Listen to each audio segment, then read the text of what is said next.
Good morning. I'm the chair of the United States Sentencing Commission, Carlton W. Reeves from the Southern District of Mississippi, and I welcome you all to this hearing today. I thank each of you for joining us, whether you're in this room or with us attending via live stream. I have the honor of opening this hearing with my fellow commissioners. To my left is Vice Chair Claire Murray, and to her left is Vice Chair Laura Mate, and to Vice Chair Mate's left is the ex officio from the Department of Justice, Scott Meisler. To my right is Vice Chair Louis Felipe Restrepo, and to his right is our Commissioner, Candace Wong. We welcome each of you to our hearings today.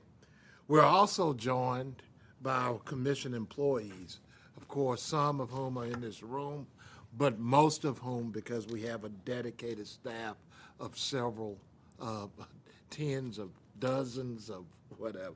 We have many more who can.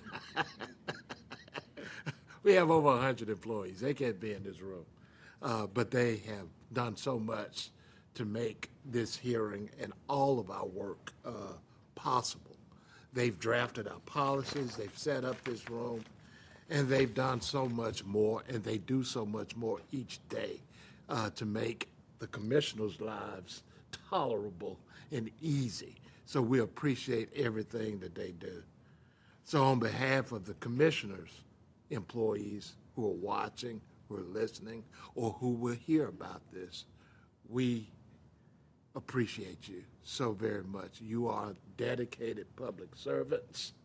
We know, as I spoke with the Judicial Conference yesterday, my hat is off to these public servants because they could be off doing other things, but they've decided to do the work for the benefit of the public, and we cannot appreciate them any more than we do. So I thank each of you for your dedication. Today we are here to receive testimony on two sets of proposed amendments to the Guidelines Manual. Most of our hearing will deal with proposals regarding the drug guideline. At the very end of today and for the remainder of our time tomorrow, we will receive testimony on supervised release proposals. Panelists, I want to thank you all for being here. We've read your written submissions. Your time will begin when this light turns green, and you will have 1 minute left when it turns yellow, and no time left when it turns red. It is my job to keep you on task today and tomorrow. So if I cut you off, please understand, I'm not being rude. People from Mississippi just can't be rude, okay? Or people from Yazoo City in particular can't be rude. But we do have a lot to cover today. And again, we appreciate everything you've done in preparation of your testimony. But we do have a limited time to hear from everyone. For our audio system to work, you will need to speak closely into the microphone. Make sure your green light is on when you're speaking, and I ask that you keep it on red when you're not speaking so that there won't be any feedback with anyone else's testimony. When all the panelists have finished speaking, commissioners may ask questions, and I'm certain we will do so. Thank you for joining us, and I look forward to a very productive hearing. Now, our first panel, since we've gotten all that out the way, I'd like to introduce our first panel, presenting practitioners' perspectives on drug trafficking proposals. First, we have Kimberly Sanchez, who serves as an assistant United States attorney in the United States Attorney's Office for the Eastern District of California. Second, we have John Gibson, who serves as the chief of the criminal division for the United States Attorney's Office for the Western District of Texas. And finally, we have Francisco Morales, who serves as the senior litigator for the Federal Public Defender for the Southern District of Texas. Ms. Sanchez, we're ready to hear from you when you are. Thank you, Your Honor. Chair Reeves, honorable members of the Commission, I'm grateful for this opportunity to present the Department's views on the proposed amendments relating to fake pills and machine gun MCD enhancements and the safety valve commentary. I'll turn to fake pills first. Drug deaths, especially those from fentanyl and fake pills, are a significant problem, a problem only compounded by social media. The Department appreciates the Commission's efforts to refine the fake pills enhancement so prosecutors can use it to effectively address the pervasive and deadly fake pill market. I helped create a multi-agency team of agents and prosecutors in district called the Fentanyl Overdose Resolution Team, or FORT, which investigates and prosecutes fentanyl overdoses and traces the drug to the source. Through this team's work, we have learned that most pills are produced from non-industry pill presses and labs and sold in the clandestine market. The Commission added this amendment in 2018 and refined it in 2023 to address fake pills. But the current language of the enhancement makes it difficult to use in practice. It requires a combination of proof of a defendant's mens rea and also affirmative marketing or misrepresentation. Together, this level of proof is beyond that which is required to prove the underlying crime, often inaccessible to the government, and results in the enhancement being rarely used. In the age of coded sales and encrypted messages, affirmative marketing presents inherent proof problems. Instead, we recommend a hybrid of the Commission's 3 proposals. Our proposal accounts for people who knowingly put these pills out for distribution in a way that their knowledge of the pill's composition seems obvious as a factual matter, but prosecutors often have difficulty proving in a concrete fashion. Our proposal will provide for an additional level of accountability for those higher up in the distribution chain who direct the manufacture and distribution of these fake pills. Turning to the machine gun proposal, we joined the Probation Officers Advisory Group and the Criminal Law Committee in supporting the proposed machine gun amendment, and we thank the Commission for considering it. Possession of a firearm unquestionably increases the dangerousness of drug trafficking. Machine guns and MCDs increase the dangerousness even further. We think this amendment helps address that increased danger. We also recommend expanding the proposed amendment to provide additional sentencing impact for drug dealers with arsenals of weapons or especially dangerous items, such as high-capacity magazines, hand grenades, or NFA firearms. Finally, the Department opposes the Commission's proposed revision to the commentary on Section 5C1.2 safety valve. We share the Criminal Law Committee's concern that highlighting the option of a written submission would undermine the amendment's intent and invite distracting litigation. Practices among districts vary, but a common practice is to conduct most debriefings in person. This practice materially advances the goal of obtaining a defendant's truthful account of the offense. In my district, almost all safety valve debriefings are done in person, while making very limited exceptions for a written submission in appropriate circumstances. Highlighting the availability of a written submission stands to virtually eliminate in-person debriefings.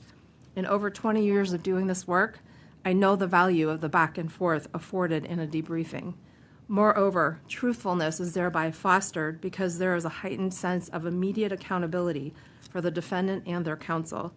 In my district and others, safety concerns have successfully been addressed for decades by thoughtful consideration of logistics to avoid the appearance that a defendant is cooperating with the government. I appreciate the opportunity to testify today, and I look forward to your questions. Thank you.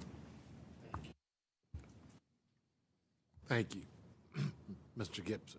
Chair Reeves and Commissioners, thank you for having me here today. My district has the largest share of the southern border. It includes 2 of our nation's largest cities, along with many isolated small communities. Our district prosecutes among the most defendants in the country, drug defendants, covering the full spectrum of offenders, from street-level dealers and drug couriers to the leaders of international cartels. My comments today will focus on the proposed amendments to methamphetamine, eliminating the highest base offense levels in the drug quantity table, and the low-level trafficking proposal. Turning first to the Commission's methamphetamine proposals.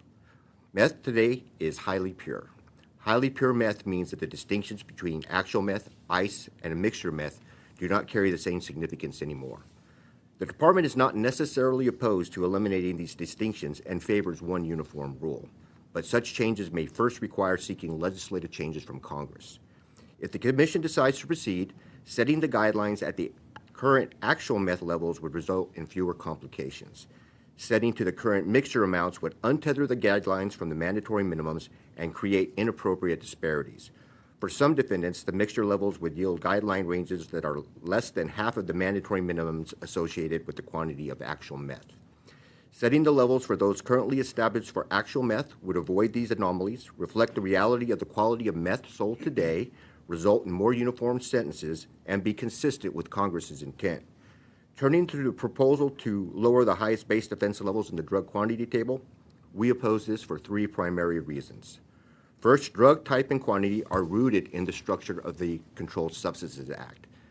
This proposal would undermine the structure, setting all sentences, regardless of quantity, at, near, or below the mandatory minimum sentence. Doing so would provide less guidance for judges in many significant drug cases. Second, we share the concerns of the Criminal Law Committee and some judges that such a significant reduction for the most culpable traffickers may result in unwarranted reductions. In my experience, drug quantity and type present a very strong correlation to seriousness and culpability. This is especially true at the highest levels of the drug quantity table.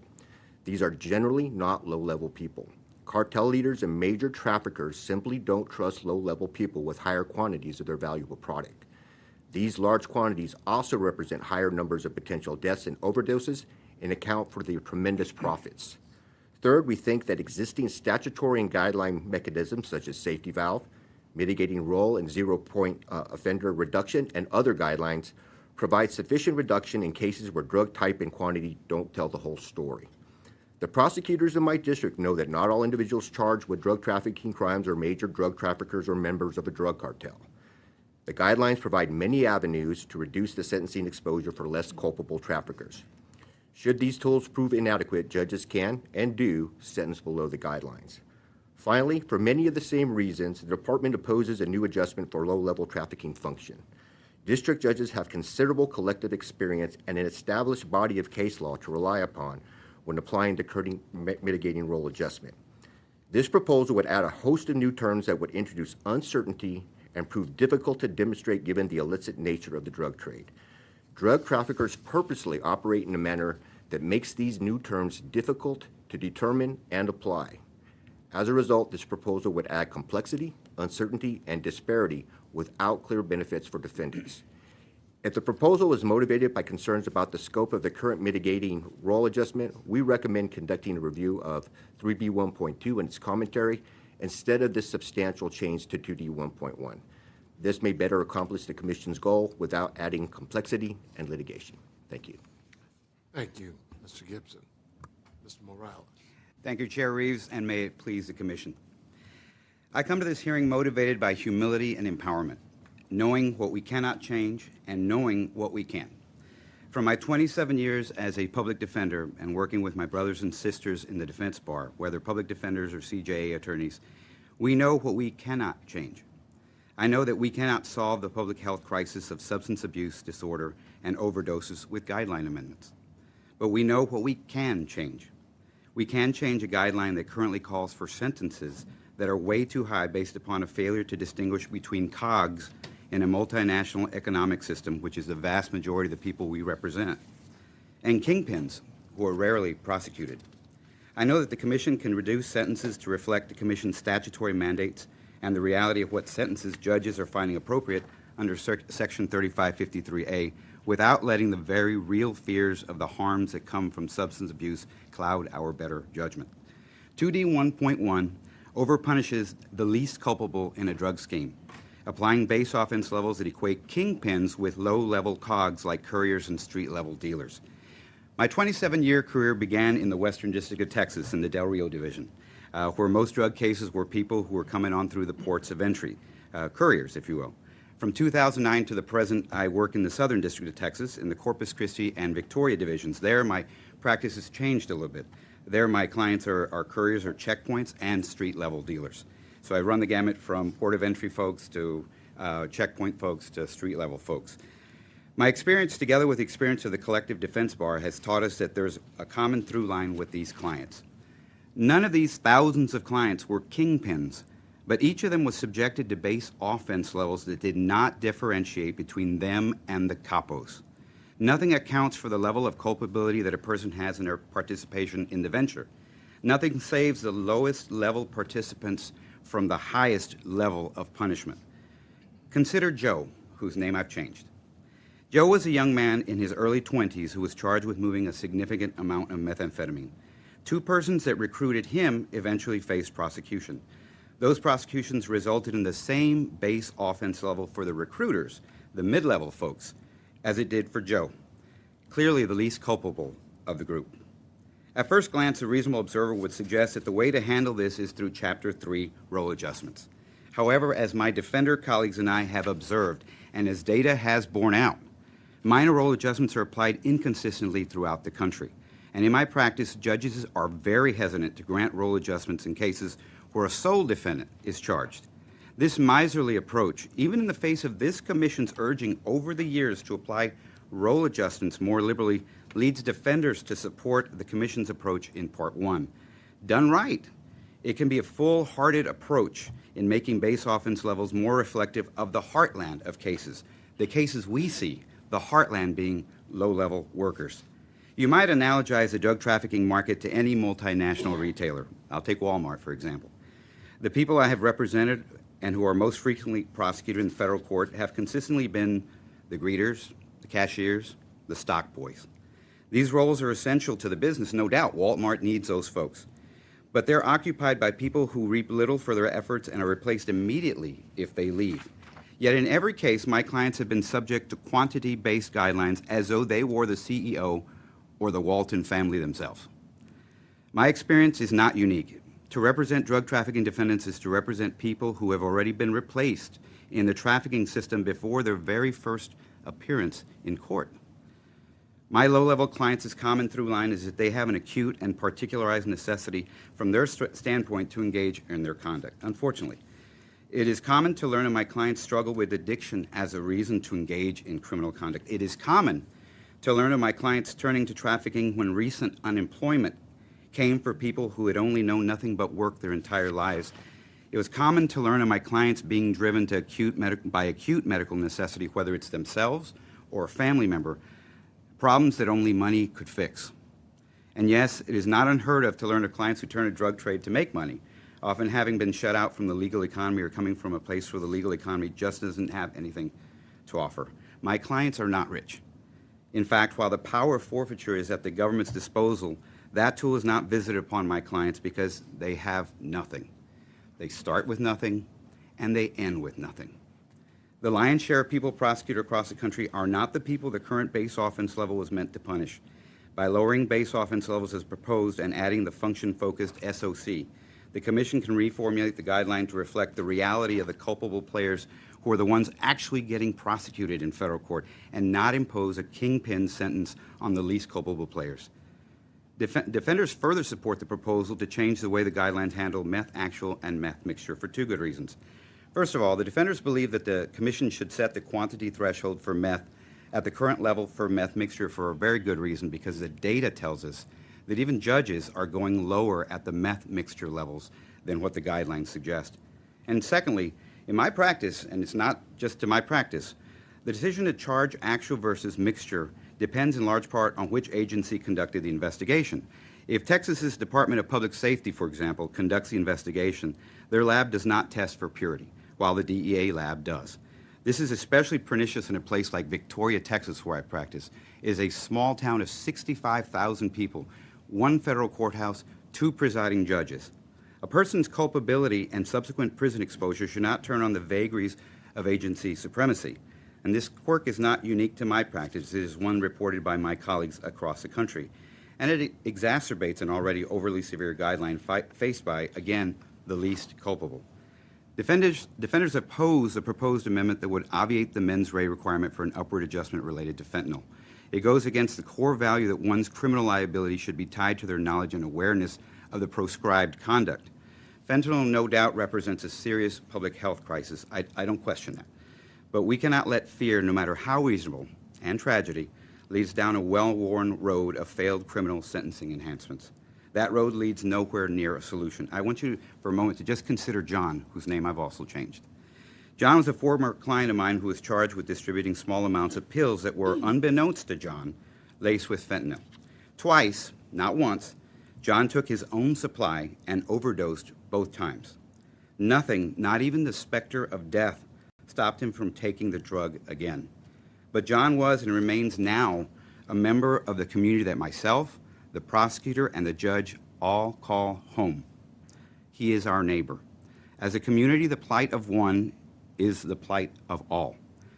What got John back on track was intervention and drug treatment. All of us involved in the case, from the prosecutor, myself, to the court, and to John, inherently realized that prison time was not going to end his cycle of addiction. Humility tells us that there's only so much that the criminal justice system can do in the face of a public health crisis. Sentences have been too high for too long, and they've been so during the entirety of the guidelines, and the problems have only gotten worse. And in my practice, I have watched the unending evolution of drug trafficking with substances become cheaper, more prevalent, and deadlier, all despite decades of draconian mandatory minimums and the threat of overly severe guidelines. When I started my remarks, I said I came with a sense of humility and empowerment. Humility tells us what we can't change, while empowerment allows us to make those changes that we can. I thank you for your time, and I welcome your questions. Thank you, Mr. Morales. I turn to my colleagues. Any questions from this esteemed panel?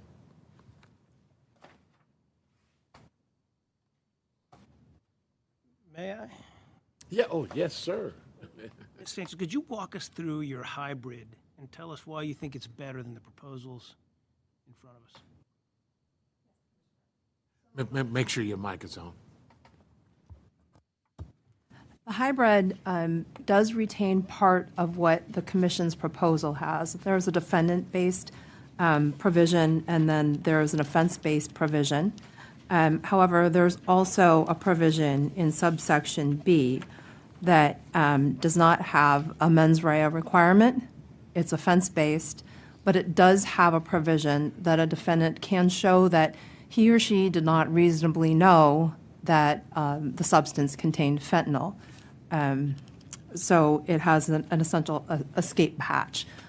What the difference between the department's proposal and the Commission's proposal is it does allow for that class of offenders, and it's a large number that falls within this, and the statistics bear out that this enhancement is not applied very often, where the evidence of the offender's mens rea or their knowledge of what is in the pill is not easily accessible. For example, in a business that's operating the sales of fake fentanyl pills, in my district, in my experience, we have a large number of M30s or blues.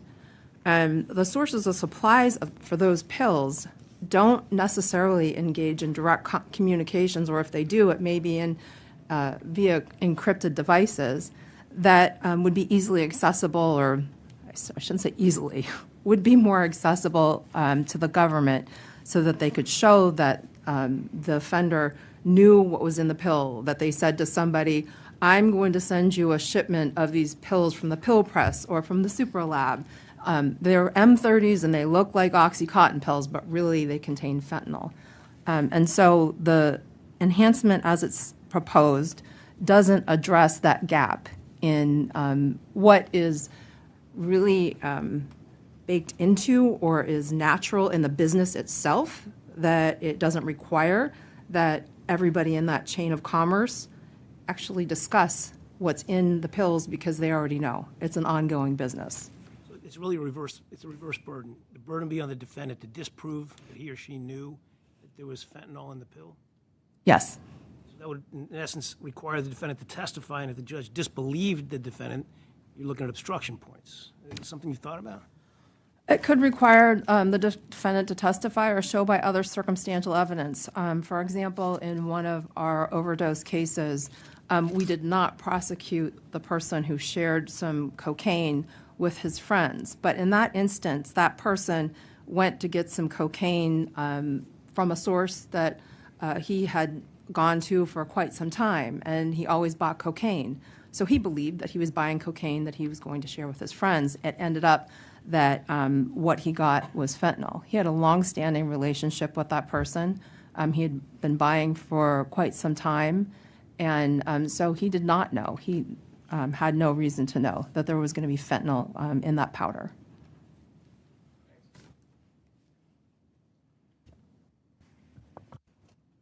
I was just going to follow up in that context where he did not know. You would not try to charge him with knowingly selling fentanyl then, right? Or coke, or whatever the drug it was.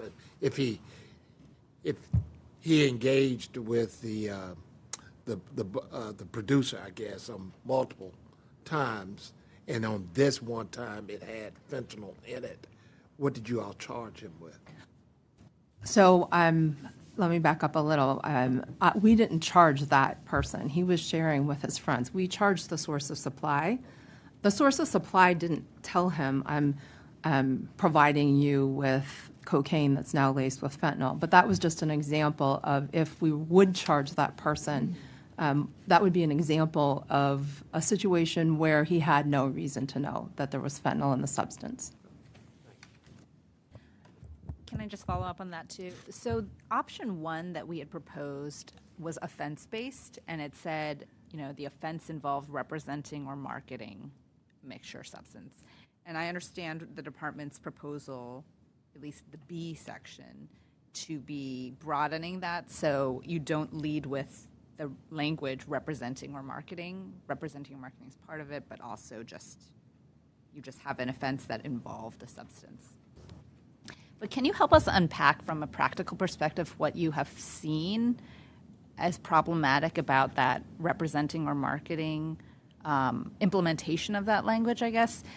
What I'm getting at there is, are you finding that judges or courts, or do you know, are they applying that inconsistently where they are requiring differing levels of affirmative actions on the part of a specific defendant? Is a problem inconsistency in application, or is it just too stringent? Or is it, do you have a sense of sort of what we're seeing across the country?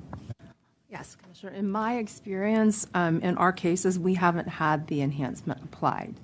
And in large part, that was because we couldn't show the marketing or the active misrepresentation on the behalf of the defendant. So the fact that somebody merely sold an M30 pill or a blue wasn't enough to prove that there was misrepresentation, active marketing, particularly when you have an established relationship between the consumer and the seller, or the seller and the source of supply. There's not that direct communication between them to say, I'm providing you with an M30 pill that contains fentanyl. So there wasn't any active misrepresentation or marketing that there was a fake pill being sold. Yes. Thanks to all of you for your testimony. My question is a meth question for the government. So in your letter, you say that the proposed amendment fails to comply with congressional directives.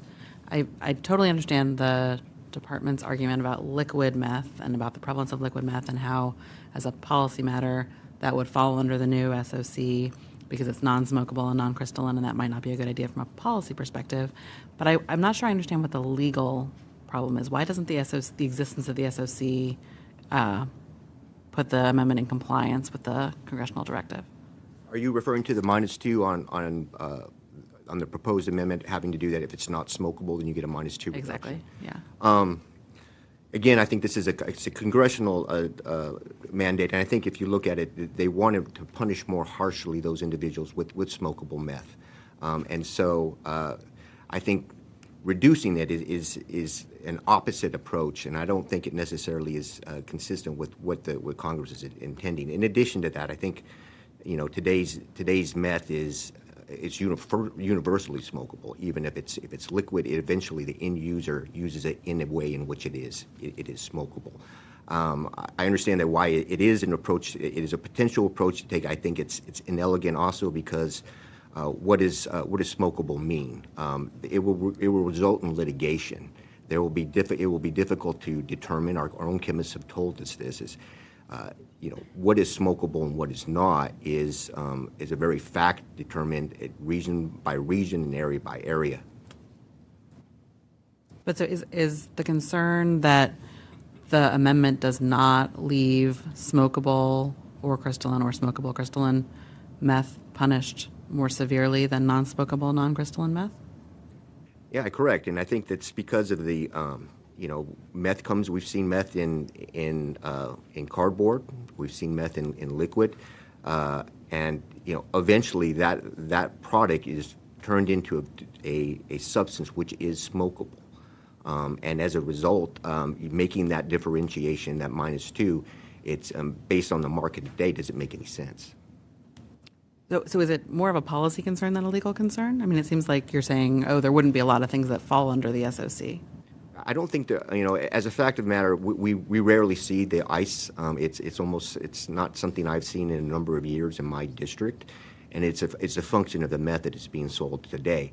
I do worry that the -2 approach, I think it is both a policy, but I do think Congress did weigh in on this. They, at that time, which I guess now is in the early 90s, we're dealing with a different problem. I think if we're going to go if the Commission decides to go to that approach, the best approach would be to equalize the ice with the actual meth, because that is in reality what is being sold today on the streets. Thanks. Good morning. Thank you all so much for your written testimony and for being here with us today and your testimony this morning. We really appreciate it. I know it's a big time commitment, and we're grateful. Mr. Morales, I want to turn to Part A of the amendment, and I had a question. Maybe it was just a clarification question on your position about one aspect of it. In the written comment, there was a note that the proposed low-level drug trafficking specific offense characteristic would serve a different purpose than the Chapter 3 mitigating role adjustment. And I was wondering if you could elaborate a little bit on how you would propose they interact, like the SOC and the Chapter 3. Should they, if one applies, if you're applying the SOC in Chapter 2, never turn to Chapter 3? I think some other people commented, pick whatever's highest. There may have been someone who said, do them both. So I was just curious about your position on that possible interaction. Thank you for the question. The defenders believe that sentences are too high across the board, and we're shooting toward moving sentences low for a number of reasons, not the least of which is the problems that we're seeing at the Bureau of Prisons with the overcrowding and the violence and the lack of staffing, lack of morale, all those things. So we have taken the position that the best thing to do across the board is lower sentences as much as possible. And what we are seeing judges doing, merely in the context of 2D1.1, is going below those guidelines, even where there's a 5K1, even where there's a 5K3.1, going even below those guidelines for those reasons. We're also seeing judges inconsistently apply the minor role adjustment, even though this commission has done basically everything except scream at judges across the country to be more liberal about the approach. So we believe that a combined, the defender's position is not that we settled on 30 because that's where it should be. Our position was that it probably should be less. And so we're coming at this and trying to urge the commission to support both proposals, because 30 reasonably sets where the heartland of our cases land, but then there's also specific functions that the commission has addressed in its proposal that exist that will give judges and courts more of an idea as to how to reduce by way of mitigating role, to be more specific about it. And that's why we suggest both should apply. Okay, and just to follow up on that, when you say, I want to clarify the both, because there's the kind of capping of the base offense level, and I understand wanting, the defenders want that, but is it that if with the -2 or the -4, the -6 for the specific offense characteristic, if that applied, would Chapter 3 also apply or not? No. Okay. The Chapter 3 minor role, no. Okay. And we think that that would be taken care of through the SOC. Through the SOC. Okay. And then, okay. And can I ask one other question? Of course. Okay. It's kind of related to the mitigating role aspect. And you mentioned that, the commission has taken steps to encourage people to apply mitigating role in the past. I had a question about how that relates to your preference for option 2 in the listing of examples in the SOC. And I was curious whether you think a kind of discretionary example approach as opposed to the sort of trigger approach in option 1 would result in the same issues that we've seen with Chapter 3. What I've seen in my experience is when judges sit down and have one sole defendant in front of them, whether it's a lack of imagining that there are bigger parts to the organization or for whatever reason, they get stuck on this notion that this courier, this low-level cog, this mule is fundamental, essential to the action. And so they get lost on that. And so in my experience, it's almost a shut-off completely. So I think either respect is a step up from where I'm at. And that's not just speaking, from where I'm at in the Southern District of Texas, that's also in all of my experience in the Western District of Texas as well. And when you put those two districts together, that's a lot of cases. And that's a lot of judges who feel at times bound by, for example, Fifth Circuit case law on the periphery, requiring that a person be in the periphery to get a minor role. And that's just, it sets up litigation in a very weird way about how do we show periphery? How are you peripheral to this suggestion? So any of these are better than where we're at right now. Thank you. I thank you. Yes. Just to follow up with Mr. Morales on the low-level function adjustment. So one of the things that you mentioned and stuck with me was potential difficulties in having courts apply the adjustment in single-case defendants. And so some of the proposed language the Commission has here says that this reduction shall apply regardless of whether the defendant acted alone or in concert with others. Suppose the Commission did not do the full workup here on 2D1.1, but we're inclined to add that to 3B1.2. Would that adequately address the issue? I don't think it will. And thank you for the question. Because, again, this commission has in the past given specific examples of people unloading drugs, of people having this function and that, and the judges are still stuck on what they believe to be current, for example, in my practice, current Fifth Circuit law on the periphery. And they just hold the view that this person is fundamental to this crime being committed in this indictment, so therefore no. And so I think that wouldn't go far enough because they've had that carrot in front of them for a long time and it's not gone anywhere. I have a follow-up then for you, Mr. Morales. Were you through, Commissioner Meisler? You mentioned in 2D1.1 with the cap, with what we're suggesting, 30, I guess. And I think you're advocating that it ought to be maybe 20 or below or something in that regard. I know you've given some sort of anecdotal sort of talking issues with respect to that. Is there any data that we can look at that suggests that judges might be sentencing people around the highest level of 20 that you might suggest? Judge, I'm unaware of that, but I know that on the whole, they are sentencing folks outside the guidelines and below those guidelines in massive amounts. So on the one hand, they have the North Star being 3553, trying to guide them to where they think is correct. And what I'm asking this commission to do is get us to to reality on the ground, to what the judges are doing, to what they see as proper and appropriate under our North Star. And so I think on the data question, I'll have to get back with the reply brief, and we might be able to find something to give the commission later. And the part two of my question with respect to the role adjustments that we put forth with the reducing us to 6 levels, I think in your information you suggest, well, maybe it ought to be as low as 17 for low-level drug traffickers. I mean, is that the appropriate range in your view? Judge, I think from my experience, that's where I see my judges going.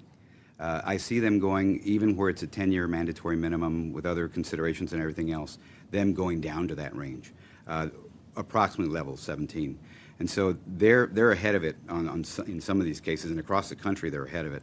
I just think that that's the more appropriate range for people who are the Walmart stock boys, if you will, or the Walmart cashiers, if you will. That's clearly the lowest level folks. And the way that we know that they're the lowest level folks is because, and we've gotten this through intel, the organizations hire them and they don't know where to take anything until they get past a checkpoint or enter a city where the drugs are supposed to get to. And that's to camouflage the identity of the multinational organization so that the person with the least culpability has the least information and can least help themselves. And so we think that a change in the BOL is going to better reflect the COG nature of, and I hate to refer to them as COGs, but if we see them that way, that's what we have. That's the heartland of the cases that my brothers and sisters and myself have been seeing in the defense bar. Mr. Gibson, question for you. And this, I'm curious to everybody's view on this. Everybody in this room has long struggled with drug guidelines. And I understand your position to be that quantity and type are typically fairly reflective of the individual's culpability.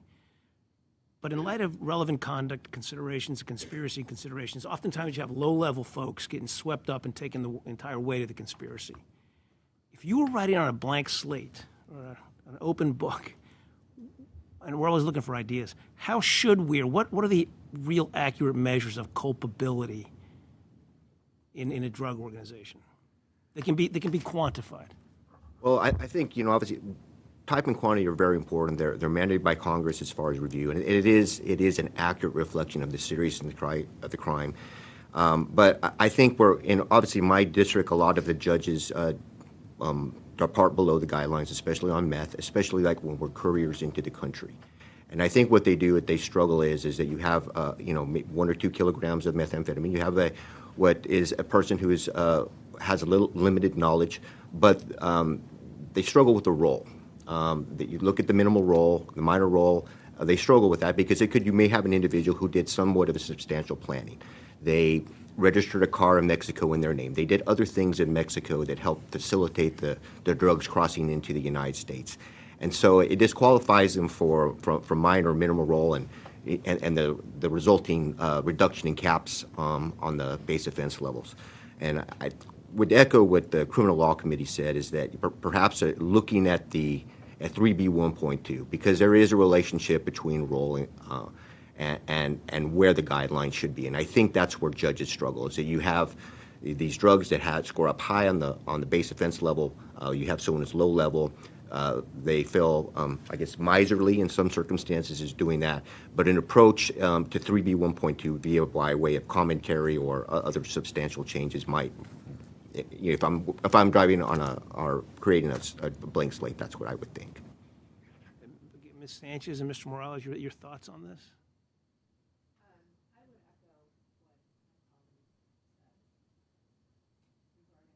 I'm sorry. Regarding what you could quantify in terms of sentencing for lower level folks in a drug organization. But I do think that the amount of the drug matters. If you're dealing with an organization that's dealing in hundreds of kilograms or multi-kilograms of any kind of drug versus a street organization that's dealing in smaller amounts, the scope of the organization does quantify the severity of everybody in that organization. I think that the minor role reduction accounts for minor roles. There are variances. There are other ways where people who are new to the organization, they don't have a criminal history, they can safety valve. There's a whole laundry list of ways that can account for their overall role in that organization, but the significance of the organization and the amount of drugs that organization deals should play a role in determining or quantifying, I guess, the base level of where somebody starts, where a judge starts looking at someone's significance. Do you see any issues with over-representing or excessively punishing somebody in light of relevant conduct considerations? Somebody's on the corner selling drugs and the folks upstairs are moving kilos and he's part of this conspiracy, and under relevant conduct considerations, he could take the entire weight. In my experience, that's not the way our judges have sentenced, and I've practiced in the Middle District of Pennsylvania, albeit 20 years ago, and I've also collaborated with many of my colleagues. In my experience, the low-level courier or the stash house operator is not being held accountable. Probation isn't recommending that to be included in their guideline calculation, the overall amount that the organization is responsible for. And I can say that from the perspective of doing larger drug cases where we have people in various levels of the organization where the courier gets caught with 20 kilos and the whole organization maybe was bringing in 200 kilos and that we've seized that. That courier isn't being held responsible for the 200 kilos. Thank you. I wanted to return back to the example I gave of Joe. Joe, who came in, he was moving, in his case, liquid methamphetamine. That got him to level 38. There's no higher guideline offense level than level 38.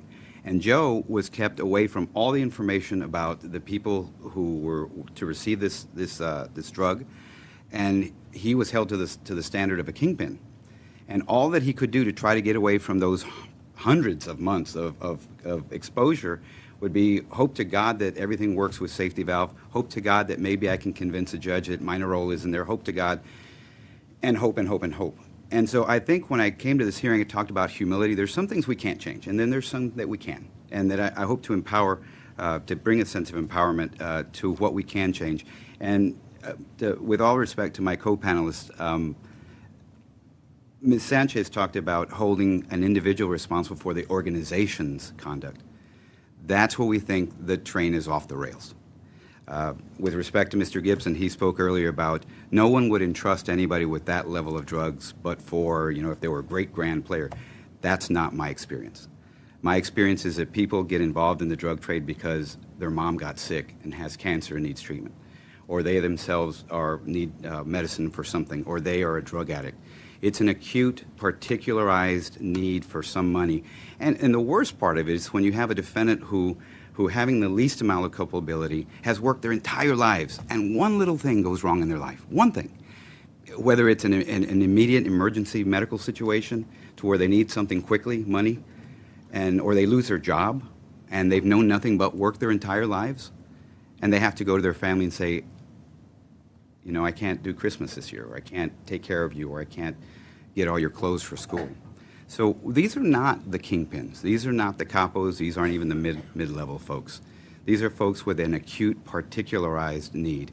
And we think that for years our guidelines have been misrepresenting their level of culpability. And we think that the proposals that this commission has put forth is going to address those, I think, for once and for all, I think.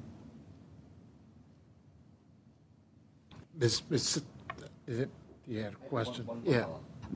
Your mention of the safety valve and 5K and those kind of mechanisms just made me raise one question in my mind, which is basically whether the commission should be concerned about any disparities introduced by measures like these that have the potential to set ranges that would be trumped by mandatory minimum sentences in some cases. So should that be a concern for us if we have situations where folks basically may put pressure on safety valve, on 5K, on 3553E and F, and those kind of functions, because you're going to have folks, who may have similar quantities, some qualify, some don't, but the guidelines are no longer playing that kind of central role. Instead, it's the statutory minimums and whether the defendants qualify for those limited mechanisms from relief for those. Thank you. And what I spoke about earlier was when I have a client who comes in and is looking at that high-level exposure, whether it's 38 or 36, it's almost on a prayer that we have to hope that we get below everything. And we can qualify for safety valve if we otherwise qualify. But we're really at the mercy of the government on a 5K. And they get to decide whether this person has given information that's worthy or substantial. And a lot of that turns on the vagaries of investigation itself. In other words, maybe a U.S. attorney will hear it but not really do anything with it, turn it over to one of their investigators and maybe not do anything with it. I have heard more often than not, we believe him, we trust what he's saying is to be the truth, we just didn't do anything with it. And when we leave those low-level individuals to that eventuality, I'm left with nothing else to argue, even though they're the least culpable. And so I think the commission, is honing in, on the problem. And I hope that answered your question. I don't know if it did. Right. I guess I take the point being that I don't mean to put words in your mouth, but it's kind of like if we can help anyone, we should. But then we do run into the problem, right, that you're going to have some folks who are in, some folks who are out, and they may be similarly situated in ways where the guidelines aren't reflecting that. The guidelines aren't what's driving the train there. I'm just wondering whether the commission should be concerned about disparities and untethering the system from those statutory criteria. I think that the setting the base offense level at 30 does tether it to the mandatory minimums. I think 30 is 97 to 121 in Category 1, so it's reflecting that. So I think it's not an arbitrary number. It's certainly tied to the guidelines. So I don't see it as an untethered, quite frankly. Ms. Sanchez, I wanted to follow up. It sounded like you mentioned that in your practice there is an attempt, or has been, you've seen where they've gone, where the government has gone after not only that low-level person, but mid-level and kingpins, if you will. What about those districts where we don't see that? We only see low-level people being prosecuted. How should we attempt to sort of, with respect to meth, for example, should we, make sure that those very low-level people who might be selling hand-to-hand, and as Commissioner Restrepo said, hand-to-hand dealing, be subjected to the pure sort of level, even though it may be pure, or to the mixture, which will obviously have a sentence that might be less than what a pure would be. You understand what I'm saying? Because I don't see it in my district. I only see low to mid-level people at best, mostly low. So, and I don't know what's happening out there in other districts, but for those districts where there are no prosecutions of kingpins, there are no search for kingpins, there's nothing that may not even be a search for mid-level people, how should we deal with that? Well, I can say I have experience with that too. When I practiced in the Middle District of Pennsylvania, we did not have the same type of drug organizations as I deal with now in California. So we had a lot more of the lower level, mid-level street drug trafficking defendants. I will say one thing for the commission to consider that I think is also in the guidelines themselves is the fact that that has a different impact on that area too, right? Like in Pennsylvania, where I came from, we didn't have large drug trafficking organizations, but the smaller organizations had a very strong impact on the communities in that area because they were dealing and creating new users. But to whether the amount in those situations should be something that quantifies or drives the guidelines, I think the analysis is the same because you're still going to be holding them accountable for the amount that that organization is dealing. So they aren't bringing in 100 or 2 kilograms or 200 kilograms of methamphetamine in that organization. They might be bringing in a kilo or ounces of heroin or meth. Back when I was there, meth hadn't appeared yet. So the guideline, the base offense level is going to be driven by that and not by the larger organization that they're getting sourced from if we're not identifying them.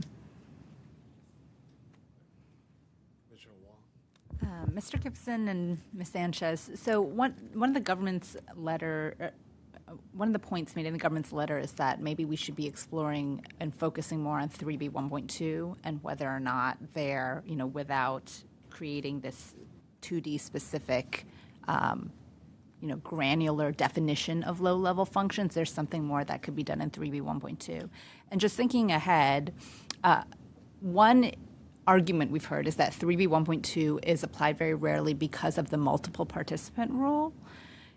Can you foresee, and I know this hasn't, I'm talking more hypothetically here, so it's hard, but can you foresee a way in which 3B 1.2 could be broadened beyond a multiple participant context where you could evaluate, perhaps through changes in 3B 1.2 analyses of, more minor roles or functions, but on an individual level, so in a way that could apply to individuals? Because is that one way in which you're urging us to kind of explore through further study?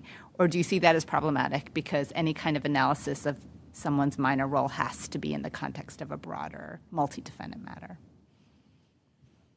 I think it's a difficult question to answer. I do think that is the place to focus on is 3B 1.2. I understand the disparity. We got one person versus multiple. There is the understanding that those who conspire are more dangerous because there's the force multiplier of having other individuals. Though I think it may be an area to look into. I don't have any particular insight to say exactly how that would look. We see that. The judges talk about that. They talk about that provision quite a bit. I can see there could be some definite issues with it, but it's something probably to look at. But honestly, I don't know a good answer to that, Commissioner. And I would agree with Mr. Gibson. I don't know a good answer, and I think it's something that we could follow up on and perhaps submit some supplemental information to the commission. I mean, there are some things that I can think of preliminarily that, if you have somebody that you've identified as a stash house operator, obviously they're operating a stash house for someone, even if there aren't other people who have been charged. How that would play out in the guidelines and how you could define that in a way that doesn't cause vagaries and, extra litigation, I'm not sure. So it'd be something that I think the department needs to discuss further and perhaps submit some supplementation on. I guess anecdotally, do you frequently encounter folks that might otherwise have qualified for the 3B 1.2 mitigating role, but for the fact that it's a single defendant case? Is that something you regularly see? So, okay. Just for the answer, if you're a single defendant in a single indictment, you're the dude. You're getting everything. No minor role. It just doesn't happen. Right, I know, but I'm saying, is that because of our multiple defendant requirement, or is that because the judge disagrees, for instance, that they are low level? I believe it's because of the multiple defendant rule. And I would say one area of our practice that ebbs and flows, we have a consistent chain of couriers because of our geographic location, and they do get consideration for being minor in the organization, despite the fact that they're the only defendants. And we have plenty of single defendant, but it's obviously part of an individual who's part of a larger organization. There's unindicted co-conspirators. There's information we have based on what the defendant has said post-arrest. I bought this from this person, or I work for this person, or other information that we've derived from phones and other types of devices to say. But generally, in my experience and what we do, the one person alone getting charged by a drug offense in the federal courts is generally not a standalone person. They are part of a larger organization. It's the basis of the types of work that we do. I see. So your understanding is actually that 3B 1.2 could extend to that context. It does actually, could be applied in that context because you can argue that the offense involved multiple participants, even if there's one defendant charged. That's very common in our jurisdiction because we do, at the bridge, somebody will get caught with a bunch of methamphetamine. Well, I talked to this person who put me in touch with this person, and I got paid by this person, and I was to deliver it to this person, and I was getting directions from this person, even though we only caught one person, only one person's charged. That's very helpful. Thanks.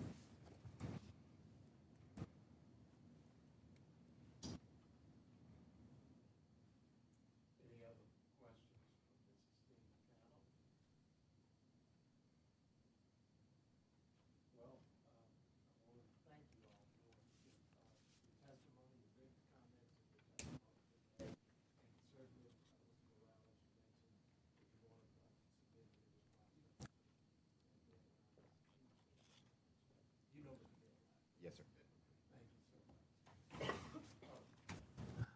All right.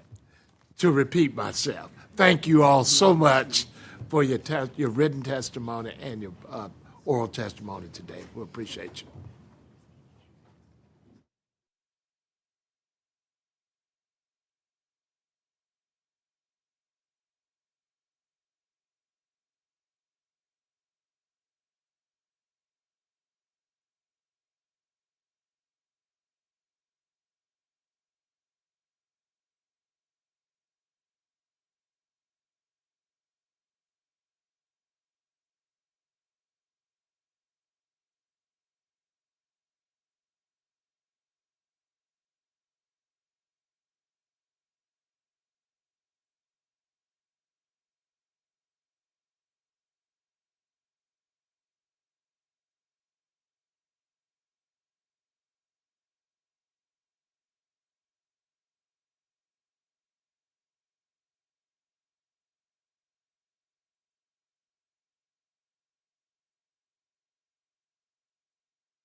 with the perspectives from the Commission's advisory groups.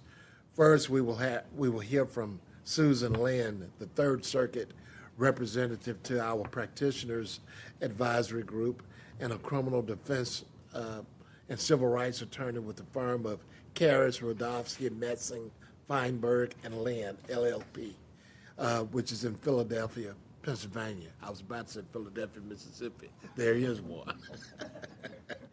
Second, we will hear from Melinda Nussbaum, the vice chair of our probation office advisory group and a supervisory probation officer in the Central District of California.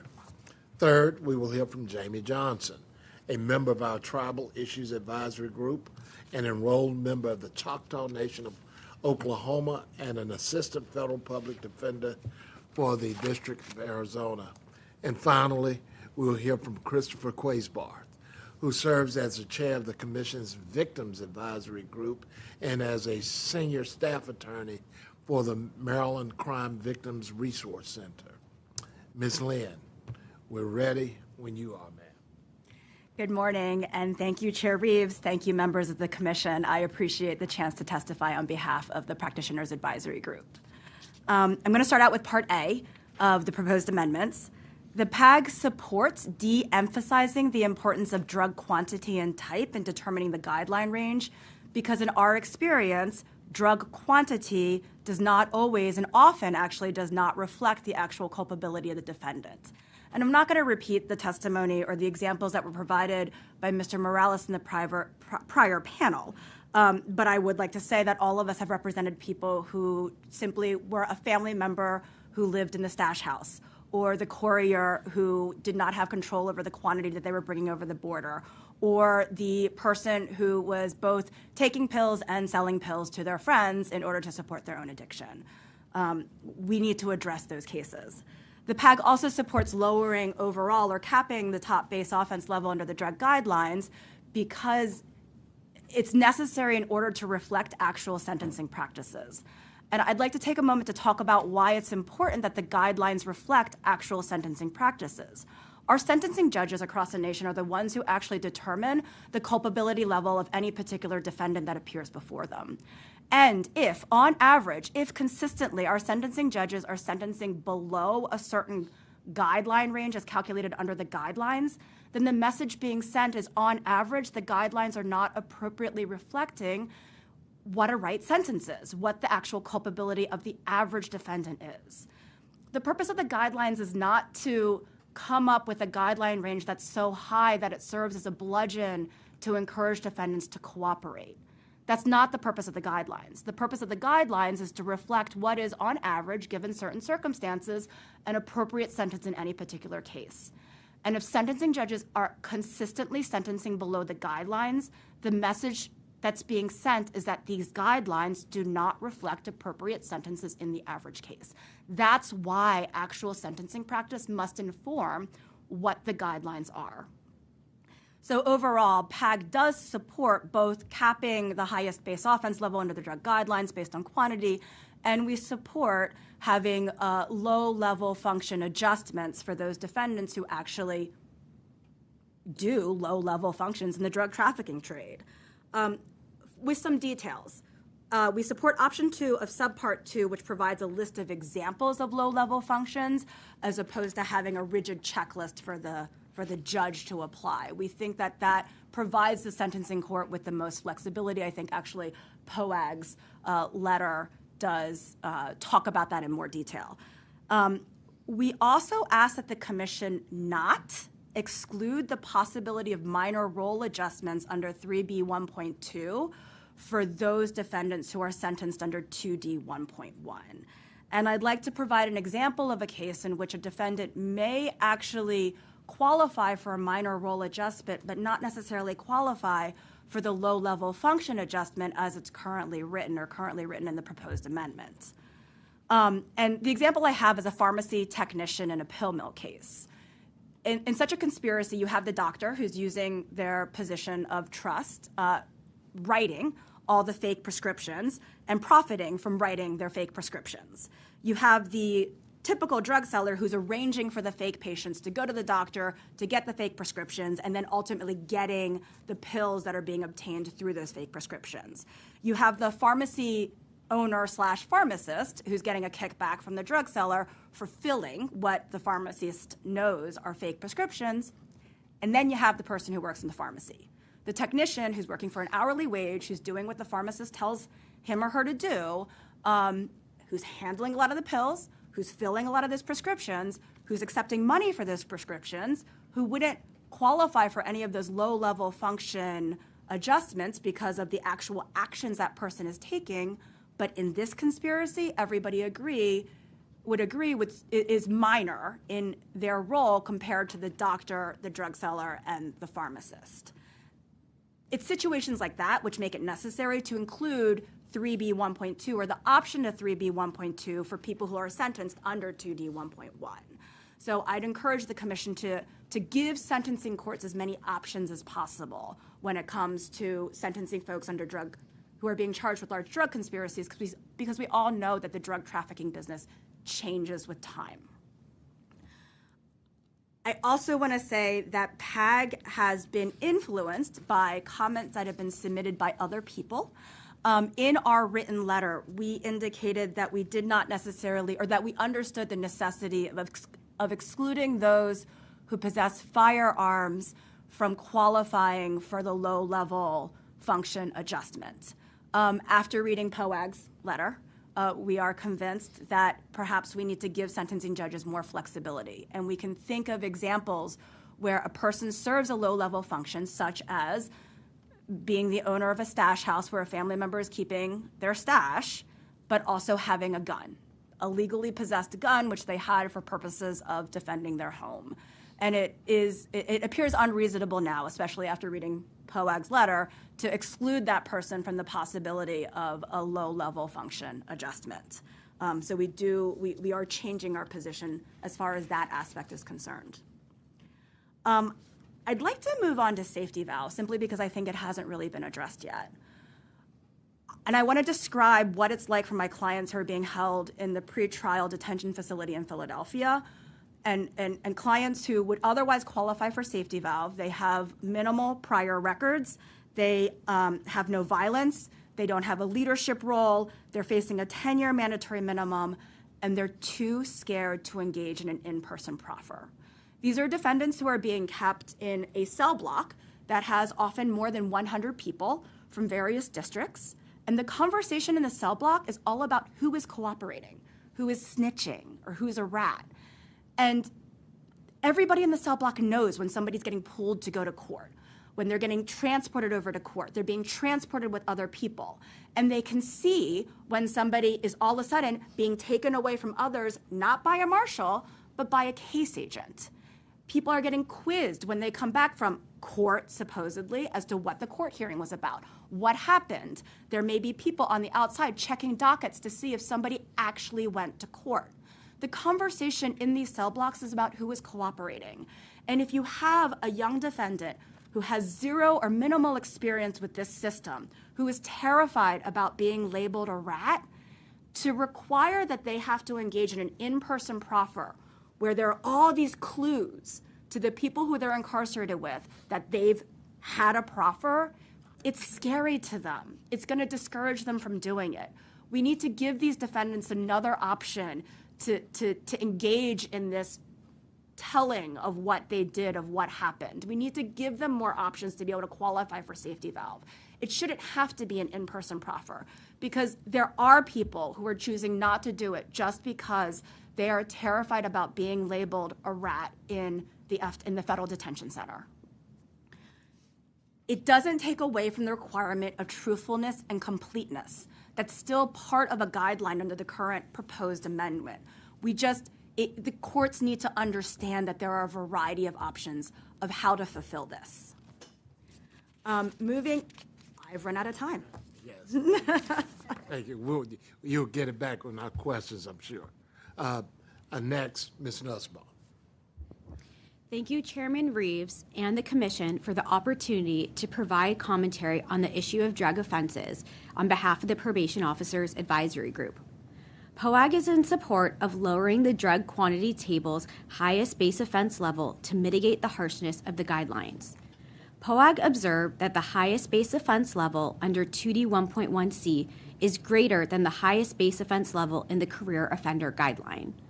The highest offense level for a career offender, where the statutory maximum sentence is life, is 37, while the highest base offense level under 2D 1.1c is currently 38. A reduction will allow for an appropriate realignment in the guidelines. If base offense levels are reduced, POAG favors eliminating the mitigating role cap reductions at 2D 1.1a5 and instead suggests putting greater emphasis on a reduction through the proposed amendment at 2D 1.1b17 or greater reductions in Chapter 3 for mitigating role. Turning to the new trafficking functions adjustment at 2D 1.1b17, POAG is supportive of some Commission action on this, as the current mitigating role adjustment is inconsistently applied. Along the same lines, POAG believes that capturing function distinctions would be more suitable as an alternative Chapter 3 consideration, perhaps to expand the scope of mitigating role considerations at 3B 1.2. If the Commission adopts the proposed trafficking functions adjustment, POAG opposes the bracketed language in B, which excludes a defendant from receiving the adjustment because the defendant possessed a firearm or other dangerous weapon. While this is an aggravating factor, the possession alone does not appear to be a good proxy to determine an individual's function or role in the offense. Further, those defendants would receive the 2-level dangerous weapon enhancement under subsection B1 and would also be disqualified from safety valve and 0-point offender considerations. This would be another reduction that an individual who otherwise served as a low-level trafficker would not receive. Within the options at C, POAG was unanimously in favor of option 2 because we believe examples, rather than an exhaustive list, will allow for more ease of application as courts consider the defendant's conduct in relation to the scope and structure of the criminal activity, as provided in the example introductory paragraph. POAG also believes the defendant's primary function should be adopted because it more closely correlates with the defendant's culpability and allows courts to view the totality of the defendant's involvement rather than litigate isolated acts which may be viewed more seriously. As detailed in our written testimony, POAG is concerned that some of the undefined terms in the examples may result in confusion and inconsistent application, including significant share in profits in example A, selling in example B, and retail or user level quantities in example C. POAG suggests the Commission provide clarification as to these definitions so as to adequately capture the defendants intended to benefit from this reduction. Additionally, there may be instances when a defendant could qualify for an aggravating role adjustment under 3B 1.1 and the function adjustment.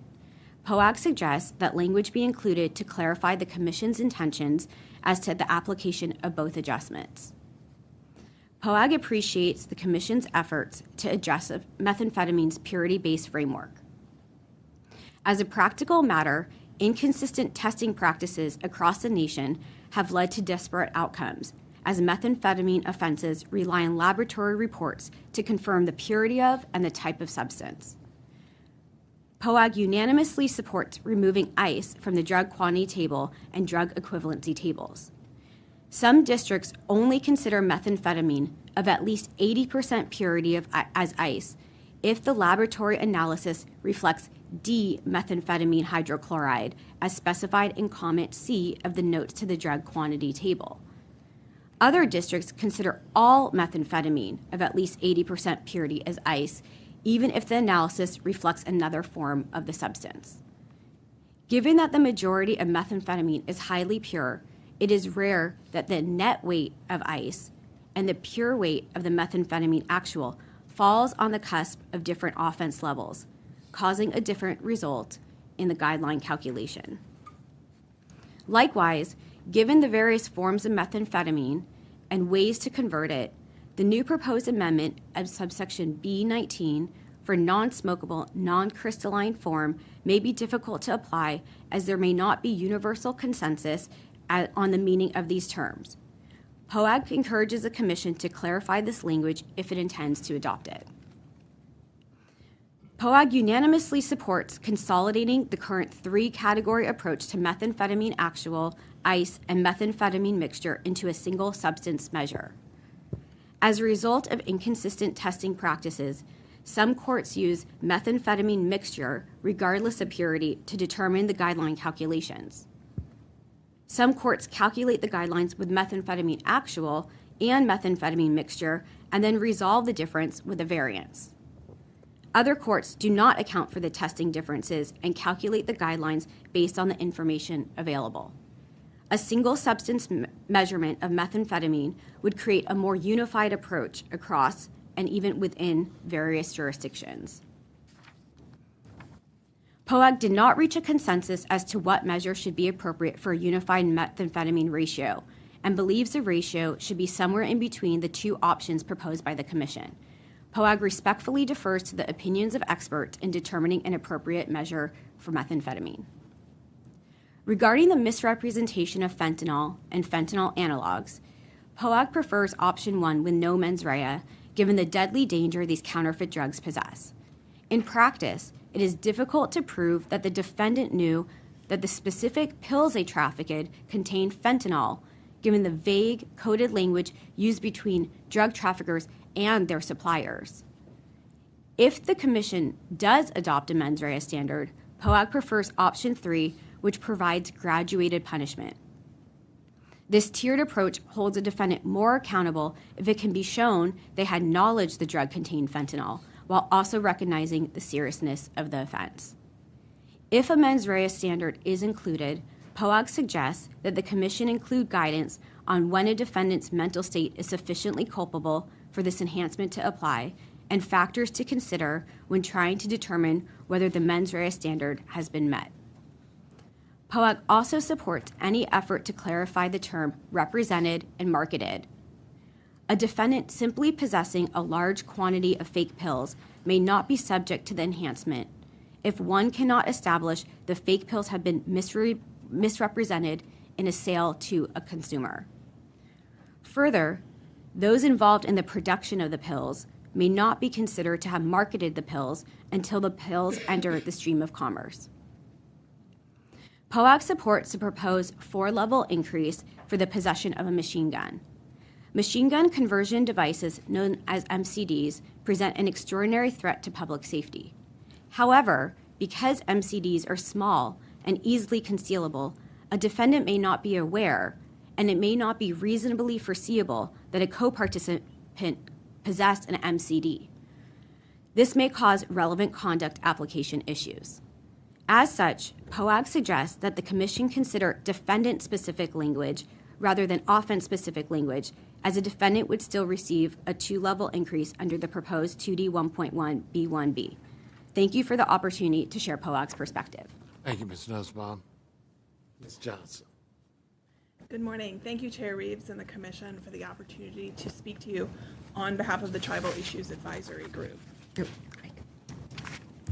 morning. Thank you, Chair Reeves and the Commission, for the opportunity to speak to you on behalf of the Tribal Issues Advisory Group.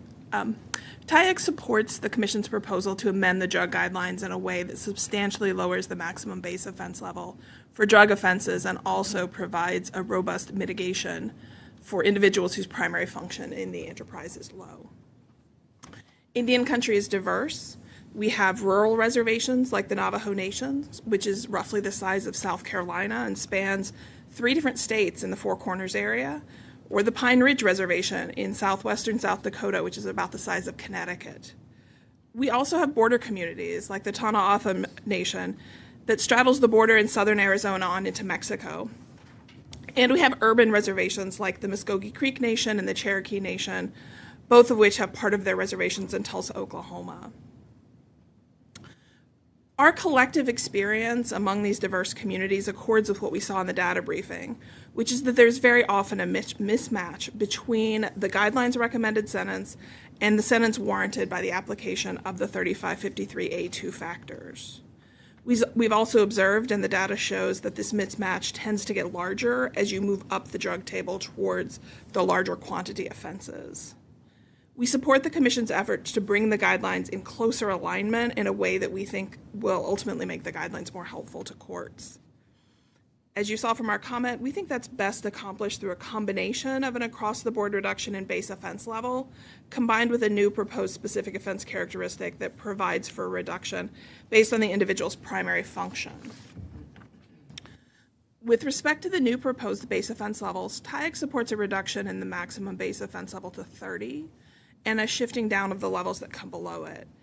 We elected this proposal because we do recognize that quantity is not wholly irrelevant, particularly in terms of the harm that's done to the community by larger quantities of drugs, but we think it's overweighted in the current scheme, particularly at the highest quantity levels, which we most commonly see in our border communities with individuals who are, in fact, very low-level participants. With respect to the new specific offense characteristic, we think that this is a good idea that will provide more standardization for lower level participants and help ameliorate some of the inconsistencies that we've seen between and even within districts in regarding the application of the Chapter 3 minor role reduction. With respect to this particular, with the proposed specific offense characteristic, another consideration for TIAG that's particular to Indians and Indian country, and this is a consideration that we also discussed in our career offender comment, is that for Indians in Indian country, there are no state crimes. All crimes are tribal or federal or both. So what we see on reservations is federal prosecutions for things that would more commonly be prosecuted by the state if it happened in a non-tribal area.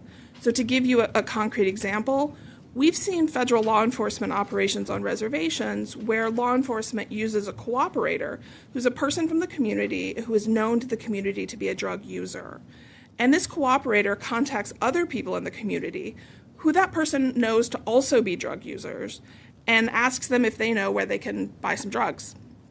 And the person the cooperator contacts is not usually a drug dealer, they're a drug user. The person may not have any drugs, they may not have money or transportation to get drugs, but because they are a drug user, they do generally know where drugs can be purchased. And so they'll agree to take the cooperator's money, sometimes even accept a ride from the cooperator to go buy drugs in return for either a very small amount of money or sometimes even just a share of the drugs that they are able to procure. And then this person is charged with drug trafficking. Now, under Chapter 3 minor role analysis, it's very difficult to argue that the person who went and bought the drugs is a minor participant. They're usually the only participant in the particular transaction. And I don't know that the proposed amendments that were being discussed to sort of tinker around the margins with the Chapter 3 amendment by some folks in the last panel, I don't know that that's really going to address this.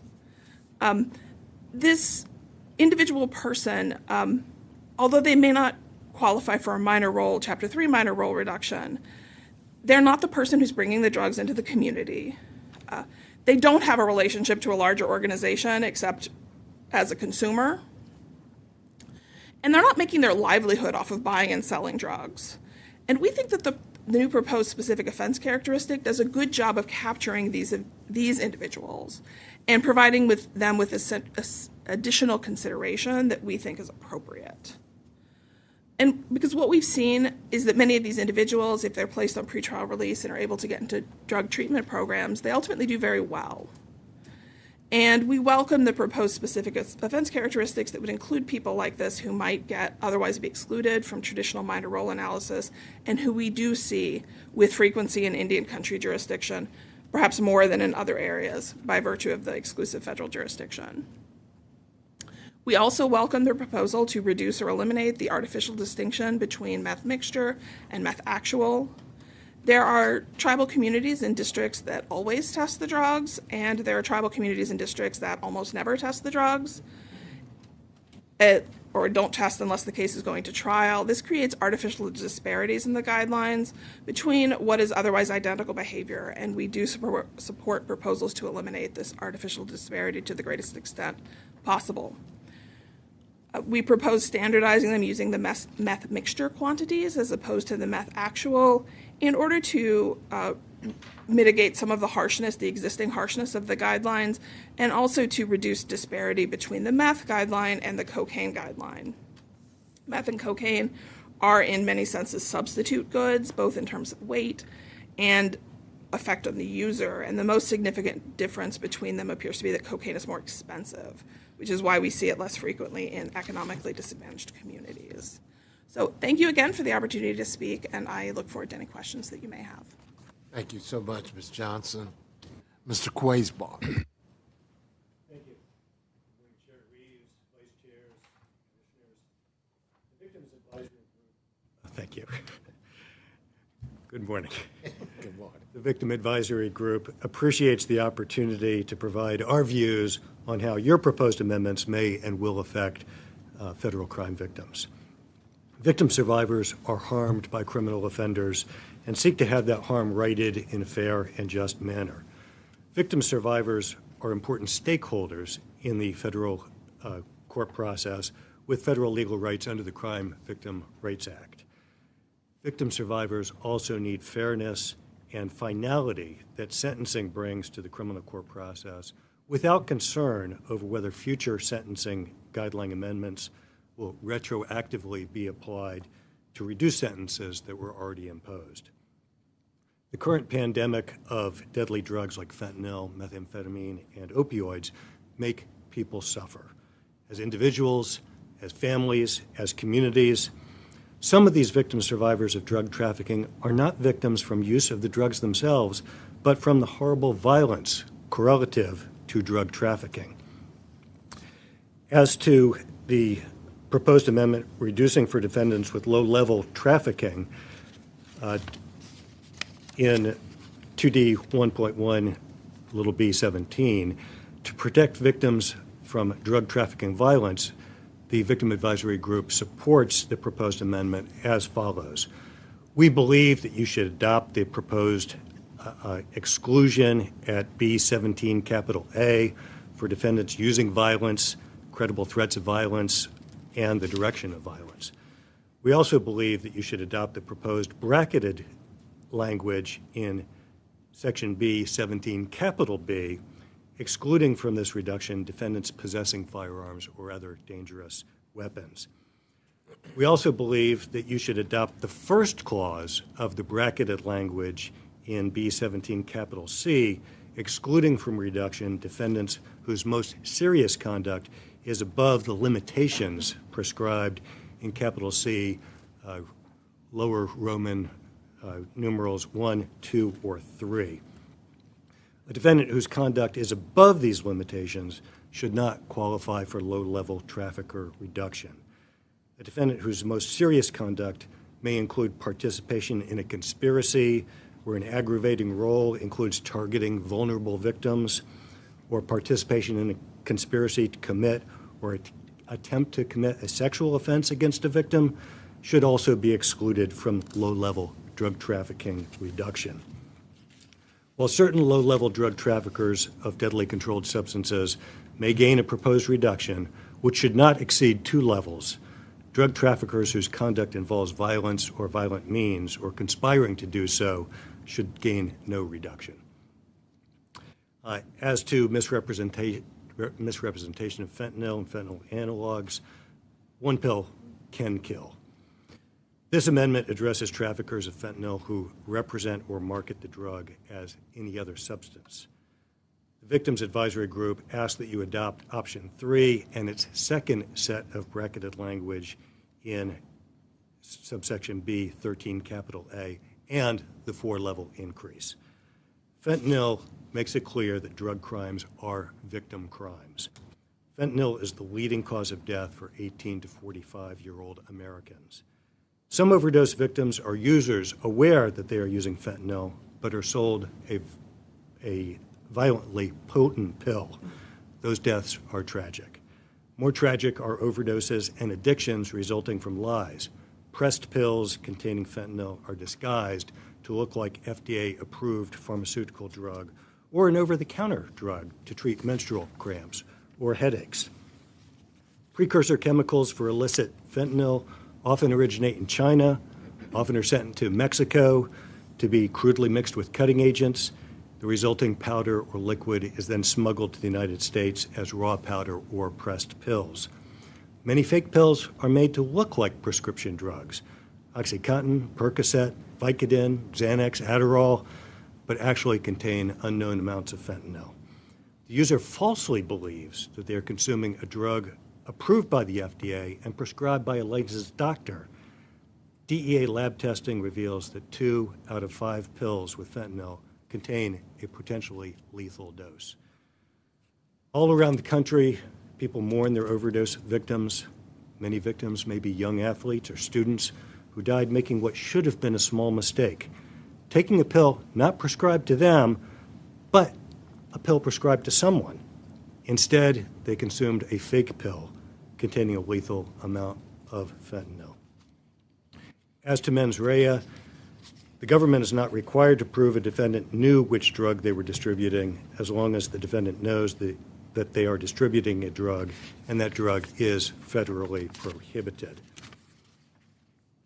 To prove distribution of fentanyl, the government must prove that the defendant knowingly distributed a measurable or detectable amount of fentanyl and the defendant knew that it was fentanyl or some other federally controlled substance. When that distribution results in death, the government also must prove that, but for the use of fentanyl, the victim would not have died. The government does not need to prove that the death from the distribution was foreseeable by the defendant. Proposed option 3, with its second set of bracketed language and the 4-level increase, most harshly punishes a defendant when they actually know, have reason to know, or recklessly disregard that the drug trafficked contains fentanyl. Proposed option 3, subparagraph B, recognizes a defendant's mental state may not be the same when they don't know the drug contains fentanyl, but the harm that the victim suffers is not reduced, and properly provides a 2-level increase. As to machine guns, the VAG supports the proposed amendment in Section 2D 1.1b1, which creates a 4-level enhancement for drug traffickers who possess machine guns. Machine guns are extraordinarily dangerous. Compared to other types of weapons, including other firearms, there's the increased risk of injury, which eliminates any opportunity that a victim may have to flee, find cover, or defend themselves. The potential for mass casualties increases when used in public or crowded places. A drug trafficker possessing a machine gun makes the offense far more dangerous. The 4-level enhancement is justified. We thank you very much, and if you have any questions, we'd be happy to receive them. Thank you, Mr. Quays-Barth. Turn it over to the commissioners now for questions. Ms. Johnson? Yeah, Commissioner Wong and then V.C. Restrepo. I was surprised that TIAG didn't take a position on the machine gun proposal, noting that you weren't doing so given the small number of cases in Indian country involving machine guns. We just received a comment letter from TIAG taking positions on machine gun proposals last month. I was just wondering. We had a discussion about the machine gun enhancement. I think that what we do not see very often in Indian country is machine guns or machine gun parts used in connection with drug activity. Certainly there are a lot of guns on reservations. It's an important part of many tribal cultures. So I wouldn't say that we never see guns, but we do not see them often linked to drug activity, which tends to be more sort of low level and not. I at least personally, I've never seen like a stash house case on a reservation or things of that nature. So the group wasn't comfortable taking any position at all on this because that particular iteration doesn't arise? You know, there were diverse views among the group, and I think at the end of the day, we decided that it was not an issue of pressing enough importance to our communities for us to take a position. And so things like the physically restrained enhancement, that issue on which we received tags used last month, you think there are more cases in Indian country involving the physically restrained enhancement in robbery cases, for instance? Certainly. I actually just had one of those trials earlier this year. So that is an issue that we see.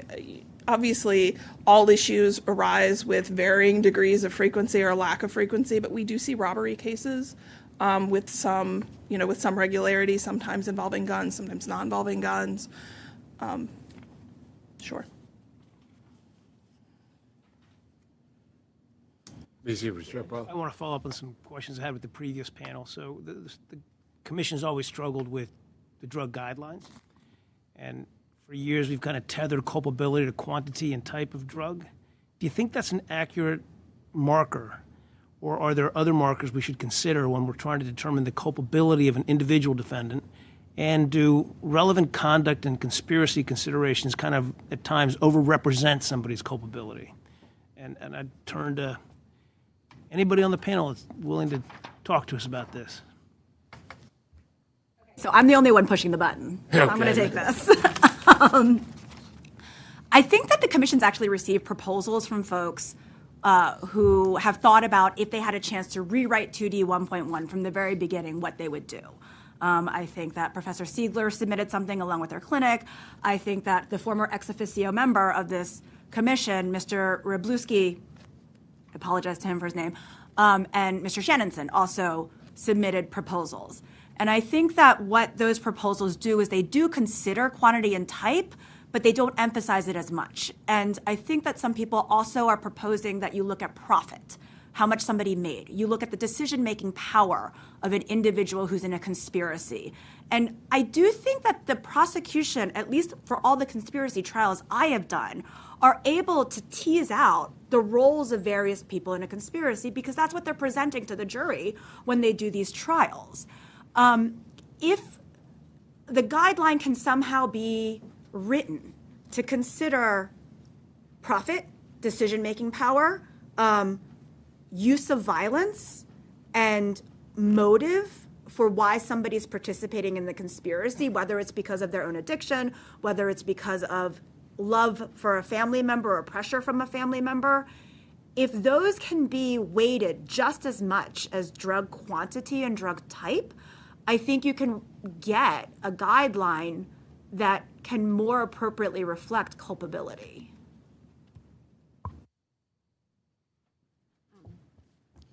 So there's two parts to this, and the first part is the relevant conduct aspect.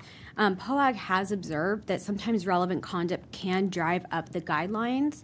So for instance, you might have an individual who's personally involved in small sales on the street. However, because of how it might be charged, they might be responsible for all the amount that's sold that day or the amount that's sold over the course of a few days.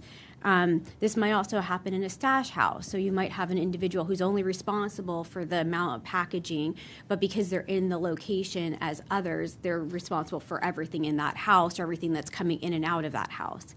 So POAG discussed that if quantity is going to be the driving factor, quantity and type, then having a more substantial reduction through this function or through more options with mitigating role might be a way to counterbalance that relevant conduct situation. And there is also some concern because relevant conduct is not applied consistently even within districts or one case versus another case. So that was a concern that we did discuss. Thank you. Anyone else wish to address that? Okay. Any questions on this side of the table? Thank you all so much for your testimony, and thank you also for the work of your full advisory groups and all of the comments that come together and the sharing the different views of folks on the advisory groups. We really appreciate all of that input. So thank you for the time and work that's involved in all of that. From the bigger picture question, I'm going to turn to a weedier question, and I want to start with you, Ms. Lynn, on the issue. I'm going to go back to something that I raised with the first panel, this relationship between the proposed Chapter 2 low-level function adjustment and Chapter 3. I just want to make sure I'm understanding where you all are falling on this. Am I correct that you're not saying that they should be applied cumulatively? It's just that that a court should be able and it should be encouraged to consider both, that if someone doesn't apply for the Chapter 2 low level, they then should at least there be consideration for just not be precluded from Chapter 3. Is that accurate? Yes. And so I'm going to say right now the disclaimer that I'm going to speak for myself and not necessarily for PAG. I know that the PAG letter said that the court should have the option of considering the minor role adjustment for those who don't qualify for low-level function. I don't know that we particularly considered the applicability of both on one defendant. I do think that there is, not PAG, think that there is a risk of double counting in that situation. And I don't know that double counting is appropriate. But the way the amendment's currently written is that it takes out anybody who's sentenced under 2D 1.1 from consideration of the minor role adjustment. And PAG certainly thinks that that is not appropriate. Thank you. I have more questions, but I'll let other people go. Okay, go ahead. VC Murray. I have a safety valve question for anyone who'd like to answer it. I thought that Ms. Lynn very eloquently put forth the reasons why the amendment is in the package that we proposed. The sort of countervailing factors that we hear are, I think anyone who's done civil discovery knows that when you have interrogatories and you have a deposition, you learn a lot more from a deposition than you learn from interrogatories. So there's a concern, I think, that the government would not learn the same amount and there would not be the same candor and the same free exchange of ideas. I wonder if people have thoughts on that. And then just a sort of taking your temperature question about what you're hearing from your clients, in cases where you have people who get the safety valve, are you hearing that they're getting in trouble in prison or having trouble in prison just from having gotten it? Even if they're not, even if people haven't figured out that they are doing a proffer with the government by them coming up, with a case agent rather than with a marshal, just the fact that when they get their eventual sentence, the eventual sentence is below the mandatory minimum, is that enough already to, to clue people into the fact that they made a proffer? Thanks. So the first part of your question about the candor and the ability for the back and forth, yes, it is true. In-person meetings, there is a lot more back and forth. I'm sure that the case agents and the prosecutor are able to get more information. But including the requirement that any other kind of proffer, even if it's not in person, must be complete and truthful, I think takes care of that concern. There's always the possibility of back and forth, and you don't get multiple opportunities interrogatories necessarily in civil discovery, but who's to say that that can't happen in a criminal case? I think the importance here is just making sure that judges know that it doesn't have to be an in-person proffer as long as the requirements of completeness and truthfulness have been met. As for post-sentencing for my clients who did get safety valve, every single one of my clients tell me that when they get to their designated facility, they have to show their paperwork to everybody else in their block. If anything's under seal, if there's any indication at all that somebody's met with the government, they get crap for it. They get bullied, they have a hard time, it impacts them. It's easier for those who've done safety valve because they can show, I got nothing under seal here. This is not a 5K 1.1. Look, this is my plea agreement. Or look, there is no plea agreement. I'll go look at my docket. I frankly am more concerned about the people who are actually in the pretrial detention facility when they have to make that decision and the discouragement from them from making the decision to do that in-person proffer. I agree largely with Ms. Lynn. I think that the distinction between safety valve and a 5K or any meeting with the government that might be construed as cooperating is that safety valve requires you to talk about what you did and doesn't necessarily require that you provide all the information about things that you might have heard about or know about that were not part of your personal participation. And so we have always sort of relied on the fact that somebody is just talking about themselves. And I think that meetings with the government, it's interesting. The district that I primarily practice in does things a little bit differently. We almost only do letter proffers, and that was actually instigated by the government because of volume in the district and the extremely low quantity of information that most of the defendants had. It's a courier district. I met someone at a bar. I only have a nickname for him. I don't know where he lives. He was in Mexico. I don't know where I was taking the drugs. I was going to get a call once I got through the border. And that's a full day for 2 agents and a prosecutor, and we're talking hundreds and hundreds of people a year. And the government was like, certainly there have been requests for individual meetings for people who they might think have more information, but I would be surprised. I think that the government appreciates the ability to do letters too as a matter of efficiency and resources. Has always been my impression. I don't want to speak for the Department of Justice, but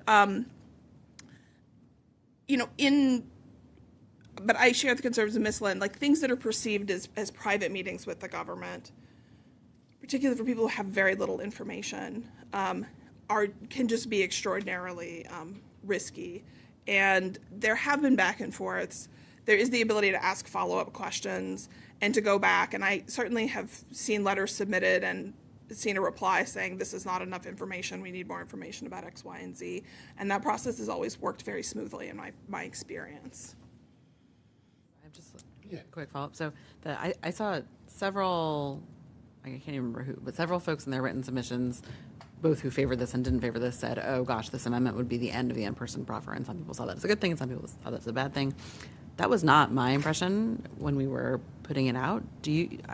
My impression is that the amendment still leaves the government in the driver's seat on when, as they have to be statutorily, right, as to whether or not a proffer has been sufficient, and would still allow for, probably on the probably it shifts, when it's used, but there would, even post this amendment, there would still be both kinds of proffers. Is that also what you guys saw?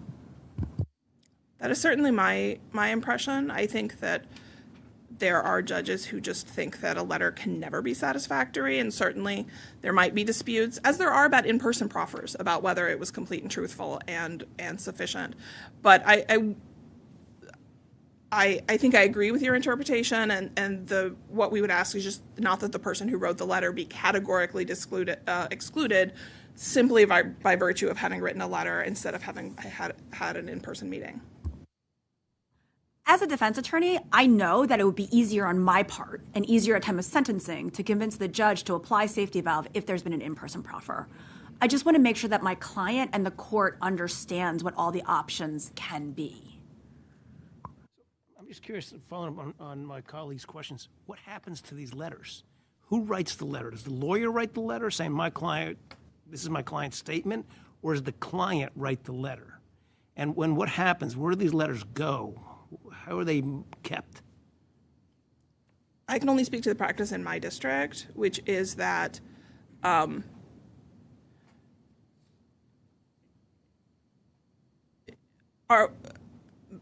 many of our clients do not speak English, do not speak well, have generally have literacy problems, literacy struggles. I think that writing the letter with the assistance of a lawyer is more likely to produce an output that would be useful to the government, in my experience. And so I can speak to my personal practice, which is that I sit down with the individual and I ask them the questions that are generally asked in free talks about how did you become involved in this, who did you talk to, where did you pick things up, where were you going, were you given a phone, were you given, and things like that. And then send them to the assigned assistant United States attorney. They do not get docketed. They do not get docketed. I believe that they are probably shared with the probation office, probably by the assigned assistant United States attorney, so that the probation office is aware that there has been a proffer. And then they are not discussed at sentencing, and they don't appear in the docket. So the information in the proffer shared with probation, or just the fact that they're proffering is shared with probation? I'm not actually sure. We do not send them to probation. I had sort of assumed that the assistant United States attorney might share them with probation, but I guess I don't actually know the answer to that. Probation usually just gets information from the government that a proffer has been conducted and they believe that they were truthful, but the contents are not incorporated in the PSR or shared. The government gives information to probation that either they were truthful or not truthful. We're going to recommend a safety valve or not, right? Right, that they've met the fifth criterion of the safety valve, and then we would apply it thereafter.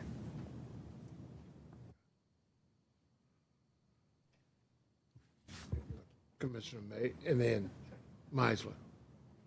I want to turn back to. Thank you. I wanted to turn back to Part A of the proposed amendment. And Ms. Nussbaum, I have a question for you. You mentioned that POAG, and this one again gets a little bit weedy, but POAG is supporting, if we did the low-level function adjustment, looking to the examples approach rather than the triggers approach for the listed functions, and also looking to primary function instead of most serious function. And I was wondering if you could share a little bit about the rationale behind those preferences with POAG.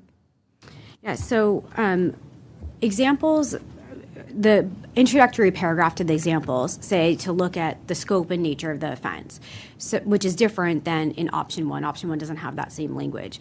So with the examples, it's being able to better identify, what this person's actual role, because a lot of people might be doing various low-level functions within their function, right? It might not just be like a one-time courier. It might be that they're also maybe packaging, and they're also, now driving it to somewhere, but they're not involved in like negotiations of sales or end-user distribution. So having the examples gives a little bit more flexibility and ease of application, because we can look at what is the totality of the circumstances in this case, what is actually happening, and then being able to say, look, this person maybe had done a few different functions, but they're all within these like low-level functions. So that was the part about examples. Can you repeat, I'm sorry, the second part? The other one was related with looking to primary function rather than as opposed to the most serious function. Right. So serious conduct. Oh yeah. So with that, because somebody might be doing more than one function. So I'll give you an example. What if an individual was going to be currying drugs, but they also maybe recruited a friend? They said, hey, I have this way to get money.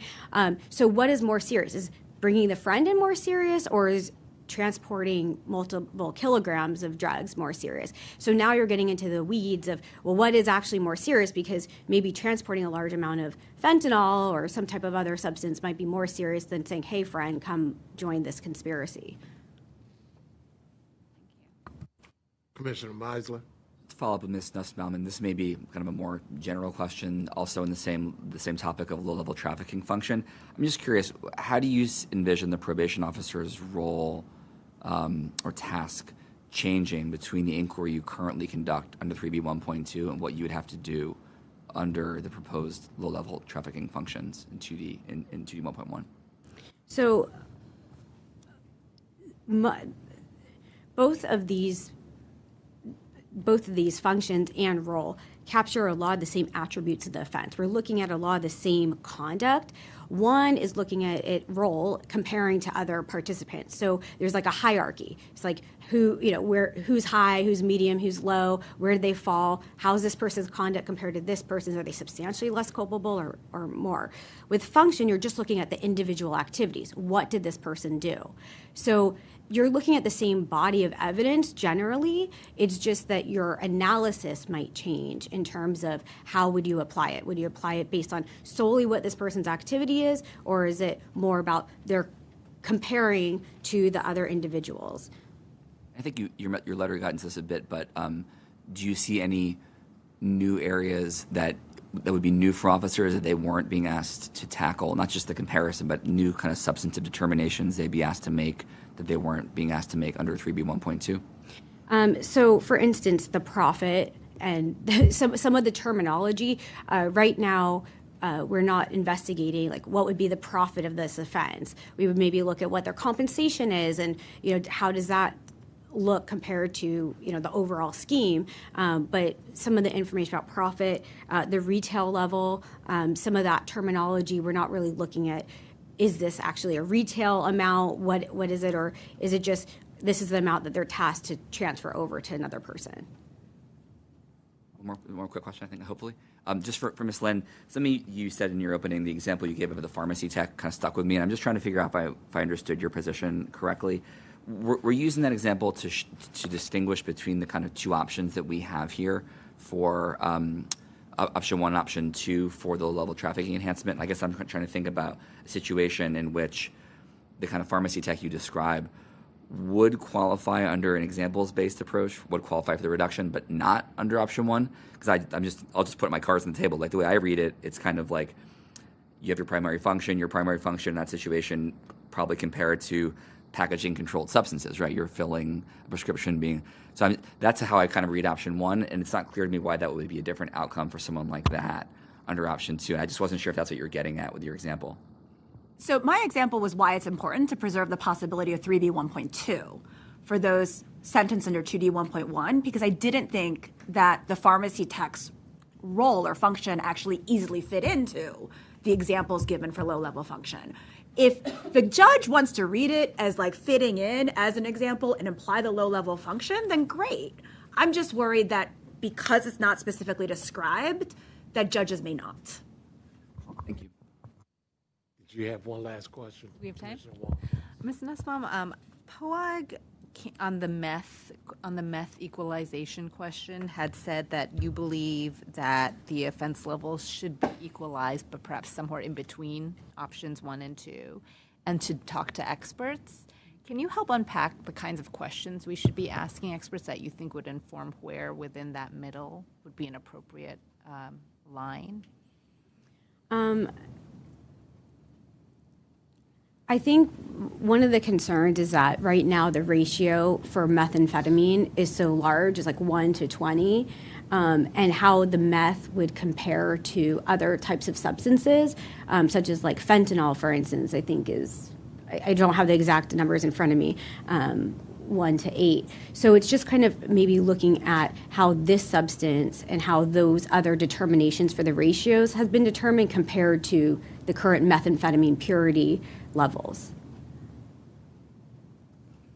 And I have just a couple of very brief questions, starting with you, Ms. Lynn. And you heard Mr. Morales on the previous panel, and I've heard you talk about today, and I read your stuff about the highest base offense level under 2D 1.1 should be no higher than 30.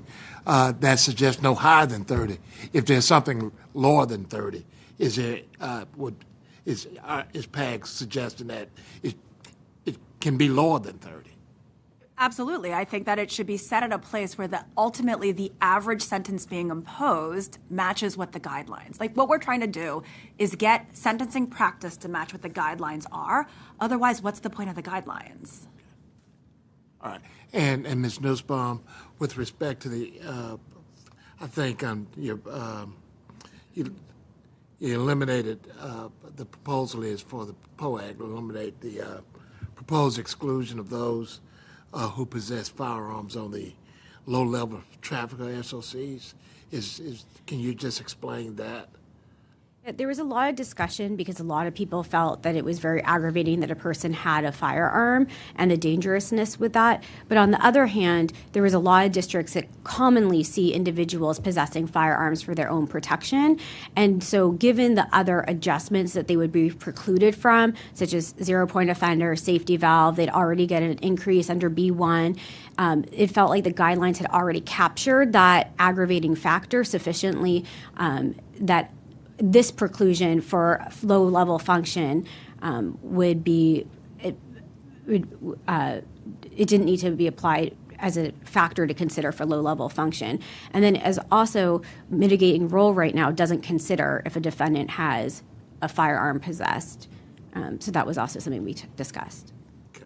And Ms. Johnson, thank you so much for the on-the-ground realities of what happened in the tribal communities with respect to hand-to-hand little drug buys put up by CIs. I think that's what I heard you talking about. And those persons ultimately might end up being indicted as career offenders at some point in time because of those multiple small sales of drugs, right? Certainly, if there were multiple of them over a period of time, yes. All right. And Thank you. Mr. Quaysbar, because you've been so, nobody's called on you, I'm going to ask you something. No, that's not the reason why I'm asking you. But I did hear your opening reference, the victims we all care about, and that the victims have suffered and will suffer. And then you sort of tied that to, retroactivity, I think, saying if you go back and look at these opportunities and they might open up some wounds. And yeah, I think you did mention the word retroactivity. Yes. What if there is no retroactivity in play with respect to the ultimately, I know it will be in play because the law says it can be, but what if on a prospective basis and there is no retroactivity, how might that impact victims in a way that suggests that we should not lower the offense levels?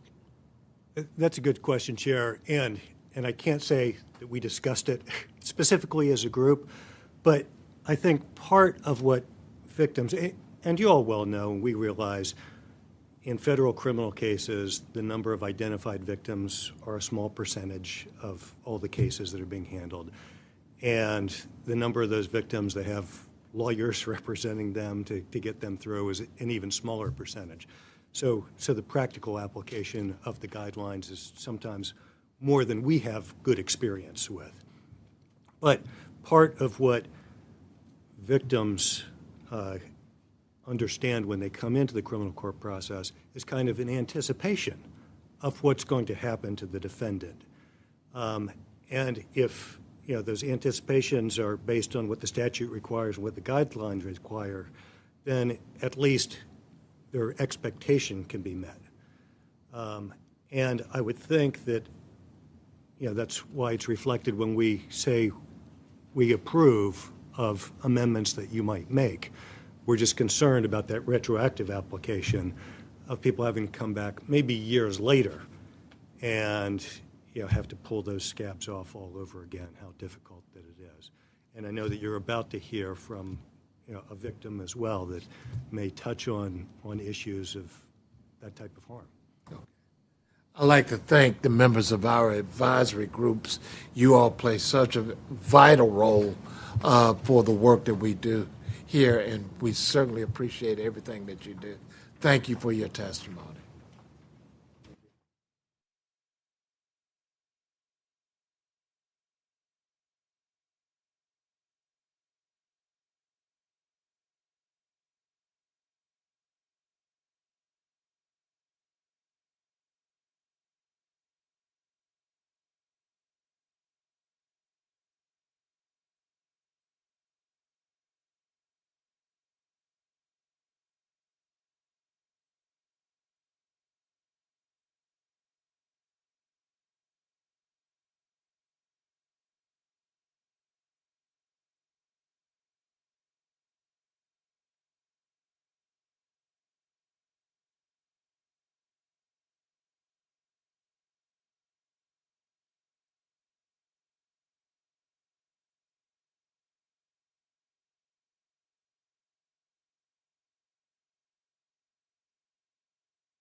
Good morning. Our third panel will provide us with the victim's perspective. Presenting that perspective is Ms. Anne Marie Portillo. Ms. Portillo works as an accounts receivable manager for ServPro of Phoenix, Arizona. She recently earned a master's degree in substance abuse counseling from Grand Canyon University.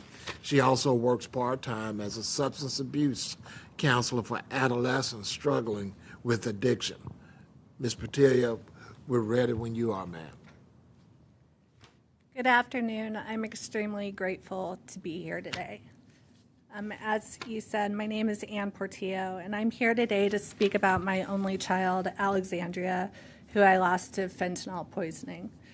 It's difficult to capture who she was in the time allotted, but I will say that Alex was beautiful, she was kind, and she was deeply loved by many. Growing up, she played sports, danced ballet and tap, and she was passionate about animals and dreamed of a career in veterinary medicine one day. She had a rare heart that was full of compassion for those who were less fortunate. Towards the end of her 22 years on this earth, Alex struggled with addiction, likely inherited by her parents, who we are both in recovery. Around the time of her death, she was fighting hard to stay clean and was nearing her seventh month in sobriety. She was living in a sober apartment complex, and she was very involved in the recovery community. She worked at a popular restaurant, and she was rebuilding her life and finding happiness. Around the holidays that year, she tested positive for COVID-19 and was temporarily asked to leave her sober living apartment until she could provide a negative test. She came home to quarantine. The plan was for her to get better and return to her support network as soon as possible. Unfortunately, that's not what happened. On January 3rd of 2022, I found my only child cold on the bedroom floor. That image is forever burned into my memory. I remember screaming a sound I didn't recognize as my own, and I called 911. Within minutes, the first responders arrived and confirmed what I already knew. My beautiful child was dead. We later learned that in a moment of weakness, Alex reached out to an old using friend on Facebook and asked for a small amount of drugs. She wanted to use one time before returning to sober living, and I believe she was under the impression that nobody would know. We did not know she was struggling in that moment. The house that she was at was located in a heavily guarded community, and I was confused how anyone was granted access without my knowledge, and we know that she hadn't left the house either. It turns out that the guy had a small amount of very potent fentanyl powder delivered to our doorstep using Uber's package delivery service called Uber Connect. We granted access through the gate thinking that it was Uber Eats, a service that we used often. I was able to find out exactly what happened after spending 5 minutes logged into her Facebook account that night. I tried for months to deliver this information to the assigned detective, but the only response I would get is these cases are hard to prove. I felt defeated until the following May when 2 DEA agents contacted me and told me that they were picking up her case. I was so grateful. 8 months after Alex passed, they arrested the person who had a sizable quantity of fentanyl on him, still selling the drug that he knew claimed my daughter's life months earlier. I have since learned that most families will never get that kind of closure. I bring with me today the voices of thousands of other bereaved parents that I've met in my support groups, most of whom will never see anyone held accountable. Every day we welcome new grieving families at an alarming rate, and my heart breaks for them knowing that they are at the beginning of the most difficult road they will ever travel. The grave reality is that there is nothing unique about my story. Excuse me. Fentanyl is killing an entire generation, and it's in every neighborhood and does not discriminate by race, class, or background. Fentanyl didn't only take my daughter, it took my future grandchildren. It took my identity as a mother. I still struggle with the question, am I even still a mom? Excuse me. After her death, I stayed in bed for nearly a year. Simple tasks like showering or going to the store felt impossible. But I made a promise to Alex, thank you. I made a promise to Alex that I would not let her die in vain. Through the pain, I somehow earned my master's degree in addiction counseling and have had the opportunity to work with adolescents struggling with substance use disorders, and I worry about their future every day. Historically, I have always believed in rehabilitation over punishment whenever possible. But in 2025, we are years into this epidemic. We know the statistics. Those who manufacture, distribute, and sell this poison know what they are doing. They are playing Russian roulette with human lives for pennies on the dollar. People who are distributing drugs in general are acting recklessly by not assuming that their drugs may contain fentanyl. The laws need to reflect that reality by removing the mens rea requirement. I understand this crisis is complex, and stronger laws alone won't solve it, but they are a step in the right direction, and we must do everything we can to stop this devastation. And I appreciate for you all for letting me speak on a topic that is very important to me. So, thank you for your bravery.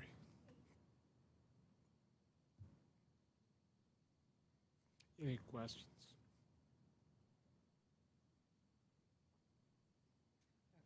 Yes. Thank you so much for your testimony, and I'm so sorry for your loss.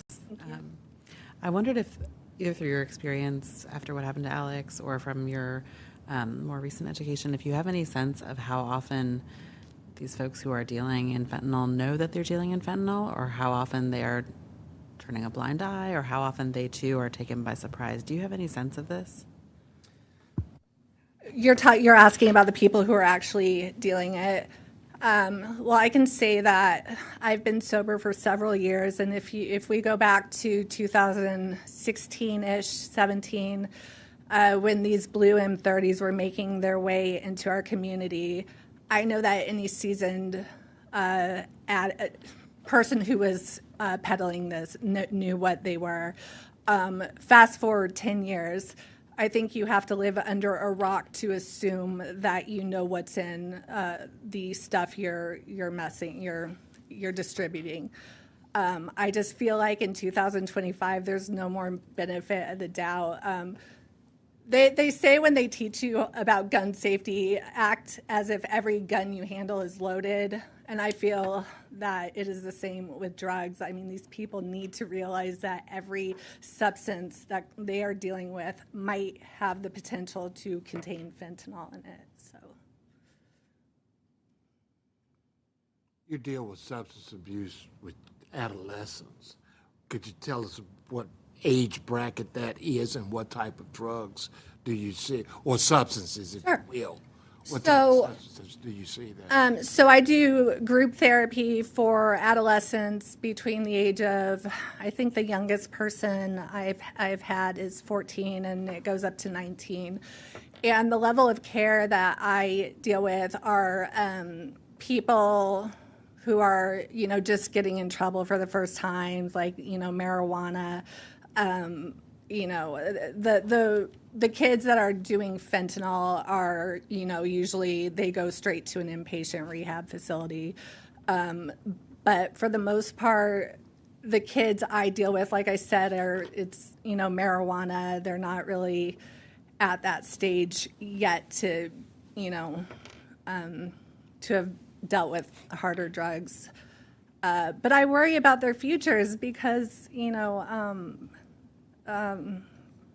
there's a lot of people dying.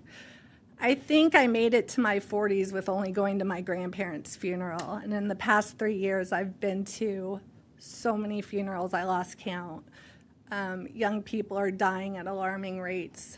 And it's very sad. So. Please follow up on the chairman's question, and thanks for the work you do on addiction. Thank you. What seems to work in the group therapy sessions and in your individual counseling to push people in the right direction, so to speak? It's hard with teenagers because a lot of them are there because they got in trouble in school. They have to be there. I think for someone to have internal motivation to want to get sober, they have to, live through certain consequences or, hit their bottom, as they say. But I think with kids, younger kids, I think it's important to, help them work on their self-esteem, to let them know that they're better than they're better than that. And to kind of plant a seed that allows them to know that, like, when they are ready to get help, they have the tools or know how to find the tools to get that help. So.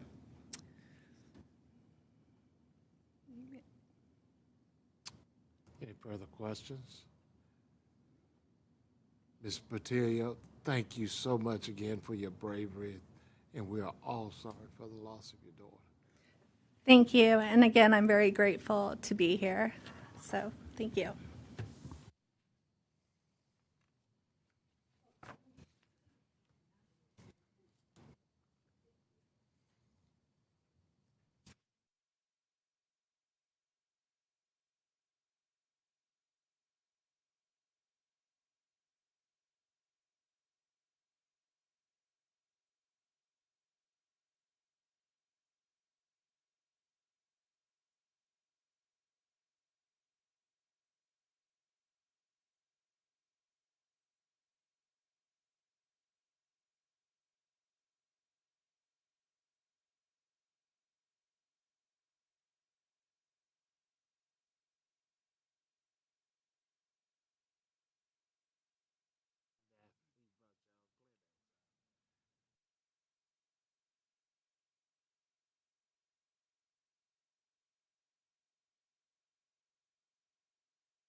Still, good morning. Our next panel will provide us with perspectives from those who have served federal sentences.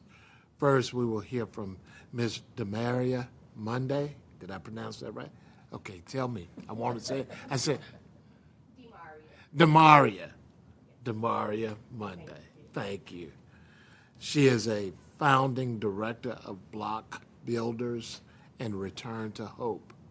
She is also a Public Voices Fellow on Transformative Justice. Ms. Monday holds a bachelor's degree in entrepreneurship from Oklahoma State University. Then we will hear from Ms. Amy Ralston Pova. All right. She is the founder of Can Do Foundation, which educates the public about the conspiracy law and advocates for clemency applicants. Ms. Pova is also a filmmaker, writer, and public speaker. Ms. Monday, we're ready when you are, ma'am.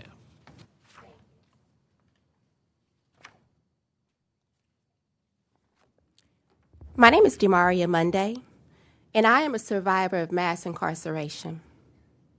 Thank you for the opportunity to share my testimony with you today in hopes that you will understand the impact that incarceration has on families. I would like to also thank the National Council of Formerly Incarcerated of Women and Girls for putting the call to action out. Today, I bare my soul to you in hopes that you will understand the devastation that incarceration has on families throughout the generations. I was sentenced to 120 months under 21 USC 841B, a mandatory minimum sentence for 50 grams or more to distribute cocaine base, also known as crack. There were 24 people on my case, and I was number 19. So if we're classified in terms of hierarchy, I was low on the totem pole. The mandatory minimum sentence, it did not take into consideration that at the time of sentencing, my firstborn child was only 4 months old. And I was his primary source of nutrients. He didn't even take a bottle. There's a program that's offered to incarcerated mothers, the MENT program, Mothers, Infants, and Children. But you have to have 30 months or less in order to qualify. At 120 months, that didn't apply to me. Mandatory minimum sentences, they produce mass incarceration. Mass incarceration is modern-day slavery. I was sold into slavery and shipped away, the property of the U.S. federal government. I was taken from my home state of Texas and sent to serve my sentence in Tallahassee, Florida, thousands of miles away from my child. How was I supposed to be his mother? At that time, my breast was still full of milk. There was not any medical equipment to help me with that discomfort. My mother brought him to come see me at 9 months old, and I was so worried that my child would not know who I was. And he alleviated that fear, because as soon as he saw me, he started patting on my breast, searching for his milk supply. The environment was cold and sterile, and the straight back chairs, and we were under scrutiny and surveillance. It wasn't an environment conducive to me even feeling comfortable to nursing my child. But there's no policies in place to state what the environment is. That visit was such a financial burden on my mother that I advised her not to bring him to see me again until I was closer to home. I was transferred to Texas 18 months later. I didn't see my child again until he was 2 years old. He was a stranger staring back at me with my eyes. But before I was a mother, I was also a young girl, a child who survived every form of abuse, emotional, physical, and sexual. And I started running away at 12 years old in order to escape the chaos in my home. And I started learning to survive in the streets, from shoplifting, truancy. I was often reported a runaway. And that began my, you might as well call it a career. That became my entanglement with the justice system.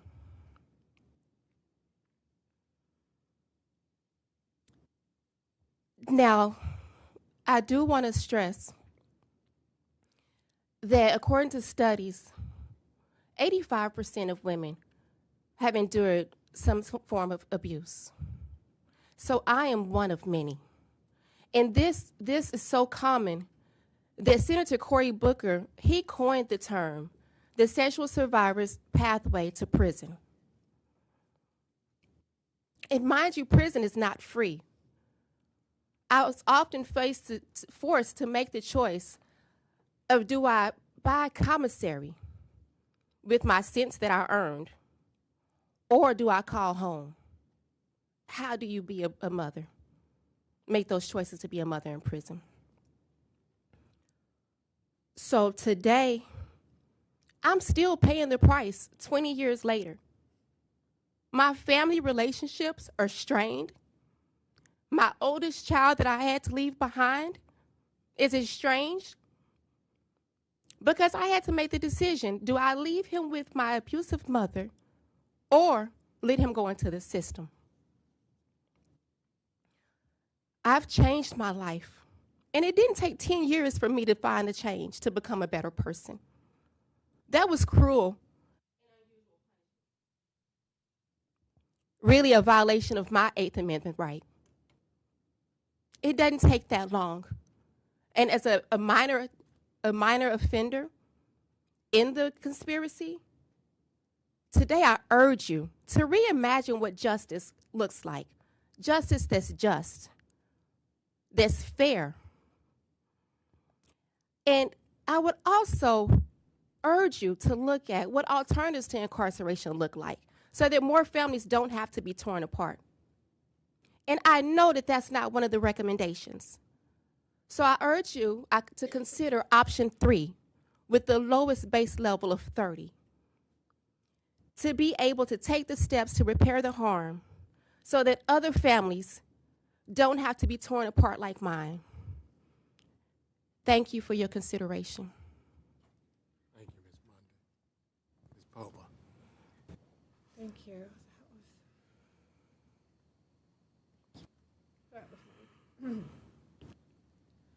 Okay, my name is Amy Ralston-Pova. Press this and the green light. Sorry. Thank you so much for this opportunity. This has literally been kind of a dream come true, because I don't know that anybody's addressed the conspiracy law from the Sentencing Commission to date. And I'd never heard about the conspiracy law until I was introduced to it by the feds, who had busted into my home and threw me in the proverbial hot seat and said, you're looking at 20 to life for conspiracy unless you work with us and cooperate. I'm not going to read from my statement, my written statement, because I hope everybody has an opportunity to do that. But I just feel like this is a full circle moment, because I started the Can Do Foundation that became a nonprofit in 2004, and the two mission statements, as you said, were to educate the public about the conspiracy law, which in my mind is still the best kept secret in the nation. The council, the National Council, we went to all universities at Yale, Vanderbilt, NYU, Washington State, Harvard, Columbia, and we would have a program called Real Women, Real Voices. And it was always my job to talk about the conspiracy law to students. And even attorneys would be there and walk up later and say, I've never heard about the conspiracy law. And one of the reasons why I provided the Glamour magazine article that is part of my written statement is because that was in 1999. And David France, who stumbled across my story, wanted an exclusive, and I said, I won't do it if you're just going to talk about the mandatory minimums, because at the time that was the only thing people were being told was the reason why people were getting these long sentences. And that's the last thing that happens to you. The first thing that happens to you is that the federal government has to be able to indict you. And they could not have even indicted me without the conspiracy law. And so I felt the need that somebody's got to fill this void to explain why people are put in this vice where they're initially told that you will either work with us or face indictment for conspiracy.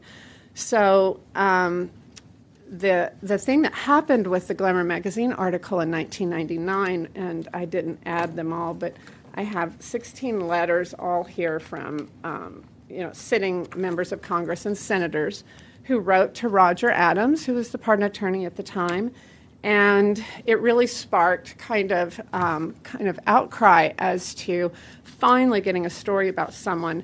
Additional women are in here, like Kimba Smith, who has a movie out about her story right now, Serena Nunn, who got out when I did, and yet this is a quarter of a century later.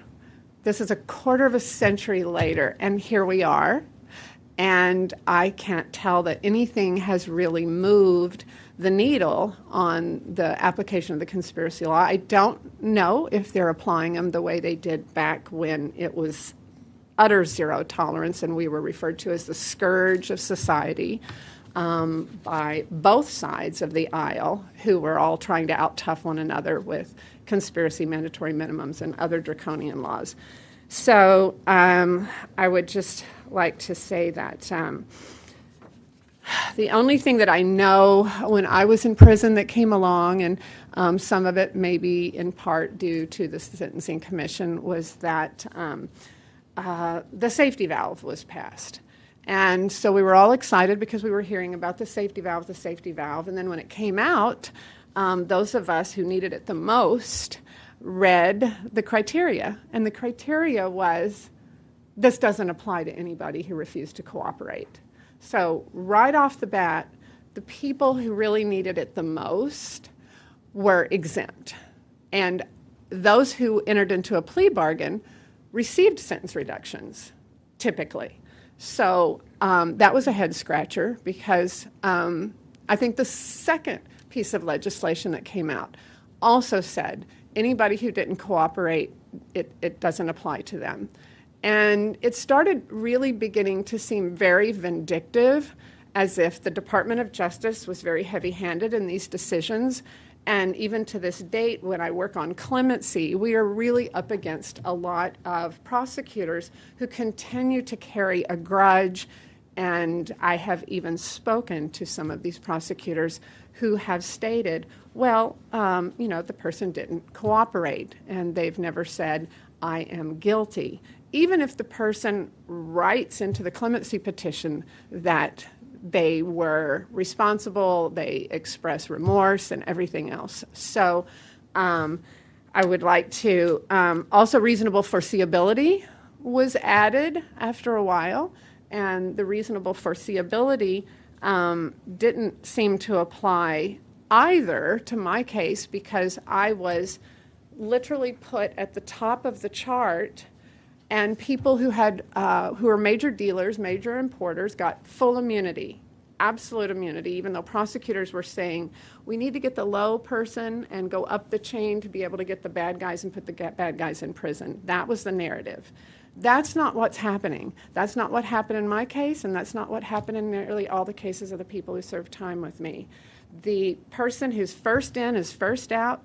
The person who has the most information gets the best deal, and the low-hanging fruit who don't have information to trade for a plea bargain and who do not give substantial assistance, which I was told you have to give substantial assistance to even receive the benefit of a plea bargain, which means aiding the government in the conviction of additional people. So I think we have a really long way to go with the conspiracy. I can't believe the red light is on already. It seems like I've only been talking for 3 minutes, but I will try to wrap it up. I just would like to say that my friends didn't know why I got 24 years. I lost a lot of friends. My family kept it a secret from the community because nobody, even politicians, could understand, how did she end up with 24 years? She must have done something really horrible. When this article came out, some friends contacted me, even came and visited me in prison and said that they were so sorry.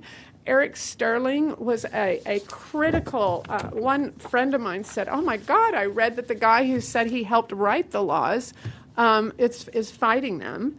And the fact that my prosecutor said that, well, we wouldn't have even prosecuted her if she'd just worked with us. So it really wasn't about putting me in prison for what I did. It was about putting me in prison for failure to cooperate. And I hope that we can get a handle on this and somehow stop applying the conspiracy law in a way that is so injurious to individuals such as myself. And thank you for your time. This really means a lot to finally be able to talk about the conspiracy law, because everyone in prison that I know that I'm trying to help with clemency is in there for conspiracy. Thank you, Ms. Bova. Yep. Thank you, Ms. Bova. Any questions from Commission?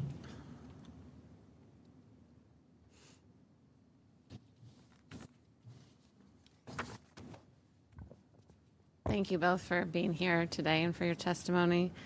I had one question that could go to either or both of you, since you both were sentenced for participating in drug conspiracies. I'm curious whether there are things that we could provide in the guidelines that would help courts identify the folks who are playing kind of lower level functions in these things that, assuming the conspiracy conviction goes through and you're at sentencing, and kind of what factors should courts be looking at to appropriately identify folks who are in those lower level functions? Okay. First of all, the government is given a hearsay exception for co-conspirators. So I heard that all through my trial. So hearsay was allowed if you were a co-conspirator. And even if there wasn't tangible evidence, they always would invoke the hearsay exception if an attorney were to object to it. So co-conspirators who were major players, they get to use hearsay to convict those of us who are going to trial. If anyone tried to testify in my favor, it was objection to the hearsay, and we're not allowed to use, well, Amy, as far as I know, Amy said this, or Amy did this, or whatever. So I think the hearsay exception to the conspiracy law is a horrible tool for prosecutors to be given to people who are getting plea bargains. And I also think that people should only be held responsible for what they're actually culpable for. Nancy Pelosi said Amy was doing money laundering. I never ran money through a bank or through a business, so I didn't really launder it, but I did collect money, and for that I'm sorry, and I wish I hadn't done it. Thank you.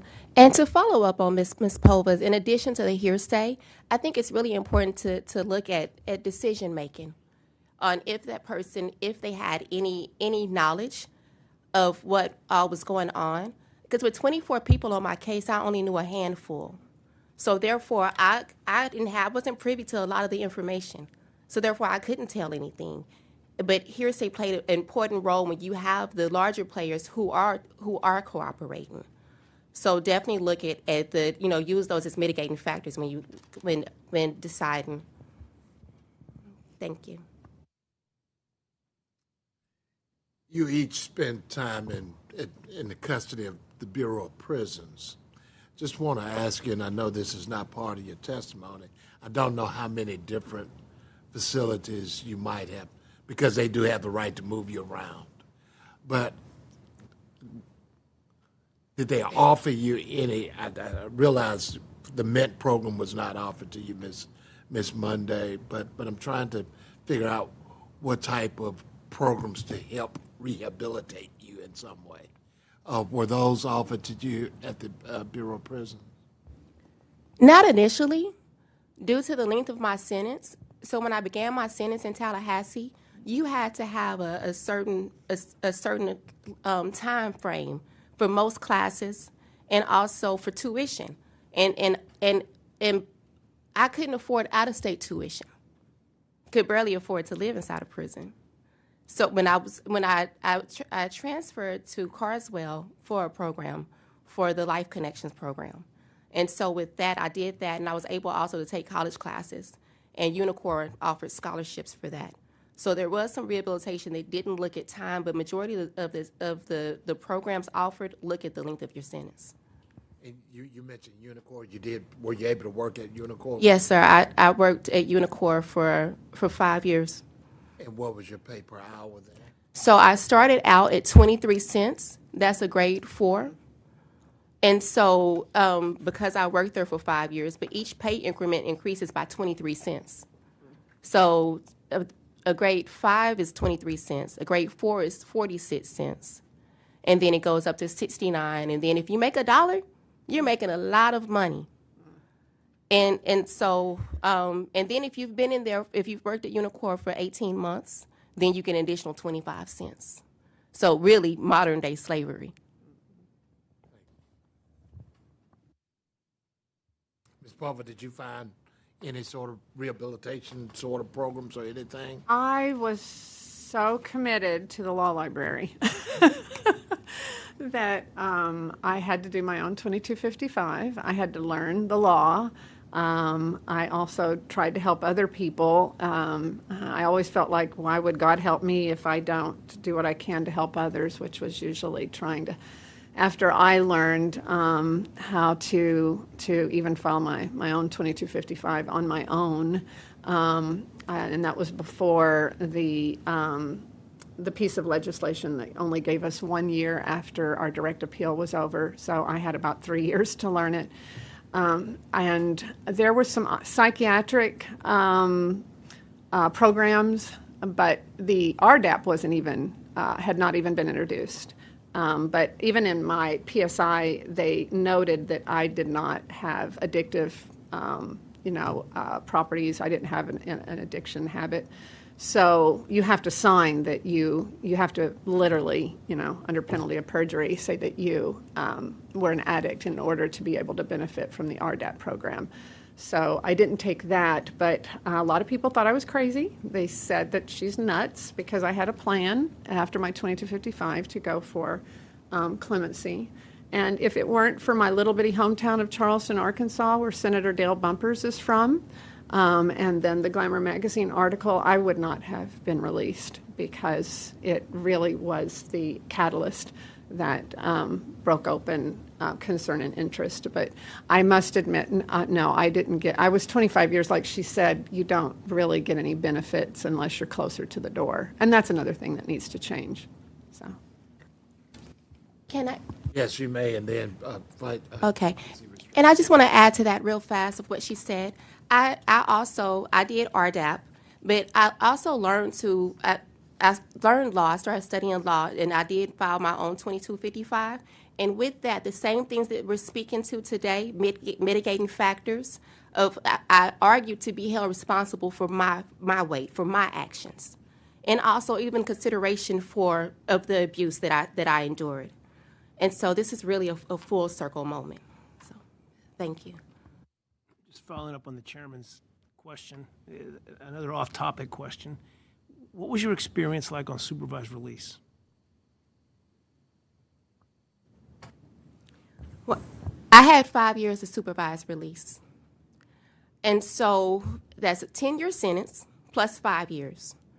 So I had multiple different probation officers. So I never really had the chance to gain a rapport with most of them because of the transition.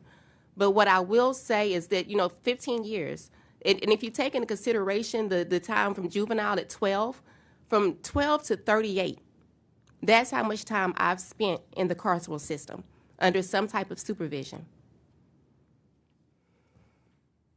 Did you get any benefit, I guess is what I'm asking. Was it helpful in your coming home, what you were offered by way of supervised release? No, it wasn't beneficial. I didn't receive resources. I didn't receive, there was a time when I struggled later on, because mind you, coming home from prison and dealing with the trauma, there's struggles of anxiety and also what's known now is post-incarceration syndrome. So I wasn't immune to that. So with my struggles, then my probation officer, he did recommend me different programs, but that was towards the end of it. This was almost 5 years later. I'll just say that I got a wonderful probation officer. We're still friends to this day. In fact, she wanted me to spend Christmas with her last year. And she came out to Los Angeles where I lived and brought her children. And she supported me getting off of probation 1 year after, which you have the right to file, and I filed that myself. And I think, I didn't cry when I heard about that I was getting clemency, which was sort of a shock because it's that day and I had to be out by 5 o'clock that day. But when I read my jurisdiction was changed from Waco, Texas to Arkansas, and the judge there signed off on it, I provided the 6 affidavits from my co-defendants who said that they knew that I was shielded from the bigger picture. And so the prosecutor got to weigh in on whether to release me from supervised release. And it was the first time that I ever read anything from the Department of Justice where he said he didn't want to cast aspersions against his colleagues, but he said, I feel like this is one that we got wrong. And to hear that from that side of the aisle was, because it's pretty brutal when you file any kind of appeal, because they just crush you, and you're looking for a little bit of mercy from that side. And so that was the first time that I heard someone from the Department of Justice kind of, give me a little bit of a glimmer of mercy. And so I benefited from well, when my clemency came through, and she came and brought the thing that Clinton had signed, my commutation, it had been passed around the office because nobody had seen one, and there's still grease stains on this thing from people handling it. But I think that really helped with me getting off after a year, was the commutation. Thank you. Thank you. We're at the time that we will thank you, Ms. Pova. Thank you, Ms. Monday. Thank you so very much. Thank you. We're now ready for our break for lunch. We will resume at 1:30 p.m. Please make sure you're in your seats before then, and we'll see everyone back then. Thank you.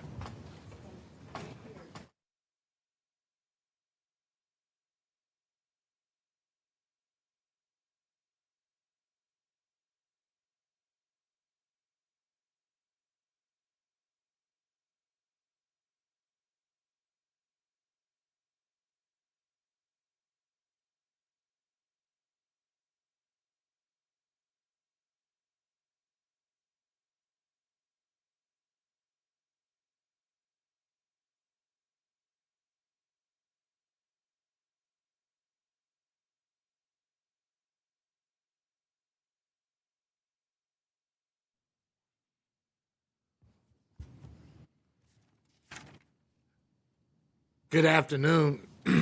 We're ready to start up the second half of our hearings for today.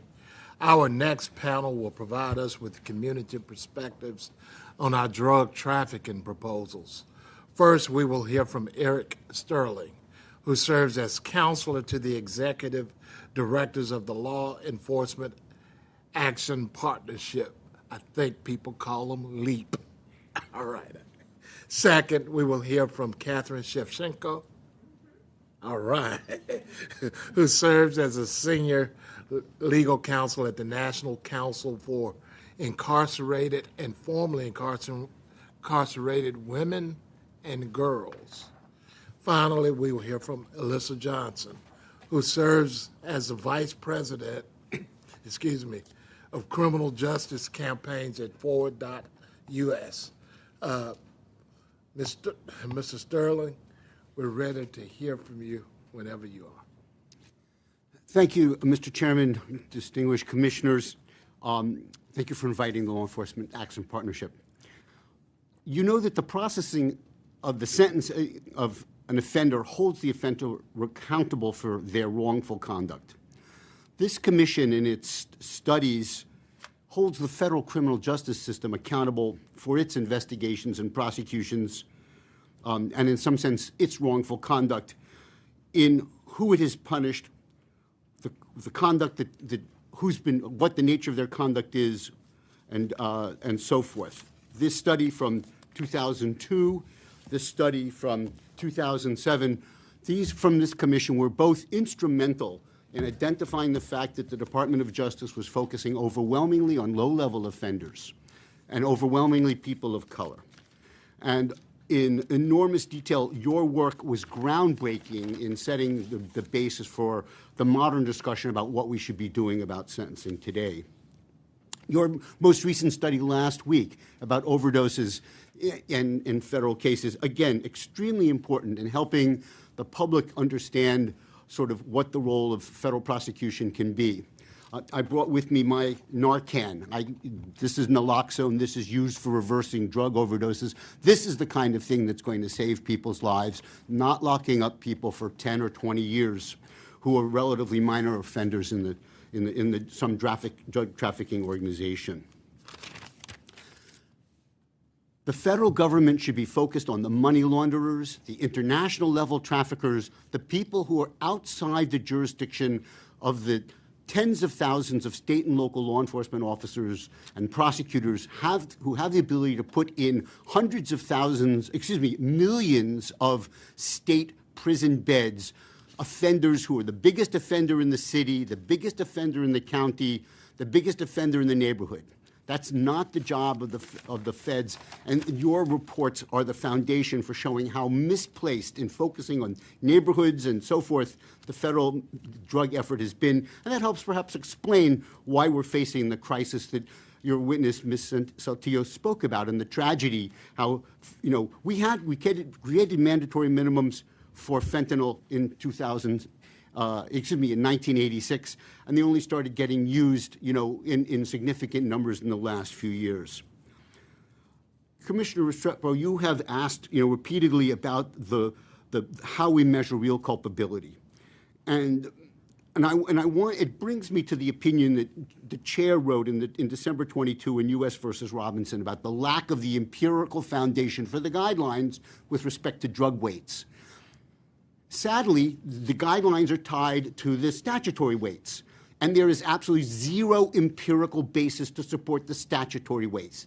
I was the counsel to the House Crime Subcommittee that pulled these numbers out of the air with the aid of a unreliable Metropolitan Police Department detective in D.C. named Jeru St. Valentine Brown. He was the most famous narc in D.C., and he was staffing the House Select Committee on Narcotics Abuse and Control. He has gone to prison for his extensive perjury in federal drug cases, and even in his sentencing, he submitted forged letters in support of his sentencing. You can look up the background and see how misconceived the numbers are that underlie our mandatory minimums, and then by extension, the quantities that underlie the guidelines.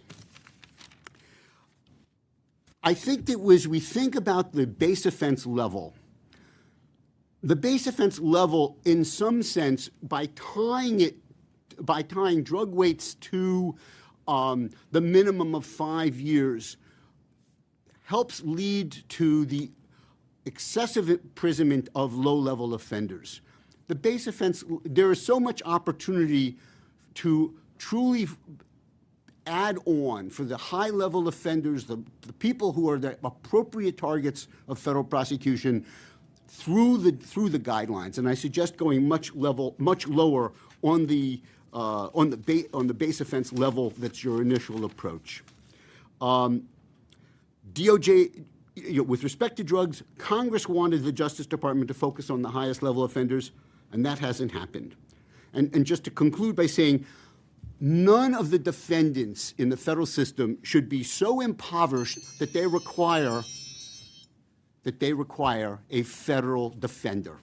The federal defenders don't belong here talking about these cases in a truly just situation, because the Department of Justice be focused on people who can afford the most expensive counsel to represent them. Thank you, Mr. Chairman. Thank you, members. Thank you, Mr. Sterling. Ms. Shevchenko.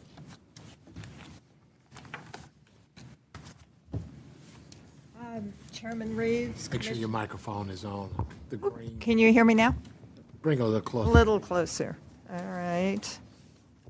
There, I'll do it this way. Chairman Reeves. Woo. Yes. And commissioners, thank you so much for this opportunity to speak to you, and I am particularly grateful that you are willing to hear such a diversity of views. On behalf of the National Council, let me thank you for considering lowering the sentencing ranges for drug convictions. We agree that equating drug amounts with culpability does not serve the interests of justice. And I'd like to dig into that a little bit. I think every lawyer has a client that they just can't forget. And my client is Sarah. Sarah is currently imprisoned at FMC Carswell. 10 years ago, Sarah was living her best life. She was married, she had 3 beautiful children, and 1 on the way. Her husband went on a business trip and was murdered. She found herself a single mother of 3, then 4 children. She struggled. She found a job. She was doing okay. And in fact, she was working through a temporary agency, and the employer wanted to hire her full-time. They did a background check. They found out that years earlier, she had answered an ad on MySpace for someone who wanted someone to buy a car and deliver it. She did that, and it turned out that the person she was bringing the car to was a drug dealer. She was arrested. She was pleaded to a level 6 felony in Arizona, did her probation, and went on her way. Until disaster struck, she finally had to turn to her in-laws, who were drug traffickers, and they said, sure, we'll help you, but could you do us one favor? Could you take this money order to Western Union? It's a birthday present.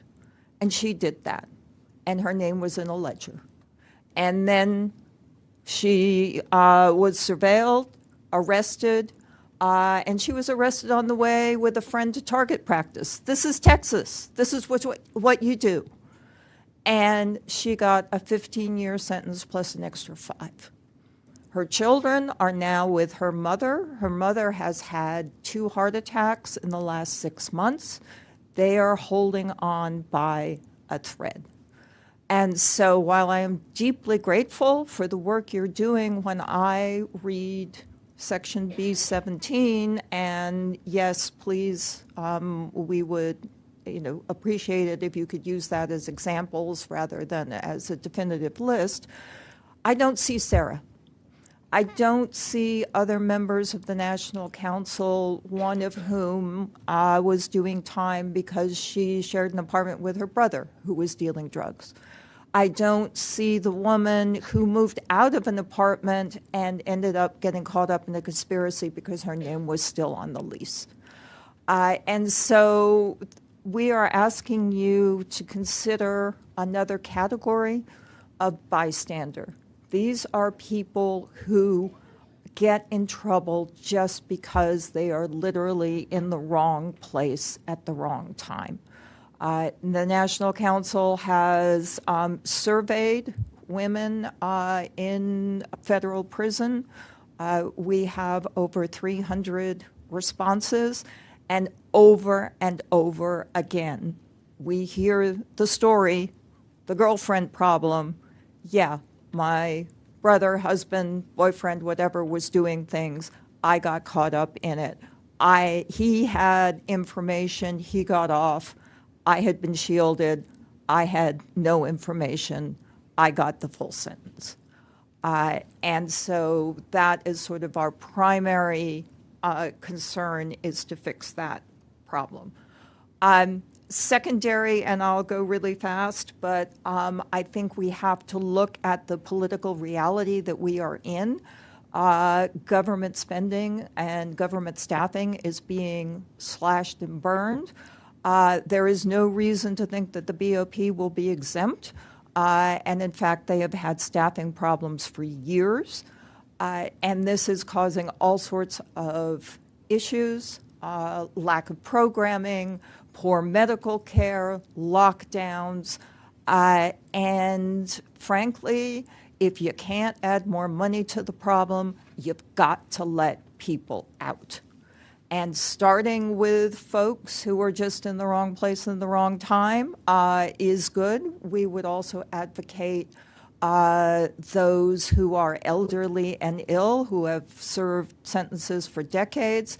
And I know retroactivity is a sensitive topic, and I respect the victim's perspective, but I would also ask you to balance the need for finality with the recognition of redemption. And with that, thank you very much. Thank you. Ms. Johnson. Chairman Reeves and members of the Commission, Forwarded.us is a bipartisan advocacy organization that focuses on using data and research to advance safe and effective policies to reduce incarceration. We support the adoption of Parts A, B, and E of the drug amendments. These changes will begin to address the disproportionately long sentences that don't improve public safety, as well as continue the Commission's important work to take a more evidence-based approach to drug sentencing. More than 40 years ago, federal and state law changes created lengthy prison sentences and mandatory minimums in an attempt to stem drug use and sales. However, in the intervening decades, we've learned, and a growing body of research shows us, that increased penalties and longer sentences don't deter drug use or trade, and they don't make our communities safer. In addition, because of the impact of the replacement effect in drug sale and trafficking cases in particular, there isn't a benefit of incapacitation or keeping people behind bars longer, because unfortunately they're often replaced, that individual was replaced into continued drug sales. Coupled with the data that we know that incarceration can actually make it more likely that someone goes back to jail or prison, these long sentences aren't an effective deterrent, and instead they separate families, destabilize communities, and drain public funds. We support the adoption of Part A, Subpart 1, Option 3, as well as a hybrid approach to Subpart 2. It's clear that using drug quantity as a primary factor in federal sentencing is a flawed approach. The Commission's own 2010 study showed drug quantity to be a poor indicator of culpability, and Option 3, that reduces the highest base offense level to 30, would be an impactful change that aligns with the overwhelming research that long sentences don't advance public safety. And Subpart 2 ensures that individuals that have a limited involvement in drug trafficking don't receive excessively long sentences. We can see that the current guidelines aren't working to reflect a person's role. Adopting this new specific offense characteristic would help ensure consistency and fairness in sentencing of people who play a limited role in drug trafficking. We agree with the hybrid approach on subpart 2 that's outlined in the public comment from the federal public and community defenders. In particular, it lists examples of roles that would necessitate a sentence reduction, but also leaving judges flexibility for unforeseen circumstances and requiring only one, if any, factors for a person selling drugs at the street level to receive a reduction. The Commission's prior amendments, such as drugs -2, crack -2, demonstrate that base offense levels can be reduced safely. We also support the adoption of Part B, making some necessary changes to eliminate purity distinctions in the methamphetamine guidelines. Since the penalty disparities for meth offenses was established, we've learned that a higher purity is not an accurate indicator for having a higher involvement in the drug distribution chain. From 2011 to 2019, the average purity of meth that was seized and tested by the DEA was consistently over 90%. And the Commission's own study also found that there was no statistically significant difference in the purity of meth and a person's role in the offense. Assigning a higher base offense level in the guidelines for meth actual and meth ice just results in disproportionately harsh sentences that don't advance public safety. For instance, people who are sentenced for trafficking meth ice receive sentences that are an average of 20 months longer than people sentenced for trafficking meth mixture. Based on the data that purity is not an indication of increased involvement, it should not be used to significantly increase someone's sentence. And lengthy sentences for meth are also at odds in federal drug sentencing more broadly. In fiscal year 22, the average imposed sentence for meth offenses was 30 months longer than the average for all other drug trafficking offenses. The purity distinction is likely driving that sentencing disparity between meth offenses and other drug offenses. And so specifically, we want to see a change to subpart 1 and then also subpart 2 option 1 that would set those quantity thresholds for meth at the current level for meth mixture. We also support Part E of the Drug Offense Amendment and urge the Commission to provide much needed clarity to ensure that people who do provide truthful information to the government receive appropriate departures, regardless of if that information is provided in person or in writing. And lastly, we would just urge the Commission to reject Part C and Part D.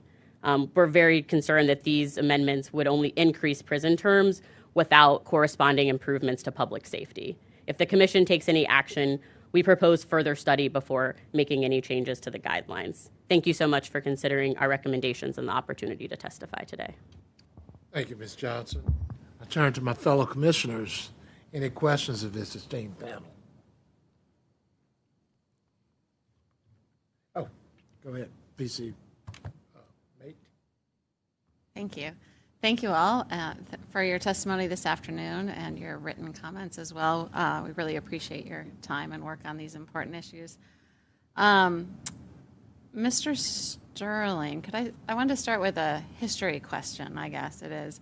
When you and others were working on the legislation that established the 10-year mandatory minimums for certain drug offenses, do I understand the history correctly that 10 years was seen as the appropriate floor for kingpins for that function in drug trafficking? Yes. Okay, then there are the quantity issues, but that was seen as a sufficient place to start, subject to. Right. Obviously one might ask, what does a kingpin mean? And when I originally presented to the subcommittee a draft for their consideration and markup, I used the DEA's highest level trafficker in a four-part schema that they had at that time. And this would have been someone who was involved in the distribution of hundreds of thousands of doses a month for like a half a year. You mean, to just give you a sense of scale, what was originally proposed. That was rejected because there weren't traffickers that big in Louisville, Kentucky. And instead, the congressman's colleagues, instead of saying, well, good thing Louisville isn't Miami. No, it was like Ron's right. Ron Mazzoli, you're right, and we're going to, and Eric, that's not, you're gonna have to come back with something else. And it was a mad scramble to come up then with other kinds of data, and so the numbers were wholly the wrong direction in terms of the guidance to what should be, who qualifies. I mean, it was we had no hearings, we had no input from judges, from Maine Justice, from anybody. There were no hearings. I mean, this was picked out of the air. This was, decided in a matter of hours before it's reported out of full committee to go to the floor, in time for Labor Day, coming back after Labor Day. It was a very, very rushed process for partisan political advantage.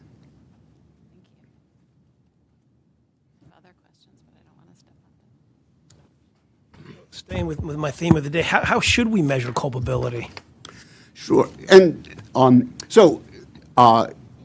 to the extent that you're able to gather evidence about the decision-making capacity of the offender, the amount of share of the profit of the enterprise, or the kind of lifestyle that it supports. I mean, somebody could be a solo LSD chemist and be caught, and but they're making hundreds of thousands of dollars a year. But to me, it's inconceivable that someone who, at the time the investigation takes place, has no money, and has to go to the federal defender. That's a sign that that's not someone who's terribly culpable in the level of what should be a federal case. Those would be examples, it would seem to me, of ways to identify. You're both trying to identify both their function. Now, someone who's an executioner, who's a murderer in an organization, that's a high level of culpability, even if they're taking orders from someone else. But that's not, of course, the typical kind of case that you're faced with. Johnson, any thoughts? I think what we know is that the one-size-fits-all isn't working. And so as we, some of the amendments and proposals put forth by the commission that allow to look at specific characteristics of what's happened, but also understanding that there has to be opportunities for rehabilitation, and learning that incarceration is one of the most expensive and least effective public safety strategies. So as we're thinking about how are we prioritizing public safety, we have to look at reducing sentences, and understanding that, again, as we see right now in the scheme that exists, that so many people are facing these excessively long sentences that had very little culpability, or because of mandatory minimums are facing extremely long sentences. Sorry. I was just going to, please go ahead. I was just going to add really quickly, I think it's also important to look at the pressures that the defendant is under. Lots of women are, in abusive relationships. They are forced to do things to protect their children. And so there are a lot of pressures that people are under, which will make them make the choice to be engaged in drug trafficking, whereas, it's against their will, but they have another, they're trying to protect someone. Mr. Chairman, just briefly, Professor Mark Osler at St. Thomas University suggests the Commission consider using the kinds of financial measures that you use for your financial crimes, that you tie the amount of a fraud, the dollar amounts. Those kinds of amounts could be sort of similarly used for thinking about how much money is acquired by the defendant in the drug case. I want to follow up on something you were saying, Ms. Shevchenko, and then Commissioner Meisler. You mentioned the pressures. Wouldn't that necessarily come out during the course of a sentencing after someone has pled guilty, or in the not necessarily in the plea colloquy, but the obvious pressures that a person might be under? The judge can take all that into consideration in imposing a sentence. Is that right? I think if you have a good lawyer, it's right. I think if you have a federal defender who has a lot of other clients, you are told to stand there, say nothing. This is the best deal you're going to get. So again, it depends upon the person and the situation. But even if you are able to tell your story, if you're looking at a mandatory sentence, then we get these statements from judges that say, gee, this is really terrible, but my hands are tied. And that's the problem that I'm hoping you folks can address through lowering levels and putting in greater flexibility and more opportunities for judges to be able to go down to zero in terms of incarceration and look at other forms of penalties, whether it's, a fine or community service or whatever it happens to be. We have found in our experience at the Federal Public Defender's Office, when compared to those who are otherwise practicing, do an esteemed job, do a great job. But yes, no. I did not mean, and very often the federal defenders do an amazing job, but then you have some people that are, private attorneys that maybe are just less experienced. Thanks, Chair. This is just from Ms. Johnson. I appreciated your organization's focus on empirics and data analysis and your reference to some studies that could be conducted. But the Commission did do a study last year on methamphetamine sentencing, and I was just going to flag one aspect of it and get your reaction to it. Relying on CDC data, the study pointed out that overdose deaths from psychostimulants, comprised mostly of methamphetamine, increased 703% between 2001 to 2021. I'm just trying to figure out how we should account for that and the risks posed by some of these substances in making any changes to the guidelines. Thanks. Thank you. I think what's important to realize is that I'm not saying that the recommendations that I'm making in terms of lowering sentence doesn't mean that we don't need to come with full-throated solutions to address like substance use, abuse, and addiction. But I think what we know very clearly is that the solution to that is not these long sentences. Obviously, that's a troubling statistic, and know that communities and families are hoping for real evidence-based solutions that will address overdose. But I think as we look at the fact that long prison sentences will not deliver that, we have to think about alternatives and the range of whether it's more community-based investments in addiction and substance use and housing and a mental health and a range of other services that has both a nexus to improving public safety, reducing addiction, as well as ensuring that we're able to help communities with these ongoing issues.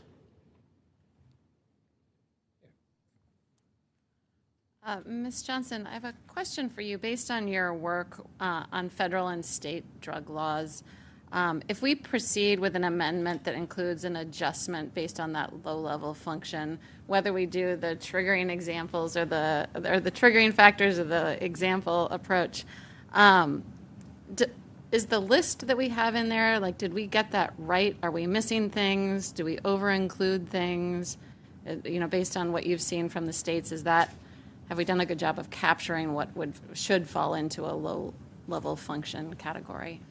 I think you all have captured a lot. I think that's kind of the fact that it's difficult to fully capture every scenario is why we supported kind of a hybrid approach that both gives some required reduction but also allows judges to look and appreciate potentially unforeseen circumstances or kind of balance that based on the individual case. Thank you. And to follow up with that question, I know your group is keenly involved across the country in all 50 states or a bunch of states, including my own. But the reforms that we're sort of been talking about as part of this hearing today, how do they fit with the reforms that might be going across the country, if there are any reforms going across the country? Well, I won't pretend to be able to tell you all the updates of all 50 states, but I think what we've seen in the last 15 years is an absolute shift around drug policy, right? There are states that have defelonized simple drug possession and understanding addiction, states that have, essentially removed enhancements that were allowing and, creating longer penalties. So I think what the commission is doing is in line with an understanding that long sentences for drug offenses aren't what makes us safer and don't actually address a public safety need. as it relates to potentially addressing addiction and substance use with a high level of effectiveness. And so I think in terms of reducing the sentence ranges, offering additional flexibility for judges to consider the circumstances, and also understanding that what we want is for our communities to be safe, and also that right now the investment that we're getting with long sentences isn't helping our communities and isn't making us safer as we continue to advance. And I think looking at these specific, both all of the changes that we've supported in this amendment cycle are meaningful steps to begin to think about how that we can take a more evidence-based drug sentencing approach.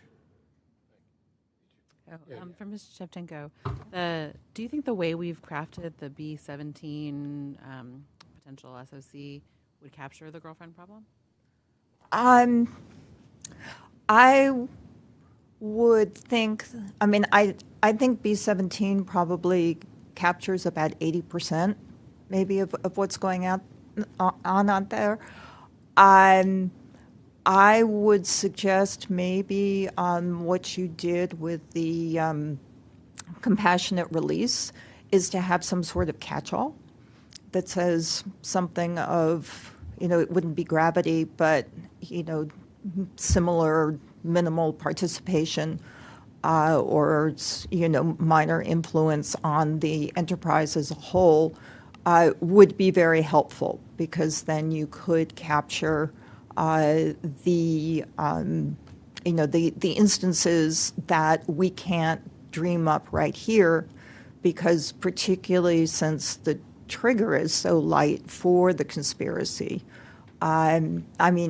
it can be your name's on the wrong lease, and so I think it's a great foundation, but either it should be examples or you should have a catch-all. I have one last question. It is to you, Mr. Shevchenko.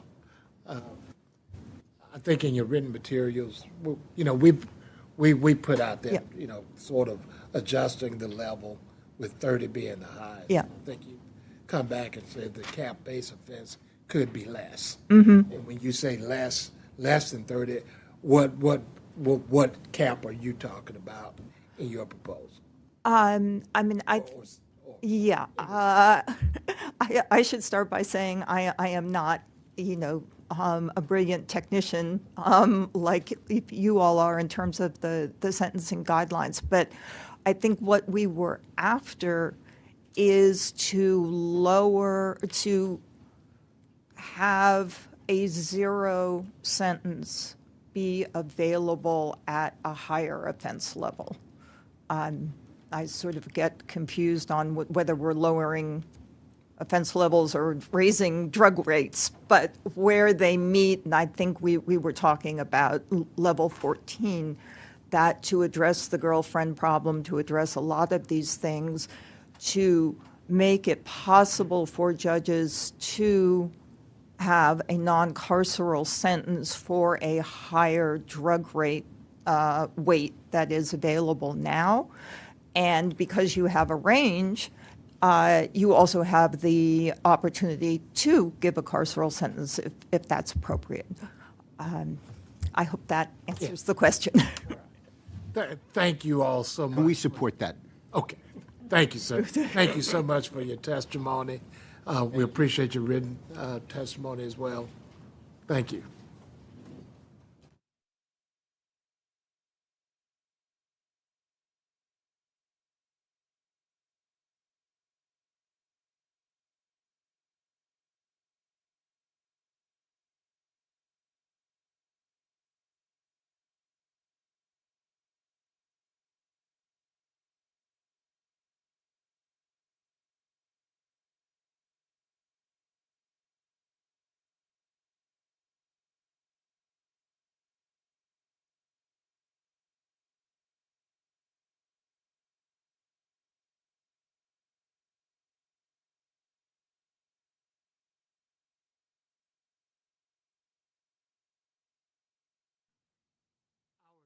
Group of panelists will provide us with additional community perspectives on our drug trafficking proposals.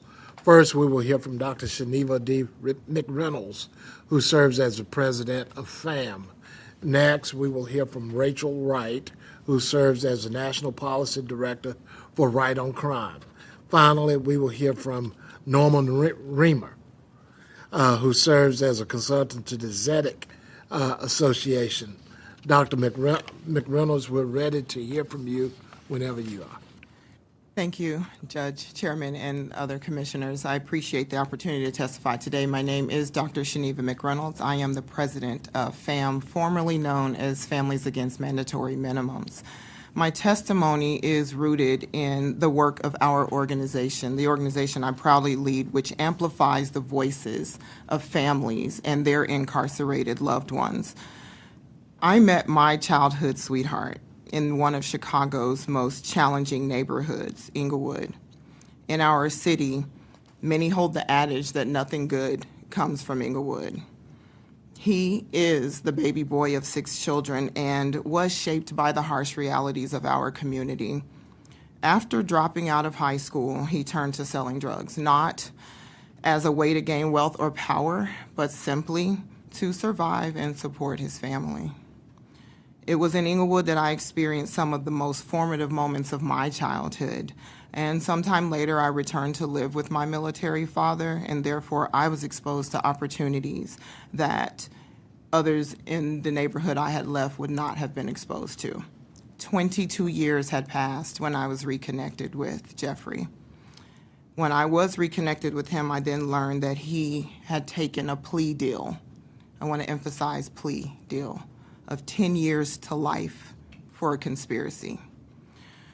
Due to the well-known sentencing disparities between crack and powder cocaine, he ultimately received a 235-month sentence, nearly 20 years. And although he certainly knew the difference between right and wrong, and also accepted accountability and responsibility for his actions, the punishment did not reflect who he was as a person or his circumstances. By pushing his earliest release date to 2025, the guidelines forced a sentence that was far too long, overshadowing any sense of justice or rehabilitation. The need for change was evident not only to our family and others in the community, but also to lawmakers, judges, and this commission. After reforms implemented during previous administrations, measures recognizing that sentencing must account for mitigating factors, my husband's sentence was significantly reduced, and we were reunited earlier than the original guidelines would have allowed. In 2012, we reconnected. 2013, he proposed to me in a federal prison. 2014, we married in that federal prison in 15 minutes, and I'd do it again today. And then he came home in 2015 in enough time to share the last year of his mother's life. Today, we celebrate milestones, amazing ones. We celebrate the fact that he has successfully transitioned into civilian life. We started a trucking company that employs returning citizens, and last July, we celebrated our 10th wedding anniversary. His story stands as a testament to the transformative power of reform and the potential for renewal. It also demonstrates just how excessive his original sentence was, as he did not need another 12 years to become the man he is today. This amazing man, who I am proud to do life with, also appeared before this very commission in July of 2023 to testify about the retroactivity guideline amendments, those very provisions that brought him home over a decade earlier. Our legal system too often fails to consider the full context of an individual's life. It disregards mitigating factors that can and do change the trajectory of a person's life, and you have the power to make this system a little more just. I do not believe the current approach aligns with what Congress intended. This morning, I listened remotely to witnesses, and I fully and wholly support Mr. Morales' testimony. My husband is a prime example of a low-level offender who turned to selling drugs to survive while also working as an airport porter. There's a misconception that those who sell drugs don't seek legal work, but in the early 2000s, his job simply wasn't enough. If I could have spoken to AUSA Sanchez, I would have asked her, how is it justified to hold a low-level offender accountable for an entire organization? From my experience, my husband and others like him never chose an organization. They simply bought and sold drugs from a neighborhood supplier. I listened earlier to testimony from a victims advocacy advisory group, and I want to address the misrepresentation of victims as a singular voice. There is no one-size-fits-all experience. 16 years ago, when I was 29, my first husband was murdered, and I still today do not know who murdered him. And if you would have asked me 16 years ago, I would have told you I absolutely wanted an eye for an eye, because that's pain, that's trauma.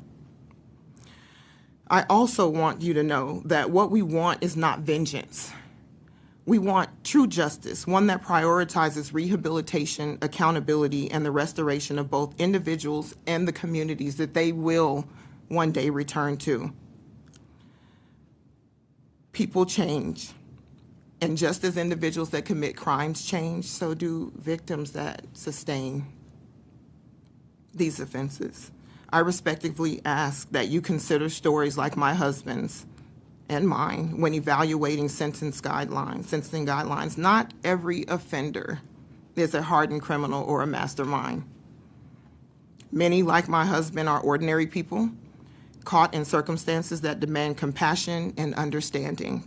And I urge you to account for the mitigating factors such as their upbringing, their intent, and the possibility of rehabilitation, so that justice may be tempered with mercy and that our system can allow for redemption and true reintegration into society. Thank you for your time. Thank you, Dr. McReynolds. Ms. Wright. Chair Reeves, members of the Commission, thank you very much for the opportunity to testify before you today. My name is Rachel Wright. I'm the National Policy Director for Right on Crime, which is a national criminal justice campaign of the Texas Public Policy Foundation, where we focus on conservative, data-driven solutions to the criminal justice system that look at reducing crime, restoring victims, reforming offenders, and being very cognizant of the taxpayer dollar. The Sentencing Commission's proposed amendments today on drug sentencing cover issues and seek to improve a very complicated and evolving area of law. I will be focusing my remarks on Part A and Part B, the drug quantity table and the methamphetamine purity distinction. I'm also happy to answer any questions on Part C as it pertains to fentanyl and mens rea. The laws and sentencing guidelines on federal drug crimes have evolved over time. The types of drugs and the type of offender has also changed. Therefore, the sentencing guidelines and the policies surrounding this crime should also change. We have seen cartel members and transnational drug organizations who are peddling drugs, manipulating low-level offenders, and poisoning those with substance use disorder. I think that most people would agree that the punishment should fit the crime there. On the other side, the punishment should fit the crime whenever you have individuals who are not those transnational drug organizations and are not taking advantage of those with substance use disorder. To that end, we should look at the guidelines as a way to not be overly punitive, but rather to find options for reprieve for those who can be rehabilitated and reenter society as law-abiding taxpayers. The Sentencing Commission has been at the forefront of rectifying many of the wrongs of drug sentencing policy. For example, it was this body that first called to attention how the disparate sentencing between crack and powder cocaine was unnecessary and overly punitive. The Sentencing Commission also regularly reevaluates drug sentencing based on what's actually happening in the courtrooms. And this body does not shy away from the controversial and evolving areas of drug policy, such as fentanyl analogs and other synthetic drugs. So today, the Sentencing Commission is tackling another important issue, a thoughtful reevaluation of the drug quantity table. Does it measure culpability? Right now, the drug quantity table serves a purpose, and quantity does have a valid basis, but it is over-relied upon. Individual culpability, individual role should also play an important part in measuring the length of the sentence and an individual's culpability. Right on Crime believes that the Commission should consider revisions that would focus on an individual's culpability in addition to the quantity. So there are tools at a prosecutor's disposal right now to seek enhancements depending on if a person can be identified as a leader, an organizer, or a manager of a criminal enterprise. And these role-based characteristics are important for those enhancement procedures. And yes, there are opportunities to also depart downwards, but I am very encouraged by the Commission's proposal on the specific offense characteristics for role-based departures. And I'm happy to discuss that potentially non-exhaustive list in more detail with the Commission. Ultimately, as we can see from the methamphetamine purity distinction issue and the prevalence and expansion of synthetic drugs, quantity alone is no longer the strongest indicator of culpability, and this Commission should be doing excellent work as it is on evaluating how to best move forward. The Commission is also considering an amendment to address methamphetamine sentencing. As you all know, there is currently a 10-to-1 statutory and guideline ratio where it takes 10 times less pure methamphetamine to trigger the same penalty as it would for a more pure, detectable amount of methamphetamine. And purity is a unique proxy only for this methamphetamine drug, and no other drug in the no other drug in the Controlled Substances Act is purity alone used as a proxy for culpability. Now, the impetus behind this purity distinction, I think, was well-meaning. It was in response to the domestic methamphetamine production crisis earlier this century. However, most methamphetamine now is made in Mexico, smuggled across the southwest border, and is incredibly pure. So the alleged purpose now in that purity distinction is largely moot. A growing number of federal courts have recognized this somewhat absurd purity distinction and have called for its abandonment in the sentencing guidelines. And to that end, Right on Crime would urge this Commission to eliminate the purity distinction and focus the sentencing guidelines on the mixture range for all methamphetamine cases. This would still allow for dangerous methamphetamine offenders to still be facing long sentences where it is appropriate, but would also provide for consistency and accountability within the system. I thank you again for your time, and I'm happy to welcome your questions. You'll get them in a minute. Mr. Rima. Thank you. Thank you very much, Mr. Chair, members of the Commission. I'm honored to be here today on behalf of the SEDEC Association, an international humanitarian organization that has focused keenly on criminal justice reform in recent years. I've had the privilege previously of being here during my tenure as the executive director of NACDL. But I also want to put my discussion in some context because I am part of the fast vanishing cadre of lawyers who actually practiced pre-guidelines, not just pre-Booker, but pre-guidelines. Like many, I feared from the very beginning that they would lead to draconian sentences, and they did. And I'm enormously grateful to the work that the Commission has done, and so is ZEDEC in particular. We're grateful tremendously for what you've done in recent years to try to ameliorate some of the harms that have resulted from this ill-conceived approach to sentencing. And I'll just exploit the prerogatives of age to offer this observation. I think from the very beginning, the concerns about sentencing disparity were misplaced and overrated. I don't think that they took into account the fact that capable lawyers were getting good results, positive results with very harsh judges, and incapable lawyers were getting bad results with lenient judges. And secondly, the effect of the guidelines, even post-Booker, is that judges are extremely tethered to what you to what the guidelines, to what you put out there, and so what you do really matters. I also want to make this overarching point and then get to 3 or 4 points specifically. And that is this. We are extremely concerned with the unjustified degradation of mens rea in the criminal law. And that's on the front end and it's on the back end. So on the front end, we've already heard discussion today about the impact of conspiracy law, how broad it is, how wide a net it casts. But on the back end, you also have all of these other enhancements, relevant conduct, role in the offense, all of which come in under a preponderance of the evidence standard. And ultimately, what we have is a problem with the exaltation of quantification. And I'm talking about quantification both in the context of 2D 1.1 with regard to drugs, but also with respect to loss, the emphasis on loss value in the economic crime area. Quantification is an unjust and unreliable proxy for individual consideration of culpability, which as was expressed more than 15 years ago in a report that I worked on with Heritage, is the moral anchor of our criminal justice system, and that's what we've lost. So with that as a context, we applaud the efforts that you're making. We urge you to go to the lowest level you're considering for the base offense level of 30. We urge you to consider reducing the other lower levels accordingly by whatever scale you come up with. We know that this will ameliorate some of the worst impacts of quantification in this area, but I can't stress enough how much we are also urging you to let this just be the first step and to continue down this road and move away from quantification across the spectrum of all criminal activity. Commissioner Restrepo, you've raised this a few times. I have my answer to you. If I were writing on a blank slate, I would say what we need is individualized factors, not arithmetic. And that's where I hope you'll go. With regard to the specific offense characteristics for low-level offenders, we support that. We would urge you to go to the maximum of 6.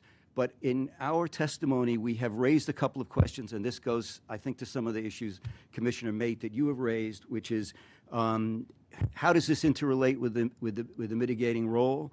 Well, for one thing, if you choose anything other than 6, you've got to have a provision that allows the mitigating role of up to 4 to be added into it.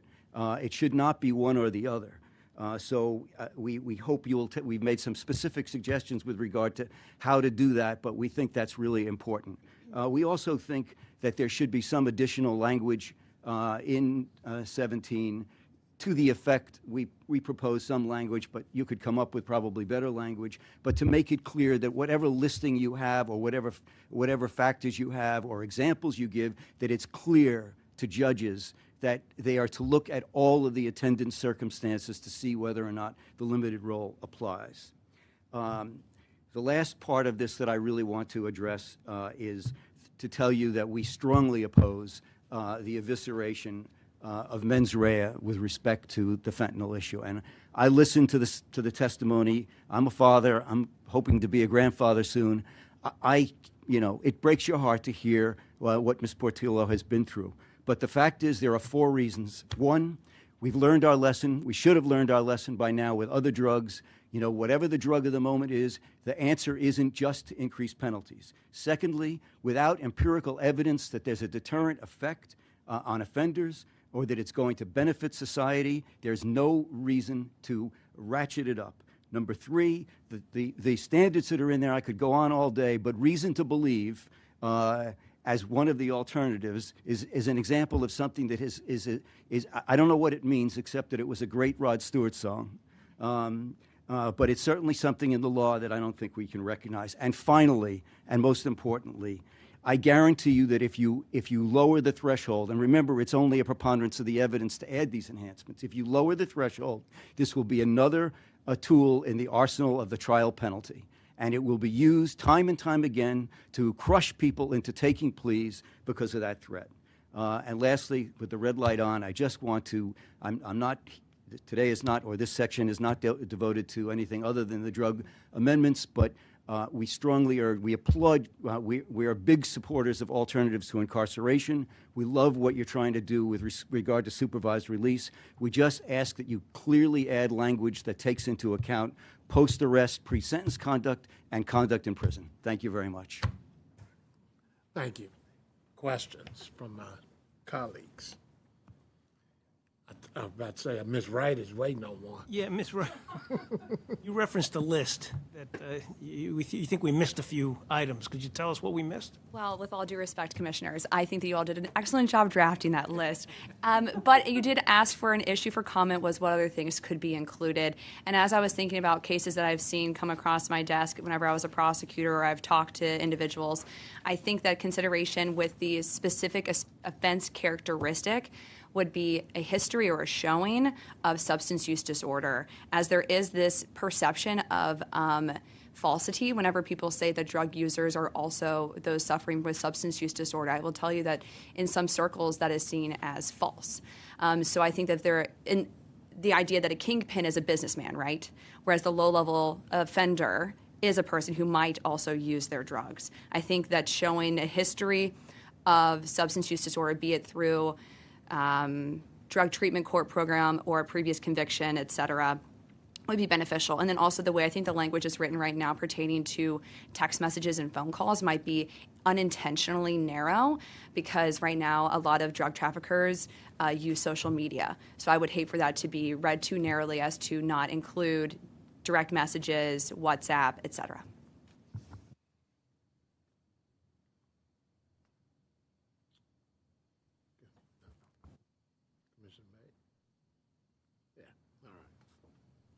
Thank you all very much for your time here today and for your work before today. We really appreciate it. Dr. McReynolds, I have a question for you, and this is turning to something that was in FAM's written comment. Their FAM asked us to amend 2D11, the quantity table, to set the highest base offense level at 30. And so I had two questions about this. It's kind of echo some questions that came earlier today with other panels. What data or research supports going to that level 30, and for your position? And are you aware of any data or research that would support its current existence higher than 30?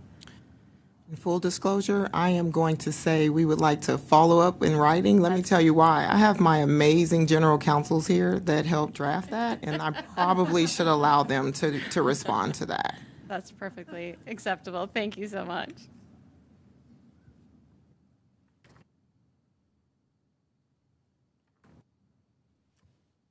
Any other questions? Well, one of the topics that, go ahead. One of the things that have been consistent, and I'm looking at you, Mr. Raymond, because you say you've been around here a long time. But one of the things that we've heard from prior panels and stuff, the 30 offense level being, we're sort of asking for comments to our solution of bringing it down to 30. And many have said, yes, 30 is a great ceiling, I guess, but it shouldn't be the floor, I guess. And I think many people have said, well, it could be less than 30. If it were less than 30, do you have any thoughts about where that range ought to be tied to, or what? Well, I associate myself with earlier comments suggesting that we need to get to a place where, for an appropriate offender, the guideline permits a non-incarceratory sentence. So maybe it seems like it's asking for too much in order the way that the guidelines are structured right now, but that's really where we need to go. We need to have a situation where a judge can get to the place with an appropriate case where they don't have to send them to prison, or the guidelines at least don't indicate a prison sentence. And again, it's dismaying to me when I've been involved in bar work, so I know and have great affection for so many judges, but judges who weren't exposed to the system before the guidelines just don't think that it's okay to disregard what the guideline is and sentence accordingly. So that's my answer. I don't have the specific number, but we need to get to a place where you can have an alternative to incarceration.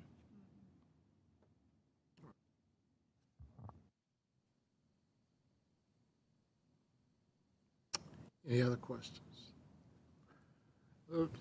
Ladies and gentlemen, thank you so much for your testimony today. We appreciate you.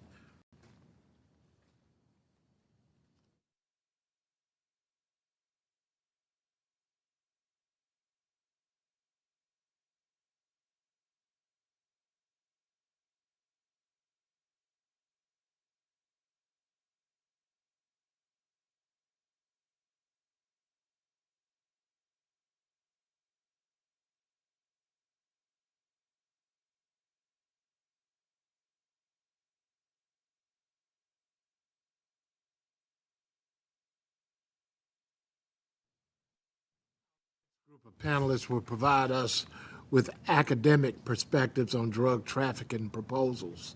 First, we will hear from Jonathan Calkins, who serves as a Stever University Professor of Operations Research and Public Policy at Carnegie Mellon University's Hines College.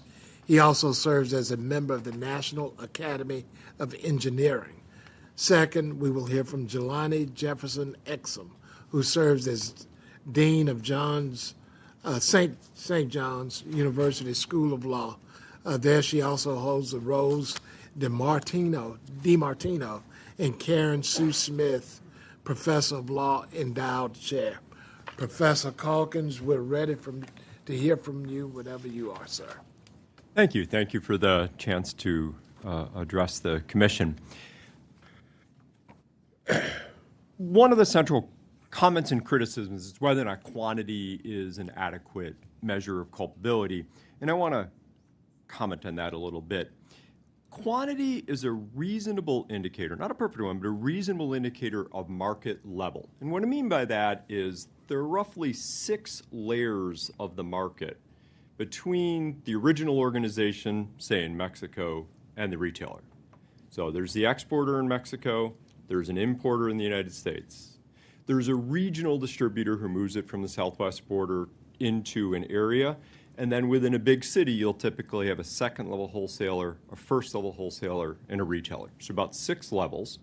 And in very rough terms, the retailers work in grams, the first-level wholesalers work in tens of grams, the second-level wholesalers work in hundreds of grams, the regional distributors are moving kilograms, multiple kilograms at a time. The transaction between the importer and the regional distributor can be a multiple tens of kilograms, and the Mexican organizations often want to do transactions that are 100-kilogram. Very, very simplistic, but in a ballpark, that's reasonable, and that's a reason why quantity should be part of it. But there's also role, and there's a difference between the owners, who make money by the price going up between transactions, and the regular workers who do ongoing labor for the organization, and then the sort of gig workers who are doing piece rate work. And so in the best of all possible worlds, you might want to have 3 different drug quantity tables. One for the owners, one for the regular workers, and a third for the people who are just doing gig work, getting hired to do the occasional thing. But we don't have 3 separate tables, so there's one table, and then there are all these adjustments trying to go down for minor roles and up for owners. And what I think you hear is that if we had 3 tables, there'd be a very big difference between the table for the owners and a table for the gig workers, and that the existing sets of adjustments don't fully compensate for there being only a single table. And so there's generally support for more and bigger adjustments. Anyhow, that's a frame by which I think it's possible to understand both my comments and other folks' comments. And the other option is to say, well, this one table that was perhaps designed for the owners, maybe it should just be recalibrated to be designed for the workers. Because there are far more workers who come through the system than there are owners. Especially at the kingpin level, the kingpin could easily have a dozen or 2 dozen assistants, and those assistants are at higher risk of apprehension than are the kingpins. So inside the court system, you see a lot more workers than owners, and that's why the average sentence given is much lower than the right sentence for the owners. But if the base in the one table gets adjusted to be right for the workers, then you just have to make sure that there are enough upward enhancements that in those rare instances when you actually get the chance to prosecute a Mexican exporter kingpin, you're able to give a sentence that is just for that person as well. Anyhow, that's one framing. Where am I on time? I didn't start my timer. I will yield the 1 minute and 15 seconds and look forward to questions. Okay. Thank you. Chairman, thank Yes. you, Chairman, Vice Chairs, and Commissioners. Thank you for inviting me to speak to you today about the very issue that's been the entire focus of my academic career, namely tying punishment outcomes more closely to legitimate sentencing purposes and goals in order to achieve just punishment and to ameliorate racial disparities. Quite simply, sentencing ought to achieve a goal or a set of purposes. And when we have evidence that it does not, we ought to change course. This is especially true when current sentencing outcomes are actually harmful. In the case of federal drug sentencing, the racial disparities are unconscionable. There's perhaps no other area of federal sentencing where the disturbingly wide gap between sentencing purpose and sentencing practice is as well researched as in the case of federal drug sentencing under 2D 1.1. The Commission has the noble task of guiding judges toward imposing sentences that are sufficient but not greater than necessary to achieve the statutory purposes of sentencing, specifically retribution, deterrence, public safety, and rehabilitation. Retribution, or a focus on the seriousness of an offense, is meant to be guided by an assessment of moral blameworthiness. However, in establishing Section 2D 1.1, the Commission abandoned its empirical, data-driven approach and instead structured drug sentencing guidelines around weight-based mandatory minimums, even though Congress chose those weights without examining whether they would meaningfully sort individuals based on moral blameworthiness. And we know that they have not. Those who perform the lowest level drug trafficking offenses are often associated and punished for the highest quantities. De-emphasizing weight and centering function are crucial steps in correcting this ill-fated decision. We see the same failures to satisfy purpose in the data regarding deterrence and public safety. The Commission itself has acknowledged that the empirical research on the relationship between length of incarceration and recidivism is limited and insufficient for developing sentencing policy, and follow-up studies have not cured that insufficiency. When we focus on data regarding general deterrence, that is, interventions that reduce overall drug trafficking, research compiled over the past 40 years tells us that long prison sentences do not meaningfully curb drug trafficking crime. We know that as low-level participants, namely street dealers, mules, and couriers, are arrested, new individuals take their spot in the marketplace. And rehabilitation is certainly not served because research shows that people are best rehabilitated by community-based alternative sentencing rather than incarceration. So we have the evidence to show that Section 2D 1.1 is not fulfilling its purposes, and so we should change course. But this new course should be cognizant of and responsive to the human harms that we've discovered as well. We know that there is racial bias in sentencing. The Commission has found that Black males and Hispanic males receive longer sentences than white males. This is fundamentally unjust and should not be tolerated in any system that purports to impose just punishment. But rather than addressing it, the drug sentencing guidelines exacerbate this racialized injustice. 97.2% of individuals sentenced under 2D 1.1 are sentenced to prison, and Black and Hispanic individuals constitute 70% of those sentenced under these guidelines. We've seen and heard about the destabilizing effect that over-incarceration has on underserved Black and brown communities for decades. So how can this be justified when the guidelines causing these harms are not satisfying the purposes of punishment? It simply cannot be justified. I believe that truly rectifying the harms of overly punitive drug sentencing requires moving away from lengthy incarceration and focusing instead on alternative court programs and partnerships with entities that address substance use disorders, as well as those that increase economic opportunities in underserved communities. However, I am encouraged by certain of the Commission's proposed amendments that would be steps toward meaningfully reconstructing the current sentencing approach in a purpose-focused manner by increasing the opportunity for shorter prison sentences, lessening the emphasis on weight, and elevating function.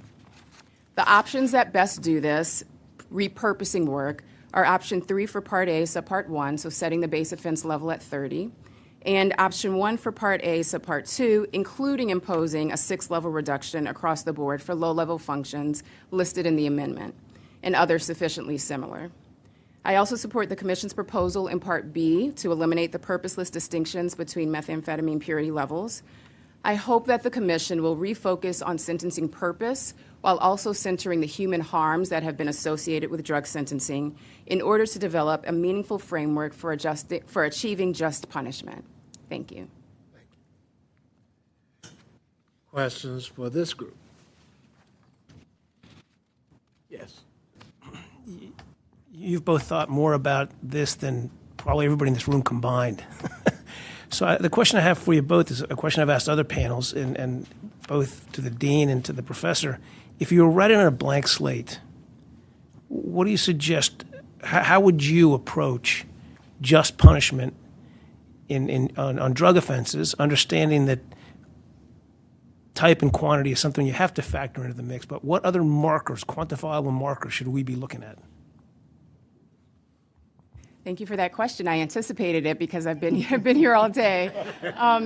And so I would like to say that starting out, if you're thinking about the purposes of sentencing and the directive to have sentencing that is sufficient but not greater than necessary to achieve those purposes, that in my view, it necessarily means starting with opportunities for alternatives to incarceration and for lessened punishment as far as length of sentences, because then that leaves the opportunity to increase sentences where necessary. So rather than starting at the top and having people having to work their way out of very lengthy sentences, you start someplace where it really captures the heartland of cases that we're seeing in court, so the low-level offenders, the low-level offenses, and the low-level functions, and then ratcheting that up using aggravating factors. But to your question specifically about how to measure culpability, I think we've heard over and over today that weight doesn't quite capture that, and so that opportunities to elevate function are really where I hope the Commission will focus.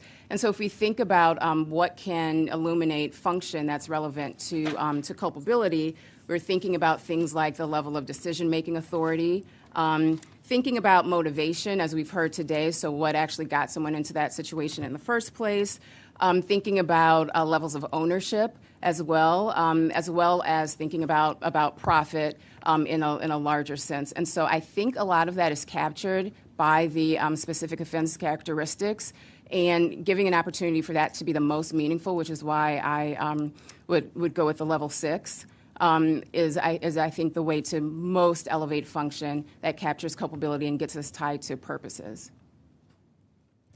I'll start by endorsing some of those statements. Things like if there's evidence that they had authority to negotiate, for instance, over price, that's an indication that they were an owner, not a gig worker. Likewise, if they've got $100,000 in cash, that's an indicator.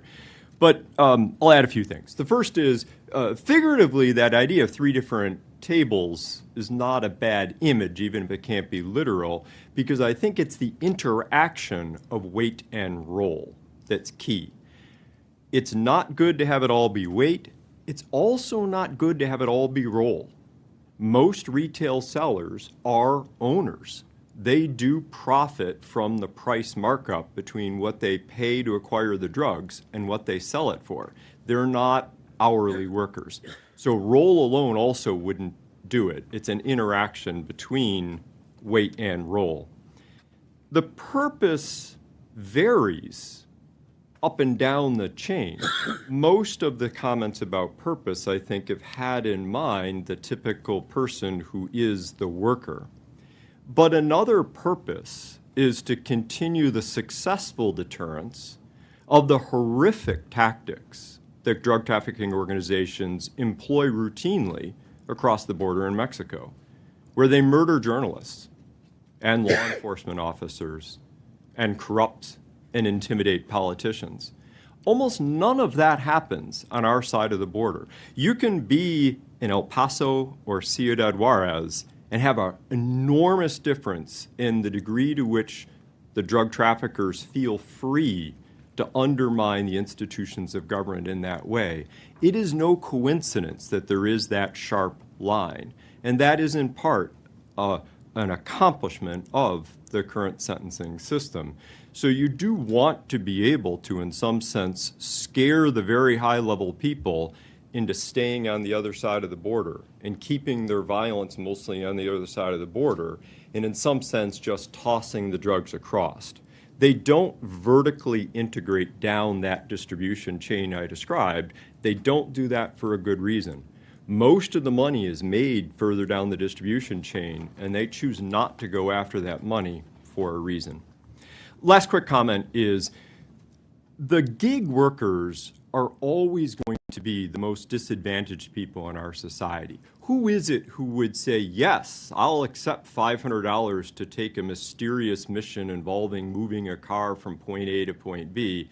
It's not people who have a lot of other good alternatives. So those people who are accepting piece rate payment for suspicious gig work, there are always going to be people who are disadvantaged, and those are people who we do want to be as compassionate towards as we want to be tough towards the people who are capable of murdering journalists and law enforcement officers and corrupting politicians.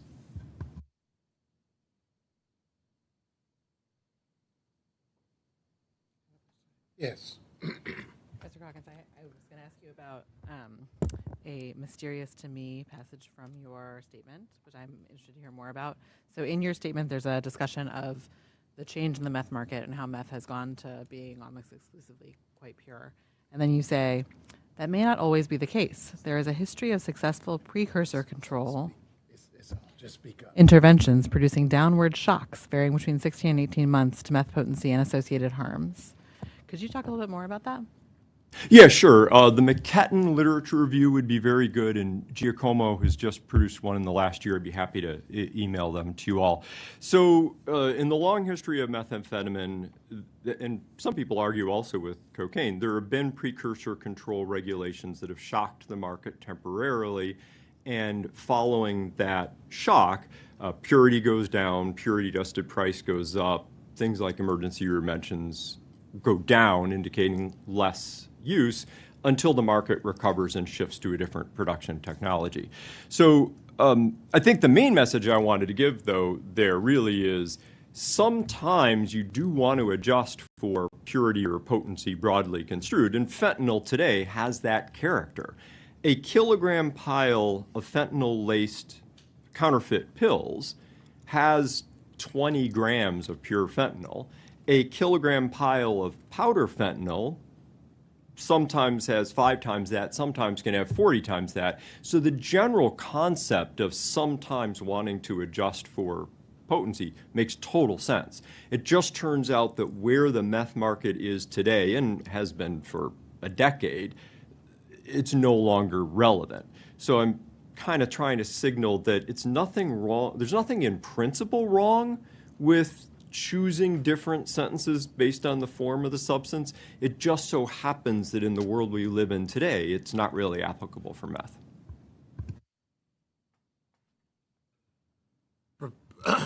I have a question. I'm raising my hand.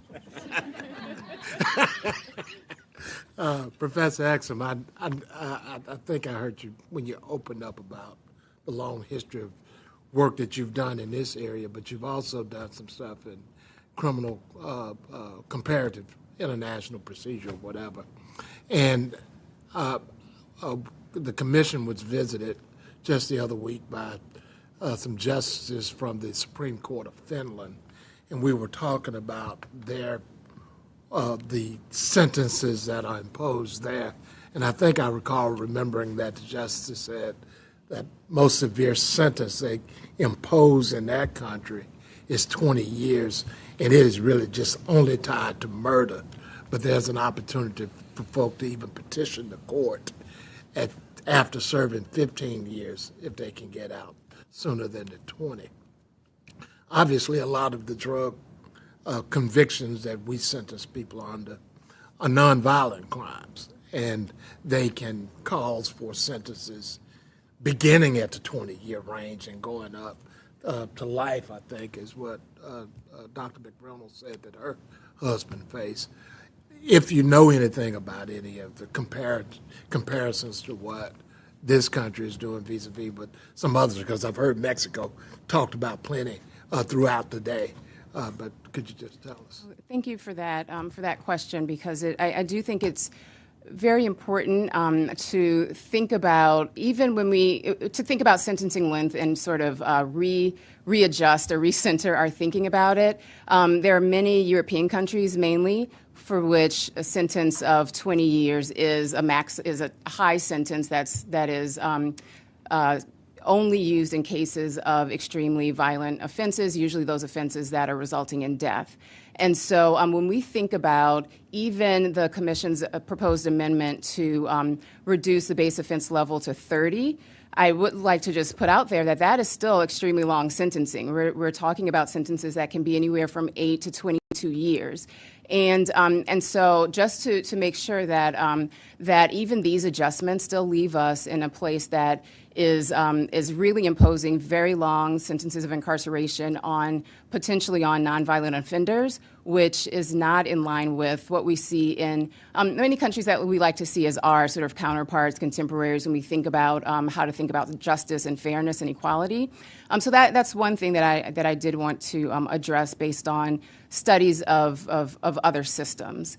And so we're already starting from a place of very high, very lengthy sentences, which is why, in my response to the first question, I think that an approach that actually allows for more alternatives to incarceration so that we're not so reliant on taking people from their communities is really important. And if I could, and just in response to the professor's last comment about using long sentences to basically threaten, kingpins and to keep the violence on a different side of the border, just a reminder that there's a real human cost to that. Because what that means is using these long sentences, understanding that we're going to have low-level individuals who are caught up, and we know that from the sentencing outcomes, that's who's getting these long sentences, that we're keeping that violence at bay, if you will, but the punishment is actually on individuals, and that is an increasing public safety threat to communities where we are removing people for decades and destabilizing communities. We heard from mothers today. I'm a mother as well, and when I think about those lengthy sentences, the 8, the 10, the 15, the 20 years, I think about my own children. I have an 11-year-old, a 9-year-old, a 6-year-old, and what that time away would mean. My 11-year-old would be 19. Up to 22 years, she's 32. That is hugely disruptive, and I don't believe that can be justified when the sentences are not showing us that they're deterring overall drug offenses, drug misuse, or that they're making us any safer. And so I would just caution any thought about sort of the folks that are not being caught up in these sentences being the ones who are getting a signal, because the ones who are being caught up are being there's a huge injustice in that. Thank you. Commissioner Meisler. Just for Professor Calkins, you've, I think, thought and obviously researched a lot in this area. I'm interested in whether your research reveals whether it's common to have indicia or evidence of things that concern ownership interests, profit sharing, things like that. In essence, does this show up in the data that whether a certain character of or a certain class of offenders are those who profit from the offense, who have an ownership share of the drugs, as opposed to taking them on consignment, for example? I think that's an excellent question that I'm not the right person to answer. That's the question for the judges and the prosecutors. So my comment is, if one were to try to use a single table with the base numbers being more appropriate for employees, you would want, before doing that, to find out whether you thought it was possible to add enough enhancements back. So all I can do is signal that's something you would want to be able to do, but I think it's the judges and the prosecutors, not an academic, who are in a better position to indicate whether or not wiretaps indicate who negotiated over price or gave other indications. That's an empirical question for people who are involved in the court cases to answer.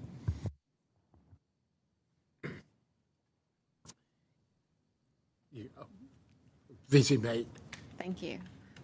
Thank you both for your testimony today. I really appreciate it. Professor Calkins, there's already been one question about one paragraph on meth in your written submission. I wanted to ask a question about a different provision on meth, where you mentioned that a case could be made for equalizing the treatment of methamphetamine mixture and actual at the same level as cocaine, but I don't know whether such a large shift is permissible.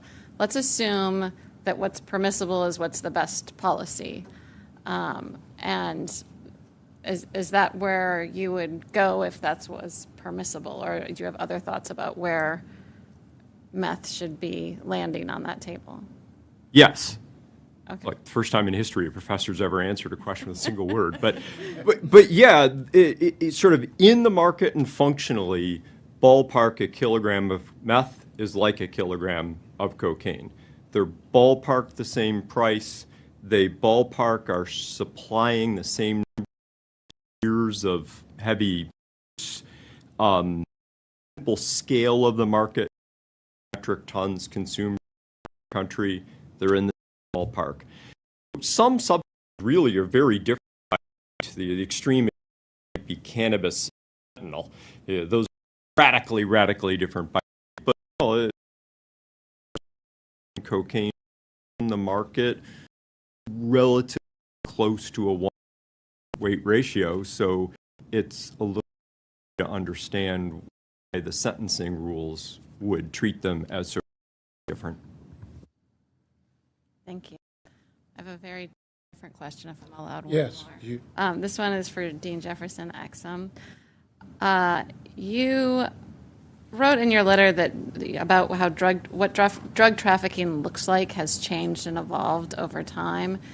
And as I think about kind of where we are now and what we're thinking about and setting ourselves up for success going forward as that continues to change and evolve, do the kinds of changes that we're contemplating here, would those help or hinder in that sort of, or evolve, addressing where it might go? The changes are helpful steps toward recognizing out and that the elevation as drug markets change over time. We can go back to thinking about the height of being where everyone's changed. So the drug manufacturing will change just as folks who are involved in this at high levels adapt and to maintain the work that they're doing. What remains constant really that lead people into these decisions to engage in drug sales in whatever capacity. And so anything that elevates function and de-emphasizes weight, which is not closely tied to culpability, anything that does really are good steps. And so I am encouraged by the direction that the Commission's amendments would be going. I, of course, would like to see even broader changes, as you all well know. But I do think that this is a direction that will help to alleviate some of the concerns that we've learned over the many decades. Thank you. I believe that concludes all the questions we have. Thank you so much for your written comments and for your testimony. We will now take a 15-minute break. If everyone will be back in their seats at 3:15, we'll start back in about 15 minutes. Thank you.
Now we have our next panelist perspective, who bring it on behalf of the criminal law committees, on the criminal law committee, on the proposals we're discussing today.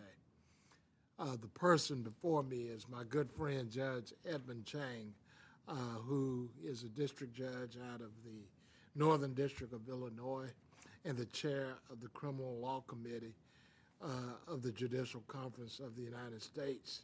He's a true leader in our judiciary, and I appreciate all that he has done for the judiciary and, in particular, the commission itself.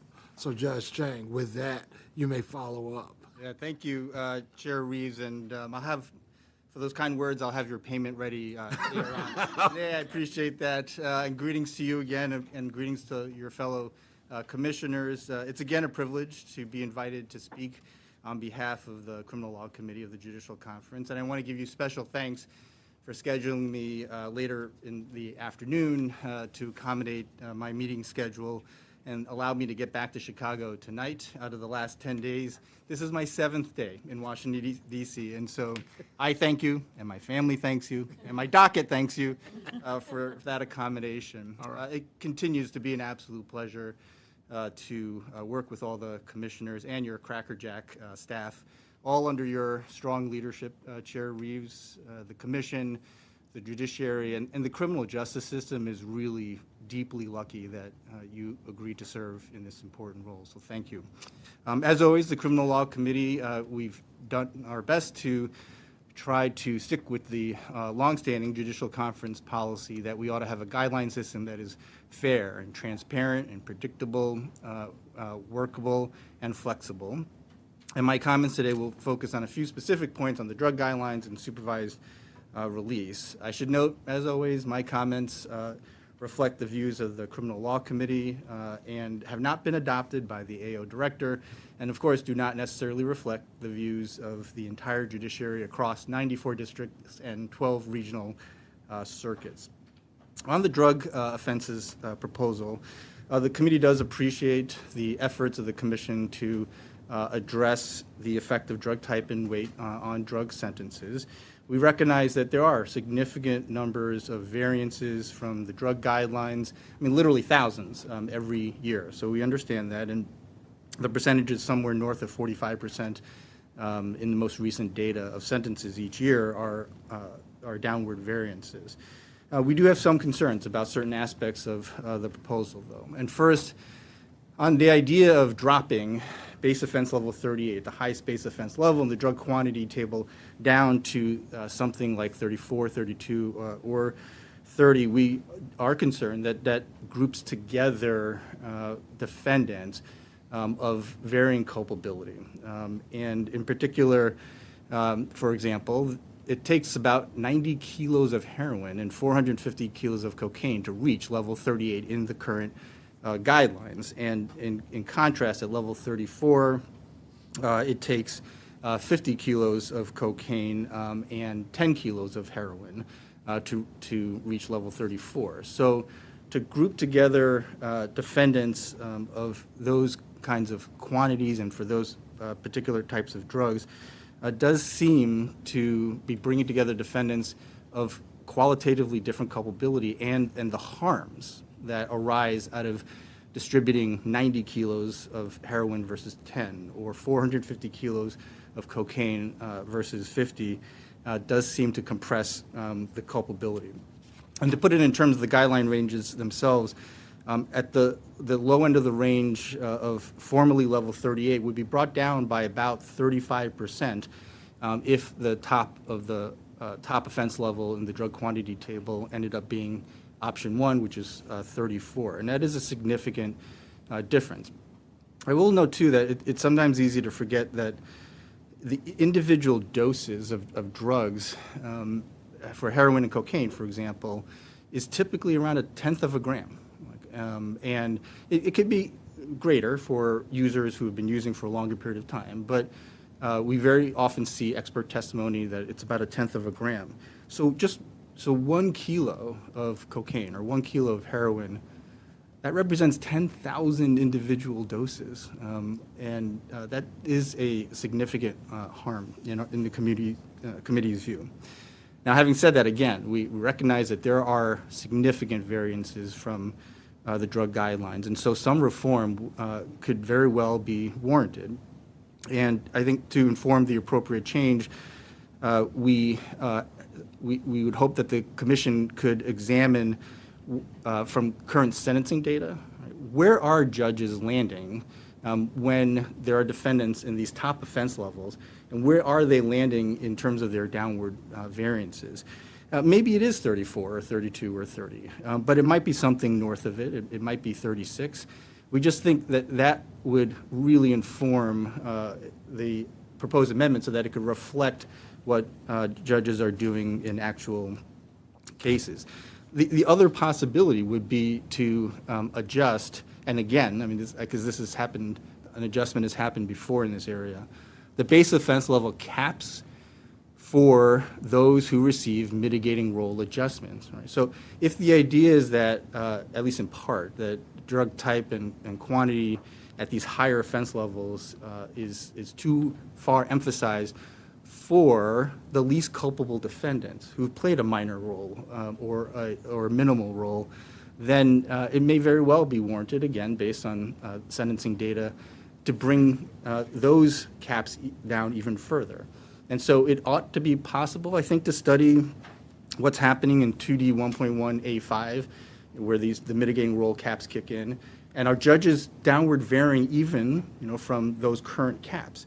And so it may be that you ought to drop, for example, right now, if you receive minimal role and your base offense level is still north of 32, it comes down to 32. Maybe that should be lower, for those who play a minimal role.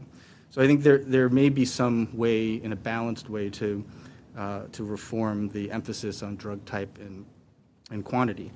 Now, that, of course, like turning to the mitigating role caps as a potential reform would, of course, require that there still be a mitigating role function in the for 2D 1.1, and that's the other part of the proposal. The low-level trafficking functions would remove the 3B 1.2 considerations and instead insert the low-level trafficking functions amendment. And we do have some concerns that the proposal would introduce new terms into the guidelines that would have to be litigated and would generate litigation. And it does seem like it would be adjusting the mitigating role caps or looking for a top offense level that is south of 38 but not as low as some of the options would be another way, right, to mitigate the extent of drug type and quantity effect on sentencing, but really take care of those defendants who are less culpable through mitigating role. Right? 3B 1.2 is quite well-developed law, I think, at this time in the circuits. There's a stable platform, through which we can effectuate this potential change, and so we would ask that the Commission consider perhaps increasing the possible reduction for minimal role. Maybe instead of 4 levels, it ought to be 6 levels, and in particular, it could be confined to drug cases, or maybe maybe it should be explored that the minimal role adjustment allows for an even greater decrease than it does at this point. So we would prefer that there not be a new specific offense characteristic for low-level trafficking functions, and instead use that stable platform of 3B 1.2 to its maximum extent. I did want to make another comment on the proposed drug guidelines. Of course, our letter includes other thoughts, but on the idea of including in the commentary for the safety valve, that the safety valve might be satisfied by a written disclosure. I mean, we do have concerns on that, and that it might encourage more written disclosures instead of in-person meetings. It is, of course, a correct proposition of law that a written disclosure can, theoretically, satisfy the proffer requirement of providing complete information on the offense and relevant conduct.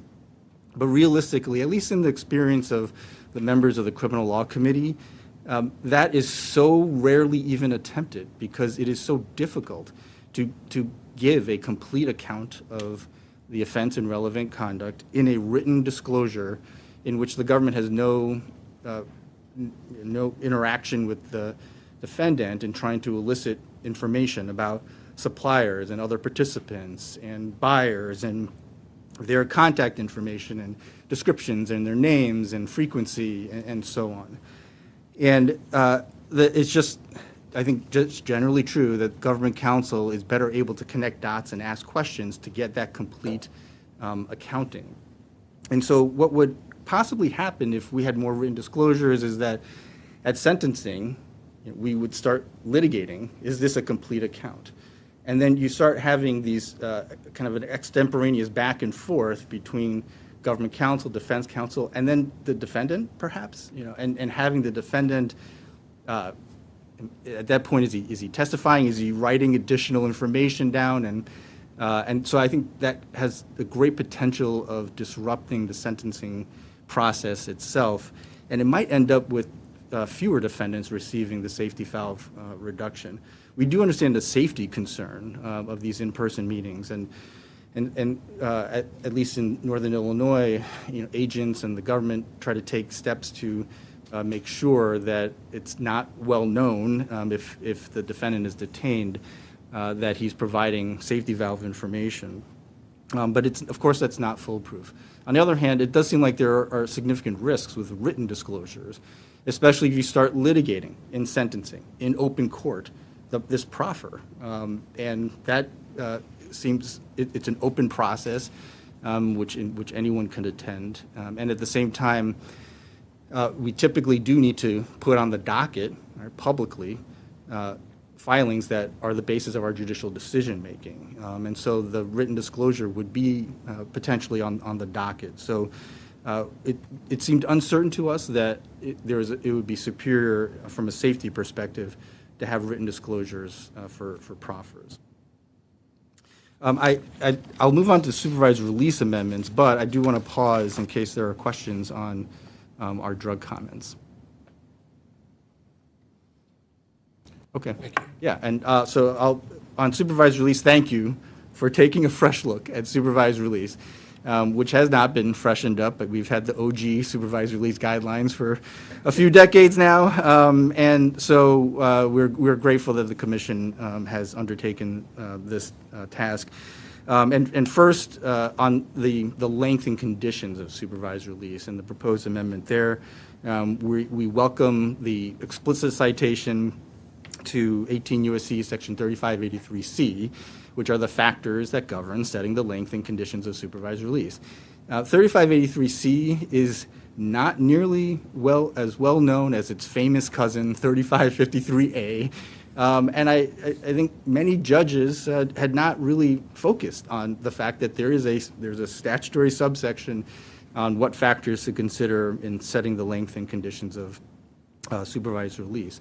So we welcome the explicit reference to that. And of course, we all understand that the Supreme Court has under advisement Asteris, which is a 3583 case, but the language is quite similar to 3583C, and that may have some impact on those factors. It is, I think, worth noting just as a point of emphasis that, again, thank you for requiring courts to make an individualized assessment of length and the conditions of supervised release, and tying that explicitly to 3583C. I mean, we think it is important that they match exactly so that there's no question or no need to litigate what that means. It means 3583C. So thank you for that. And again, also thank you for disconnecting the minimum required terms of supervised release, the length of supervised release, disconnecting that from statutory maximum. As we know, statutory maxima, they tend to be all over the place, for offenses. And as just one stark example, bank fraud has a 30-year statutory max, and bank robbery has a 20-year statutory max. And so statutory max seemed a very imperfect proxy for what the length of supervised release ought to be, and so thank you for removing that. We do think there may be some value in having at least some recommended terms of supervised release that are tied perhaps to the length of imprisonment. Right? I think it is quite natural that someone who has been in prison for a substantial period of time is going to have difficulty reintegrating back into society. This is one of the reasons why every sentencing decision is a sobering and very serious decision, because we are taking someone out of away from their family and their community and depriving them of their liberty, and then bringing them back from that prison setting into the community. Some transition help is needed, and that is what the probation office is there for, to protect the public, and also to serve the rehabilitative needs of the supervisee. And those goals they're not competing goals, right? They go hand in hand, because the more we can rehabilitate, the safer the public will be. And so it may be that sentencing data could help inform that decision as well. If the data show that a certain length of imprisonment, which naturally would mean a harder and more difficult reintegration into society, if there's a point during the supervised release in which defendants are more likely to recidivate, then perhaps that could inform what the recommended terms of supervised release ought to be. Okay, so moving on from length to the conditions, again, very much appreciate that the guideline proposes that the judges conduct an individualized assessment of what the conditions ought to be. We do have a concern about the potential change in the terminology, just the nomenclature of standard conditions to example of common conditions.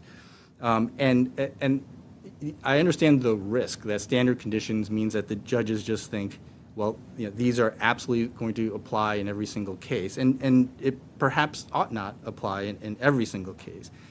But these standard conditions, to use today's nomenclature, do seem broadly applicable to most defendants. When you require employment efforts, or that if you're going to change your residence, that you must inform the probation officer before doing that. And one of the conditions is that the supervisee asks for court permission in order to become a confidential informant or assist law enforcement. That is for the vital protection of the probation officer's safety, right? Because the probation officer should not be in a situation where he or she is going on a home visit, for example, and they walk into the middle of a law enforcement operation that they don't know about.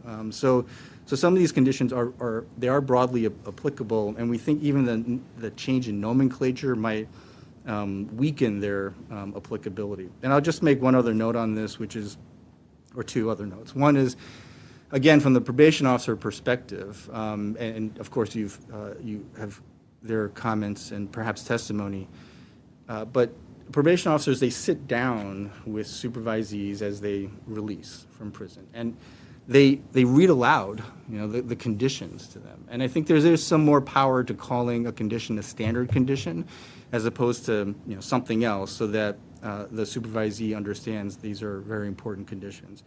The second point, I suppose, is I do understand that some of these conditions could be quite burdensome to defendants, and including requiring a supervisee to inform someone of risks that the supervisee might pose. Just as a personal practice, I insert an objection period, into that condition, so that the supervisee understands that if he or she objects to that, they can bring an objection to court. And I tell them at sentencing, and if they have appointed counsel, you can call the federal defender attorney, file an objection, and then I will decide, whether it's appropriate. So there are ways, I think, if needed, to modify these conditions without changing the nomenclature. On modification, just a brief point on that, which is that the idea of requiring or encouraging, I think is the term in the proposed amendment, a post-release assessment of the conditions of release, that does happen already. The probation officers are doing this during the pre-release period and during the initial period of supervision. And this change could increase the work on courts unnecessarily because probation officers are already doing this. I know some judges do this as a matter of course to great effect, and certainly they ought to continue that. But inserting it into a guideline and increasing the likelihood of that happening when our probation officers are already conducting this evaluation seems unnecessary. And then on early termination, of course the committee supports having a provision or a subsection in the provision that explicitly references early termination. As you know, the Criminal Law Committee has been studying the significant differences across districts in their rates of early termination, and we're trying to understand why there is this difference from district to district. And that's a really important endeavor because the data does support that those who are early terminated do not recidivate at any higher rate than those who complete their full term of supervised release. And so in those districts that are using early termination to great effect to lessen the burdens on the defendant and his family and also to free up probation officer resources, they're getting it right most of the time. And so we're trying to study whether that should be imported to other districts. But for now, I think for now, trying to list a non-exhaustive list of factors in considering early termination might be premature. And I say that because although we appreciate that this non-exhaustive list of factors comes essentially from the guide to judiciary policy as well as to the pending bill, or maybe soon to be pending bill if it hasn't been responsored yet. So we appreciate looking to those sources, but we are in the midst of updating that list of factors based on the latest research, and there's a post-conviction working group within the judiciary that is examining that. And so we might have more information for you on that in the upcoming year as opposed to enshrining the current factors in a guideline. So we would ask you just maybe pause on that until we finish our work. So yeah, that concludes my remarks on supervised release, and I welcome any questions you have. He's invited questions. Okay. VC Murray, and then did you have, okay. I do, but let's talk. Okay. Thanks so much for your comments and for your written testimony, Judge Chang. Very much appreciated your comments about it being preferable in the committee's view to modify 3B 1.2 rather than adding a new B17. One sort of countervailing critique we've heard from a number of witnesses is just that judges are, quote, miserly, their word, not mine, in applying 3B 1.2. Do you think that's a fair critique? And if so, what would we be able to do if we were going to go that route to convince judges to like really use 3B 1.2? Yeah, I mean, I would, before opining on that, I'd want to see and assess what the different circuits have set as their standard and what the data is. And so I don't know whether it's actually miserly or not.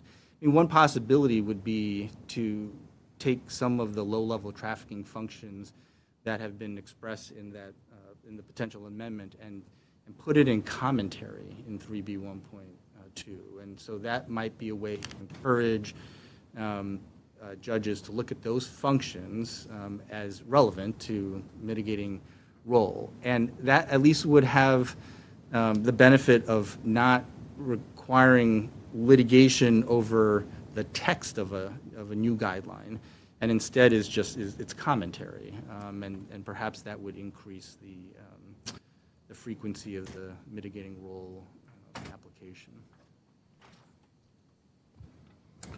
Commissioner Wong, yes. Just sort of in a related vein, Mr. Chang, I thought it was interesting when you said that one thing the commission might want to take a look at is where the most culpable defendants, where they are landing in the 30 scale in terms of their ultimate sentences.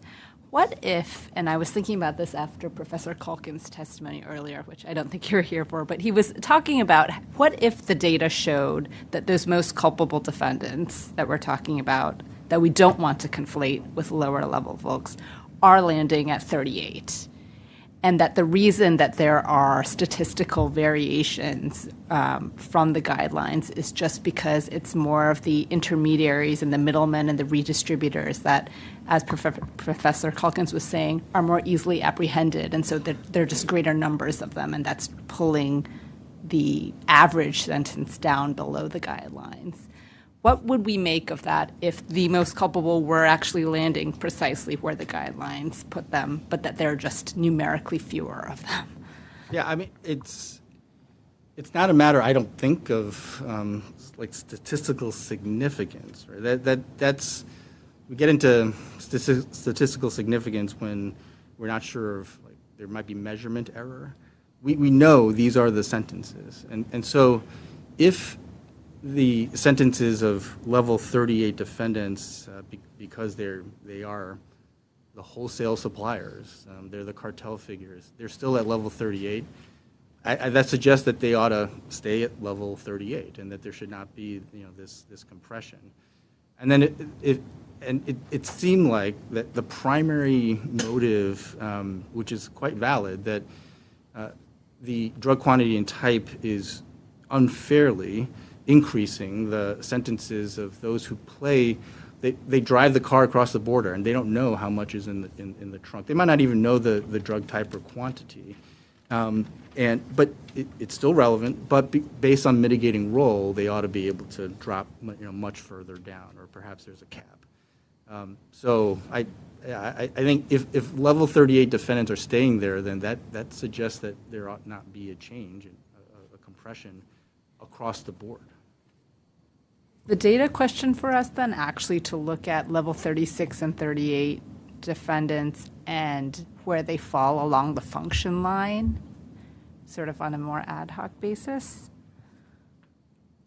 Yeah, that would explain, that could explain, the variances, and that still though would end up, I think, with the proper approach being to adjust for their role, right? their mitigating role in our view, and not have an across-the-board drop that then would benefit those who don't play a mitigating role and are distributing these enormous quantities of drugs. Ms. May. Thank you, Judge Chang, for fitting us into your busy DC schedule this week. As always, we appreciated your testimony. I wanted to switch to supervised release, and I have a couple of questions that are completely unrelated, other than they're both about supervised release. So my first question is whether you could explain a little bit more why the committee supports giving courts the flexibility in deciding, well, I guess they have the flexibility either way, but the guidelines specifying that the courts should be exercising discretion on whether a revocation sentence should run consecutively or concurrently with any new offense in the revocation context I'm talking about. Yeah, so, right, we generally do support more discretion, than less. Okay. And so, the idea would be that there is still this breach of trust concept, and that we're not necessarily sentencing for the new, criminal conduct as such. Although, again, we do have to look in the revocation context at 3583E, and some of those goals may very well be satisfied by longer revocation sentences, depending on what the misconduct was. But overall, there ought to be discretion, I think, on whether or not there is consecutive or concurrent sentences. Okay, thank you. Now can I ask my very different supervised release question, which is about data collection. And you've kind of urged us to kind of make data-informed decisions, as you always do, and we appreciate that, and that's always our goal as well. And there's something in your written testimony that made me think about how we collect, if we were to make changes in supervised release, how we collect data going forward that would help us continue to improve the guideline based on what's happening. And it was your comment about the on-the-record provision, and that it might be easier if we just said in open court, in terms of the administrative burden on courts to do something like that in connection with the reason for the imposition and the length of the sentence. And it just got me thinking about all of these decision points throughout supervised release. And, are there things we should be putting in this provision that will help us, will facilitate us gathering data on what is informing these decisions without being unduly burdensome to the courts in their already full workload? Yeah, it's a great question because I think in the J&Cs, we might look askance at adding another page in which we are having to check boxes and which I understand is typically the way that you collect data. And so I suppose one way would be, and this would require the standard conditions though, and we would have to work together on some kind of coding that makes the conditions like numerically more uniform, and so it might be easier then for all of us to track what conditions are being imposed and what kinds of cases and what those defendants' characteristics are. So of course, the AO staff might be having a heart attack right now as I say this extemporaneously, but I just offer that as something to explore. Yeah, I appreciate the need to think about how we collect supervised release related data as opposed to just on the J&C, the sentence of imprisonment itself. Okay, thank you. Judge, a question for you in the context of being a district court judge in the Seventh Circuit. We heard some testimony recently from the folks at POAG, as well as a lot of written submissions saying that if we do emphasize this individualized assessment or determination, it's going to slow the process down. Sentencings will become much more cumbersome. What are your views on that, having been in the Seventh Circuit? Yeah, so I won't ask you for the identity of the probation officers who said that to see if they were talking about me. But yeah, so as you know, some years ago, the Seventh Circuit decided a line of cases in which the court required sentencing judges to focus more on supervised release and give these individualized assessments in setting length and also the conditions in particular. And so we adapted to that, I think, pretty well. And I'm actually heartened by the fact that the Seventh Circuit gave us this direction because we were moving through supervised release very quickly. In part, I think, because supervised release was coming at the end of most sentencings. And at that point, you've just delivered typically very, very difficult news to the defendant, and then his family is in the courtroom. And no one at that point is emotionally ready, including the judge, to really go through these conditions. And so after that decision came down, that line of cases, I actually moved supervised release up before the defendant's allocution and the actual imposition of sentencing. And I always say that depending on the allocution, I may adjust conditions or length. And where it's not clear, where that it's going to be a custodial sentence, then I still wait to the end. But in most cases, I'm addressing it before the defendant's allocution. And so it really helps, and we go one by one. And it doesn't, I don't think, take all that much time. And it does focus me. For example, one of the mandatory conditions is expressed in a way that says that the drug test, defendant shall not use controlled substances, and will take one test within 15 days of release, and then periodic tests up to 104 per year. Okay. And so now I am looking at the PSR to determine, all right, well, if there's been a substance use problem and it's marijuana, they don't need 2 tests per week to detect that. And every test is them leaving a job or needing childcare and transportation and that burden. And so I will knock that down. And so it's those kinds of, that kind of focus is, I think, important. And it doesn't take that long because I've read it all beforehand and I can just, and usually I'm the one proposing the changes and I ask whether there's an objection, typically not, and then we move on.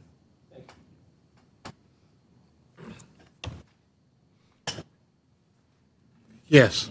Judge Shane, you had the point you made about how the commission should be careful about encouraging the post-release assessment, lest it sort of complicate what probation officers are already doing as a matter of course. Is there a concern, I understand sort of a redundancy or just a judicial discretion caseload management concern there. Is there also a concern or not that if you're encouraging it, it might actually run crossroads to, cause complications to what the probation officers are doing in terms of changing sort of their normal time frame for doing that or anything like that? Or is it just purely some districts are very, very busy and cannot, I don't know. Yeah, I don't think the concern is premised on that we would get crosswise with probation office recommendations. Okay. I think it is more the idea that all judges, as opposed to those who are able to, and I applaud them for this, able to dedicate that time to hold that kind of a hearing. Go ahead. One of the kind of through lines of the comments that we've received is that the current way the funding scheme works for probation officers discourages early term, even when early term may be appropriate. Is the CLC engaged on this issue? We are, yeah. And we need to engage with other committees on how that work credit is accomplished. But I understand that concern, and so we're going to work on it in parallel. To have a budgetary concern like that drive substantive decision-making on supervised release, I think I would prefer not to have that, the dollars issue overcome, sound policy.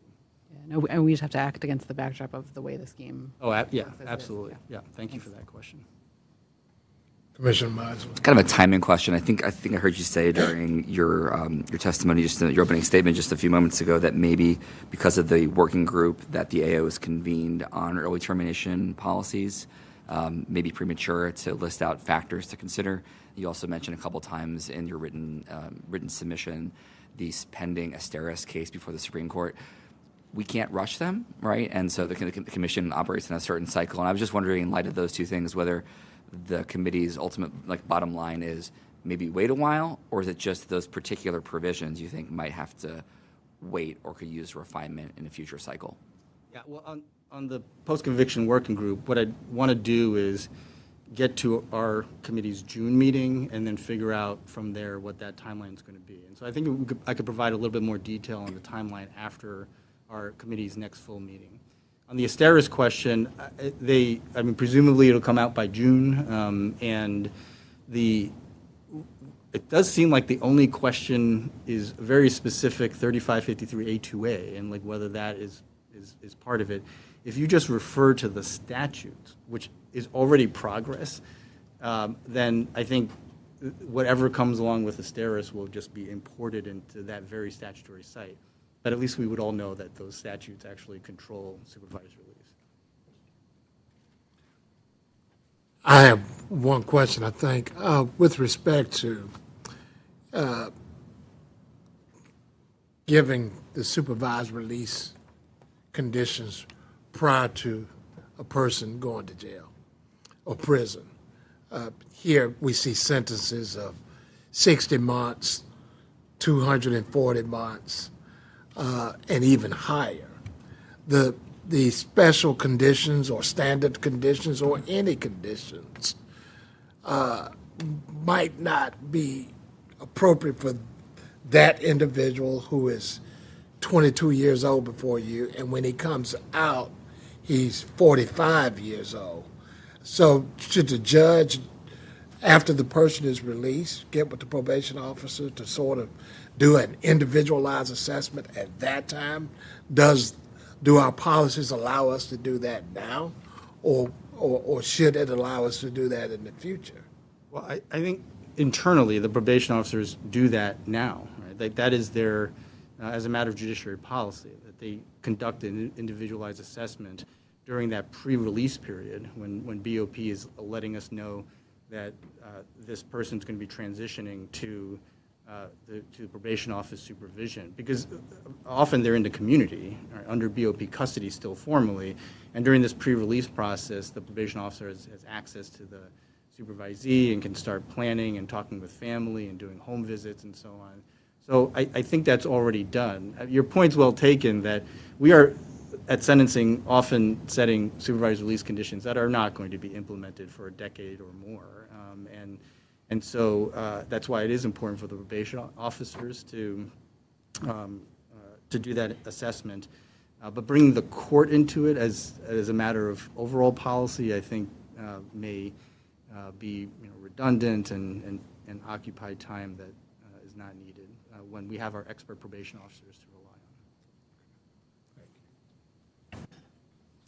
Any further questions for this gentleman? Thank you so very much, Judge Chang, for all that you do. We appreciate you. Thank you again. Very much appreciate it.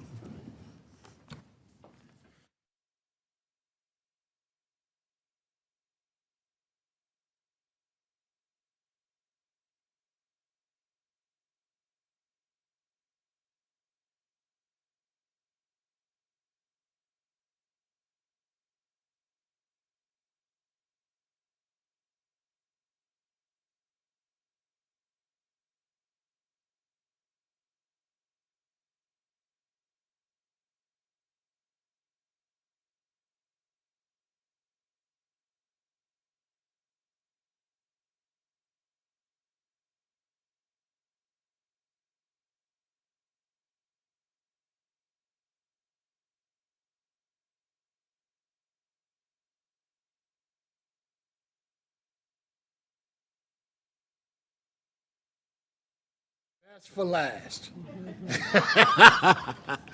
This is our last panel for today, and I appreciate everybody's patience. We're going to talk here with these two individuals about the proposals on supervision. First, we will hear from Nicholas Linder, who serves as Chief of the Criminal Division at the United States Attorney's Office for the Southern District of Indiana. And second, we will hear from Kelly Barrett, who serves as the First Assistant Federal Defender at the Office of the Federal Defender for the District of Connecticut. Mr. Linder, we will hear from you first, sir. Thank you, Chair Reeves. Good afternoon, Commissioners. The Commission has proposed a number of broad changes with respect to supervised release, so I'll focus on the Department's top-line views. There's 4 of them. First, we support promoting discretion for judges, particularly on the front end when imposing supervised release, meaning we support what's probably the most significant proposal here, not requiring a 2-term of supervision in every year-plus sentence case. We know probation officers' time is limited. I have seen how an engaged, talented probation officer can change the lives of a person returning from prison in profound ways.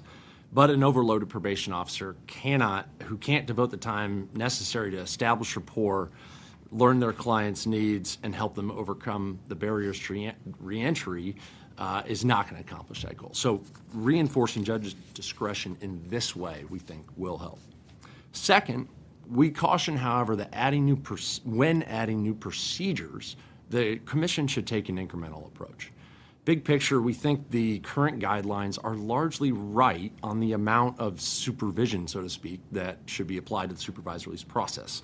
The guidelines already incorporate, with a few of the suggestions made, the legal principles that judges are well accustomed to, namely applying the pertinent 3553A factors on an individualized basis. Adding layers of procedure risks unintended consequences and increased litigation, leading to inefficiency and disparity. For example, as Judge Chang commented, We caution against court intervention at predetermined times, such as soon after release or after 1 year after supervision. Rather, rely on changed circumstances to prompt such a review. The guidelines should continue to encourage that bottom-up, fact-based approach, looking to the parties and especially the probation officer to bring matters before the court when necessary. Similarly, we share POAG's concern that injecting the phrase individualized assessment into various provisions risks misinterpretation and litigation, especially in 5D 1.1 when it's coupled with the when and only when language, which begs the interpretive question, is something more required than an ordinary 3553A analysis? To be clear, we agree the judge's assessment under 3553A or 3583 must be individualized, but that's already set forth in the statutes. Instead, we support reminding judges to state on the record their decisions regarding supervised release, as they do with every other part of sentencing. As Judge Chang pointed out, that's what we do in the Seventh Circuit, and it works. It focuses the judge's mind. We think this more incremental proposal is an elegant way of improving the system while limiting downsides. Third, any changes should explicitly reference public safety in addition to rehabilitation as a goal of supervised release. When I worked in our district's reentry courts, I would introduce myself to participants, I'd shake their hands, and I would make sure they knew that I, the prosecutor, wanted them to succeed. And they'd be a little taken aback by that oftentimes, so I'd explain that I believe they paid their debt to society. Their family and them deserves a good life. And I don't want to see them again on another case, both for community's sake and their sake. Rehabilitation is, of course, central to supervised release, but so is preventing recidivism. We think some of the proposed amendments could better reflect those goals. Take, for instance, the introduction to Chapter 7. The rehabilitative goal there is explicit, but the public safety goal must be inferred. In Chapter 7's violation context, though, both can be important. For instance, after a series of repeated violations, it's not uncommon to hear advocacy for terminating supervised release because the person's not benefiting from it. And that may well be true. But continued supervision may be important for the community given the public safety risks that a particular offender poses. We think Chapter 7 should reflect that. Similarly, the importance of public safety informs the department's positions regarding sex offenders, terrorism offenders, and illegal aliens. We're also unaware of data, new data that would support proposed changes regarding the sex crime and terrorism offenders. Finally, accountability matters. The prospect of revocation lends legitimacy to the system and to the probation officers as they work to both provide support and structure to those reentering society. This is especially true for serious violations, which is why we support the option that includes grade A and B violations in the shall revoke paragraph. Those violations result from the commission of a felony offense. The court, of course, retains discretion as to the punishment, but the guidelines should continue to signal that revocation is appropriate in those circumstances. Similarly, we support the option that revocation sentences should run consecutive to other sentences. To be sure, there will be occasions where their state sentences is sufficient and a concurrent sentence is appropriate, and the proposed use of should instead of shall will accomplish that and rightly reflects well-placed discretion. But the starting place should be a consecutive sentence. Thank you, Chair Reeves. Commissioners, with that, I'd be happy to address your questions in a moment. Thank you. Mr. Linder. Ms. Barrett. There is nothing in over 12 years of practice that I've seen evoke a more powerful expression of happiness in another person than early termination of supervised release. Not for a time-served sentence, not for a reduction of a life sentence, and not even for a not guilty verdict at trial, have grown men shed more tears of joy than when they are finally off paper, for many for the first times in their lives. Judge Arterton described the psychological toll of supervision, acknowledging the, quote, significance to defendants of being off the papers and becoming one's own person without reporting requirements and without having to request permission to engage in travel and other activities. Thus, terminating supervision, i.e. the papers, represents a form of freedom. Take 44-year-old Vincent Clark, a man who had begun to lose all hope when he was sentenced to over 11 years for a nonviolent drug crime. The flame of hope rekindled when he received a sentence reduction and was released early. His flame burned bright as he joined the late, great Judge Jeffrey Meyer's reentry court and successfully graduated in 2023. Subsequently, Judge Underhill granted him early termination. an act that Vincent said gave him so much hope and spirit. He said it was the first time in his life since he was 13 that he was free. Having the judge believe in him empowered Vincent, and he's doing the best he's ever done in his life. The sublime freedom experienced by those released from the grip of supervised release also reveals the immeasurable power of its dark underbelly. Congress intended supervised release to be principally rehabilitative, but in practice, it is principally punitive. You need look no further than at the unacceptable number of people we imprison for technical violations. According to the AO, there were nearly 17,500 revocations in fiscal year 2024, over 2/3 of which were technical violations. And according to the Commission's Federal Probation and Supervised Release Violation Report, out of the group of studied cases, almost 95% of grade C violations received some term of imprisonment. In my experience, the majority of technical violations are for positive drug tests. Sending people with substance use disorder to prisons and penitentiaries where drugs and violence are prolific and treatment is not rehabilitation. It punishes substance use disorder, which is a chronic medical condition, not a moral failing. In my experience, the next most common technical violations are housing instability, ineffective communication, and difficulty obtaining employment, often arising out of disabilities like ADHD, PTSD, and intellectual disability, which ought to be accommodated, not punished. I'm told that Connecticut is one of the good districts. We do have the lowest rate of violations in the country. It isn't something in the water, it's intentional. We started a movement to reform supervised release in which defenders, prosecutors, probation officers, clinicians, and judges acknowledge that the goals of protecting the public, deterring crime, and rehabilitation go hand in hand. As Judge Underhill quips, after all, a rehabilitated offender poses no risk to the public. While Connecticut is not perfect, here are a few examples. Judges here are imposing shorter terms of supervised release with less conditions. Medical experts educate our stakeholders on the medical model. To ensure that mental health and substance use treatment is helpful and not harmful, it is imperative to view substance use disorder as a treatable illness rather than an act of defiance. In 2008, Judge Underhill brought support court to Connecticut to support people with substance use disorder with a group of stakeholders who meet weekly. Then in 2016, Judge Meyer took a delegation to Philadelphia to observe Judge Restrepo's reentry court. What resulted was a program focused on the highest risk returning individuals, creating a supportive network that transformed participants' relationship with the criminal legal system. Our office made a concerted push to file early termination motions. In the past 2 years, we filed 113 motions, 91% of which were granted. Stakeholders worked together to develop a collaborative practice for filing. We routinely use options short of revocation. 12A, notifying the court but requesting no action. 12B, modifications. And 12N, compliance review hearings.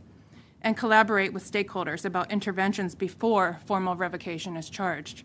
We rarely use warrants for supervised release violations. We can replicate Connecticut's efforts to reform supervised release in other districts. Although the practice has veered off course, you can steer it in the right direction.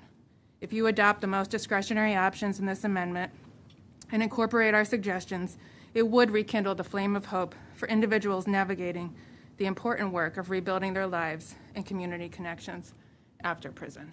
Thank you. Questions for this panel?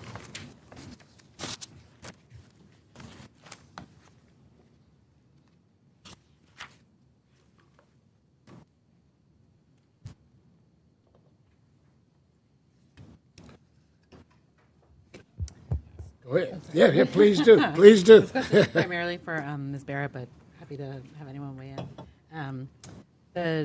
There are sort of two questions when it comes to the standard conditions issue. One is, should there be standard conditions or should they all be lumped together? And the second is, if you're going to stick with the standard conditions that we have, or the idea of standard conditions, are there individual conditions that should not be in the standard conditions bucket? I guess my question is about that second question. So if we were going to stick with a standard conditions model, are there particular conditions that you think are causing big problems that we should give a hard look at? Thank you for that question. Defenders would support changing the title from standard to examples of common conditions, and we join Judge Underhill and the Lyman Center at Yale on that. We think the kinds of conditions that make sense are the ones listed at A, B, E, F, and M of the proposal. Judge Underhill and Lyman suggested using 7 out of 13 of the standard conditions. In Connecticut, we never use a third-party risk condition as a standard condition. That's only ever a special condition and used very rarely. In the Lyman study, Lyman found that of 66 people that received supervised release in Connecticut in 2023, all 66 received all standard conditions that are used in Connecticut, thus indicating that there wasn't really an effective individualized assessment being done under 3583C and D. And so Lyman recommended, and others have recommended, reducing the number of conditions by taking a more individual look, and we agree with that. And so other than third-party risk, are there others you think deserve a Yeah, we actually had a meeting in Connecticut in November among stakeholders, and stakeholders almost uniformly agreed that the travel condition is not necessary in most cases. Neither is the felony association condition, which really is at odds with people rebuilding pro-social context in their community.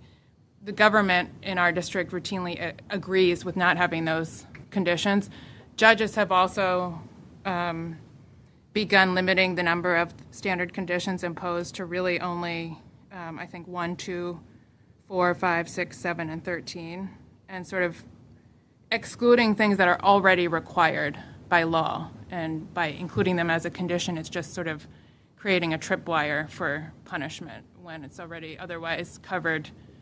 But certainly, I think among all stakeholders, we think that the travel condition and the felony association condition are very problematic. Also, frankly, the employment condition is problematic for people with disabilities. It can be extremely difficult. Only 22.5% of people who are disabled are employed. And accommodations are not always readily made for people that have disabilities. And so having that as a standard condition, I think, is problematic. Does the government have views on those conditions in particular? Yes. So as a general matter, having a set of standard conditions, and we would stick with the nomenclature largely for the reasons Judge Chang stated, administrability. But a set of standard conditions is helpful in terms of how the probation office, of course, this is where they come from, it exercises supervised release, it's for their safety, et cetera. In the Seventh Circuit, we've developed this practice, as Judge Chang noted, of having the conditions listed throughout the PSR, and then under each, the rationale given, a brief rationale for the probation office for including them. And it allows at the sentencing hearing for if for instance, it's not to say that these are mandatory in every case, right? As my colleague noted here, there are certainly good reasons to remove them. But the presumption in our view should be the status quo here, which is they are needed as a general matter for administrability from the probation officer's perspective. So when there is a predicted issue with employment, travel, it's raised, it's litigated, and as my colleague pointed out here, the government often agrees to it. But the framework seems to be working where it's teed up, the standard conditions are teed up by probation in advance, and the parties can debate them as necessary. May I follow up with a question? Yeah, of course. I read the Lyman piece, I believe, that they submitted, and it did bring a different perspective for me with respect to employment and family, the conditions of not associating with other felons probably who might be in your family, or employment conditions or other conditions of not being allowed to leave the district from which you were convicted. In Mississippi, that's probably okay because, you could travel 3 hours and still be in the district. If you're in Suitland, Maryland, and you have family members in D.C., that's right down Pennsylvania Avenue, and you're in 2 different districts. So to read those standard conditions 240 months in advance, telling the person, so I guess my question would be, why then should there not be an individual assessment post-release to see what these conditions are and how they affect that particular individual at that moment in time, and also with the educational component. Sometimes on the front end at sentencing, all of that doesn't come in. Nobody knows how deficient a person might be, and they may learn that after being in prison, after taking tests and doing otherwise. So how do we balance all that if we're not doing an individualized assessment post-release? Our view there is that, as Judge Chang pointed out, an individualized assessment is being done post-release. It's just the question's who's doing it. And our view is that, again, the issues should bubble up from the facts. So as opposed to the court conducting that individualized assessment in sort of a regimented fashion for each defendant, the probation office is already doing that as they prepare the persons in the reentry center. They're meeting with them, they're lining up their employment, they're assisting. If there are at that time, if the job, for instance, that it appears that the person will get and it's appropriate for that person is one that will require them to leave the district, that can be raised by the probation officer at that time. This system is working, this aspect to it, and I think that's our view is that it should continue to work. Ms. Barrett, do you have any comments? Thank you. I would respectfully disagree that the system is working. I think the system is fundamentally broken, and what I've learned is that there's radically different practices that vary from district to district, and while I may be in a good district, there are districts that are suffering mightily in this regard. I think just taking a step back, when I'm talking about not imposing a travel condition, I'm talking about at the time of sentencing. And that's rooted in an idea that the parsimony clause applies at the time of sentencing. Sentence has to be sufficient without being greater than necessary to accomplish the 3553 factors. And with respect to supervised release, 3583D requires a least restrictive approach. At our roundtable that we held in Connecticut in November at the same time as the Commission's roundtable, no one could identify what would be the reason why it would be necessary for most people convicted of an offense in Connecticut to limit their travel upon release to the District of Connecticut. No one could say why that's related to the 3553 factors. There might be a very small percentage of crimes that involve some kind of inter-district transportation, but no one could really cite one. And so just taking that as one example, it seems that it would not be consistent with the parsimony clause or the statute in 3583D to impose a travel restriction in every case simply because, at first principles, it's not necessary.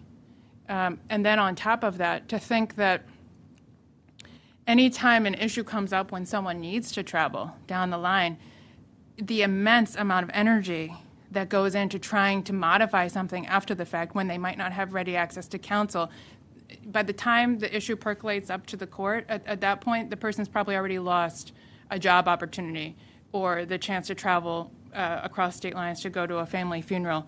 So I think by putting just a little bit more time and thought in on the front end, we'll be saving a lot of time and energy on the back end and also creating a system that will yield less violations because right now I think there are too many violations and that takes up too much time on the court's docket. And so if we can, I think one of the commenters said for every additional condition that's imposed, there's a reduction by 19% in compliance rate. And so if we limit the conditions to what are actually necessary, we'll see a greater amount of compliance and less work on the back end. Thank you. VC Mate and then Restrepo. Thank you. Thank you both for your testimony today. We appreciate it. I have a follow-up to what we were just talking about there for you, Ms. Barrett, on the is it working at the reassessment point. I'm curious about whether it's working too. We've heard this is being done. It's being done by probation officers on release. Everything's good here. Is there a need to be doing and that it would be burdensome on the courts potentially to encourage reassessments upon release? So I guess my question is twofold. Is that working right now with it being done by probation officers and not the return to the court? And would there be value in doing that? And how do we balance that against the additional burden on the court? From my understanding, in talking to people around the country in different defender offices, it's not working right now. There are many districts where probation officers are not routinely meeting with clients at the start of supervision to review conditions and are not involving counsel. I do know that in Connecticut, we do have examples of doing a reassessment when someone comes on to supervised release. I'll just give one example.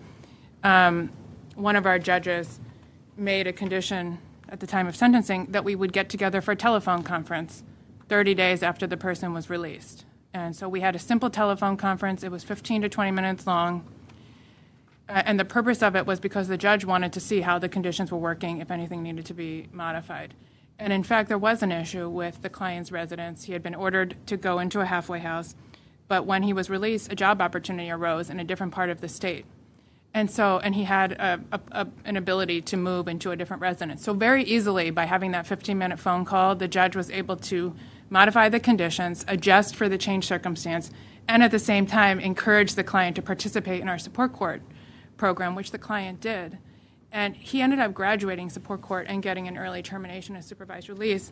And this was someone that had been on supervision almost his whole life and had never successfully completed a prior term of supervision. And so by having that, it was only 15 or 20 minutes, but by getting all the parties on the line and addressing an issue early on, I think it saved what would have almost certainly been a violation proceeding down the road. And quite to the contrary, it was a success story. So that's one example where it has worked well in Connecticut to have a very simple proceeding. It might be a little bit more time on the front end, but it saves a lot of time on the back end and is more efficient, and I think also does a better job protecting the public because, as Judge Underhill says, a rehabilitated person is not a risk to the public.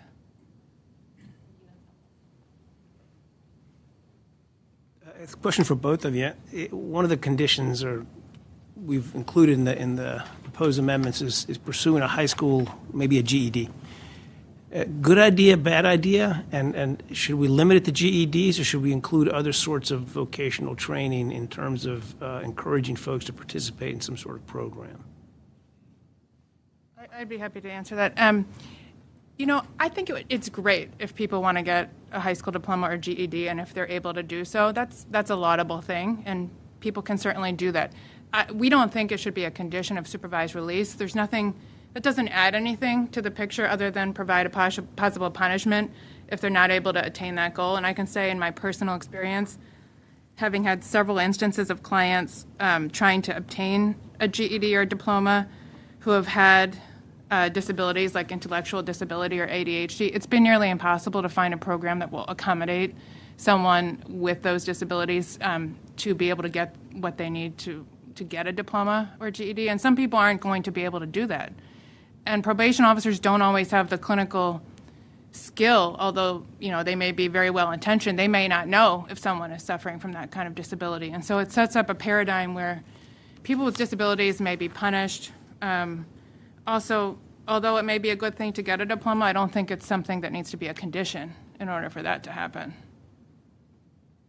Linda? I think it is a good idea. It's in the sort of the standard set, I suppose, but to the extent, or it's in the special set. I'm sorry. So it's optional in any event, right? I think placing the idea in the mind of the judge, as well as potentially in the mind of the probation officer, and especially the offender, that education is important, is not a bad thing.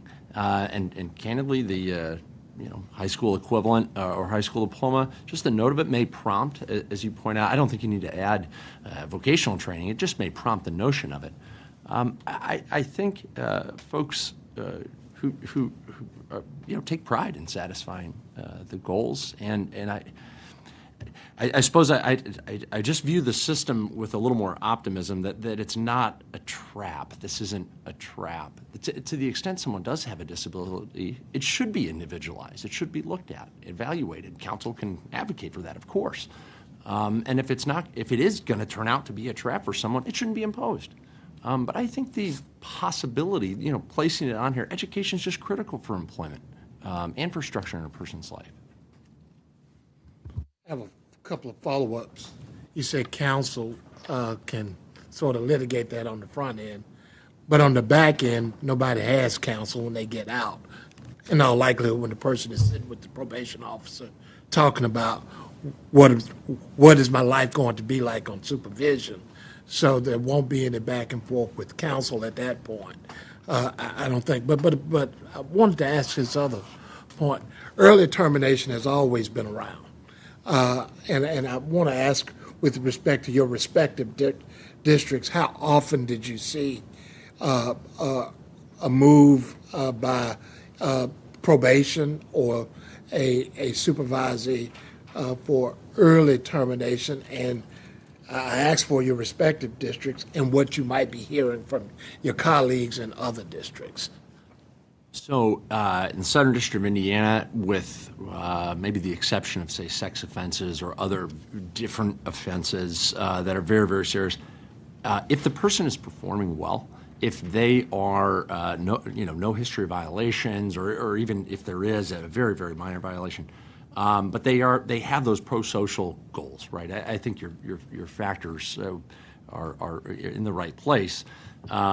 Stable employment, stable housing, and pro-social relationships. We're going to get that request from probation every single time, and candidly, we're going to agree with it most of the time. Certainly, we're going to take into account the person's criminal history. We're going to take into account what the offense was, but there's a strong incentive, at least in the Southern District of Indiana, and from in talking with other criminal chiefs, this is the case in other districts as well. Probation officers are tremendously busy, and as I noted in my opening comments, if they have the time, they can make such a difference, and if they don't, it's really difficult. So they bring us early term requests frequently because of that incentive when it aligns with when the facts require it, and we agree with them. Barrett, what are you hearing from your defender? What do you see in your district first? In my district in Connecticut, in the last we keep statistics on this. In the last 2 years, we filed 113 motions for early termination, and 91% were granted. There were only 5 denied. We have a collaborative process that we've developed with stakeholders and have presented to our judges on this, where we will work up, we have a screening process. Probation will send people to us who request early term from them. We have a screening process in our office. I review every motion before it goes out the door, and we have one centralized probation officer that gives the position for the probation office so that there's some consistency, and she's a supervisory officer. So we include probation's position in the motion. We then provide it to counsel for the government, which is usually a centralized person, usually the criminal chief. They provide a position for the government, inconsistent with our local rule, which requires that we get both positions, and then we file it, and 91% of them are granted. So it's been very effective. Probation does not generally file them on their own. When in preparing for today and in talking with people from other districts, I was shocked to learn that this is apparently maybe singular in the country, that people in other districts had not heard of filing of early termination motions. People don't have counsel.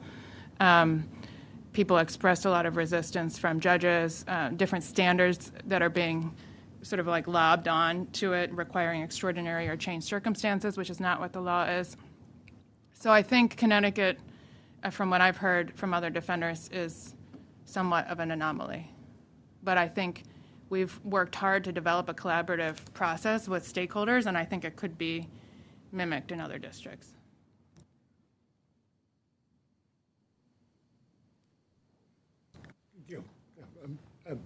Meisler, then mate. This is pretty in the weeds, though, so this is taking us off the thing. But I was curious. I noticed in response to one. This is from Ms. Barrett. In response to one of the issues for comment concerning the First Step Act and how it interacts, I noticed the defenders have proposed in red to make it easier on our strained eyes, a solution of a nominal term of supervised release. And I hadn't heard that before, and I was just curious if you could explain how that would work in your view. In our view, in order to get earned time credits under the First Step Act, there has to be some term of supervised release imposed, and although it's still a developing area of law, and I think it's unclear exactly how long a term of supervised release would be needed in order to effectuate those credits. I think at least one court has held 1 month. It might be as little as 1 day, but that's why we use the term nominal, because I think all stakeholders kind of agree that there should be this incentive, which helps protect the public and deter crime and also promote rehabilitation. So that's why we framed it as nominal, because I think the law is still developing as to what exact period of time would be needed. Okay.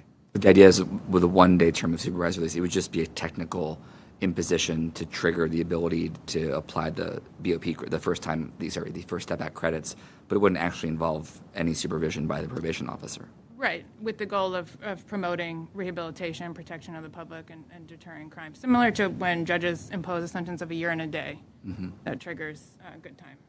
Thanks. I have one question for both of you. Going back to the reassessment possibility in the proposal, right now it says, I think the encouragement is as soon as practicable. And I was curious whether either of you, if we were to have some provision about a reassessment, what the ideal timing would be on something like that in your view? Assuming it was I know that there's opposition to it happening, but assuming it was happening, what timing would be best? In my experience, in the example I gave earlier, the assessment happened within 30 days, and that was effective in that case. Judge Underhill, in his comment, suggests a period of 60 to 90 days. I think that the research shows that most violations occur within the first year of supervision, but I think judges can have the discretion to decide in that particular case what exact period of time makes sense, but I think something between 30 and 90 days makes a lot of sense. Coming back to the notion of an individualized assessment, I think it's really hard to say. And that's because one of the other reasons that getting the court involved at that stage might not be the best use of resources is that you just don't have a ton of information at that point. Say 30 days or 60 days or even 90 days. Our reentry court, as an example, deals with medium and high-risk offenders. So it's going to depend on who the offenders are. And our reentry court is a 2-year process. The first year is an intensive period of supervision. Second year is less intensive if you complete both your cut paper, your off paper. The first year, it really does take about a year for certain offenders to really feel confident that you can change, to have a picture of how they're going to be, how they're going to do, how successful they're going to be reintegrating into society. 30 days might make sense for somebody who has that trucking job lined up, but that's something that the probation office could bring to the court's attention. Again, your question is sort of leading to me coming back to the opposition, as you noted, but I think it just depends on that individual offender and how ready they are to be able to integrate back into society.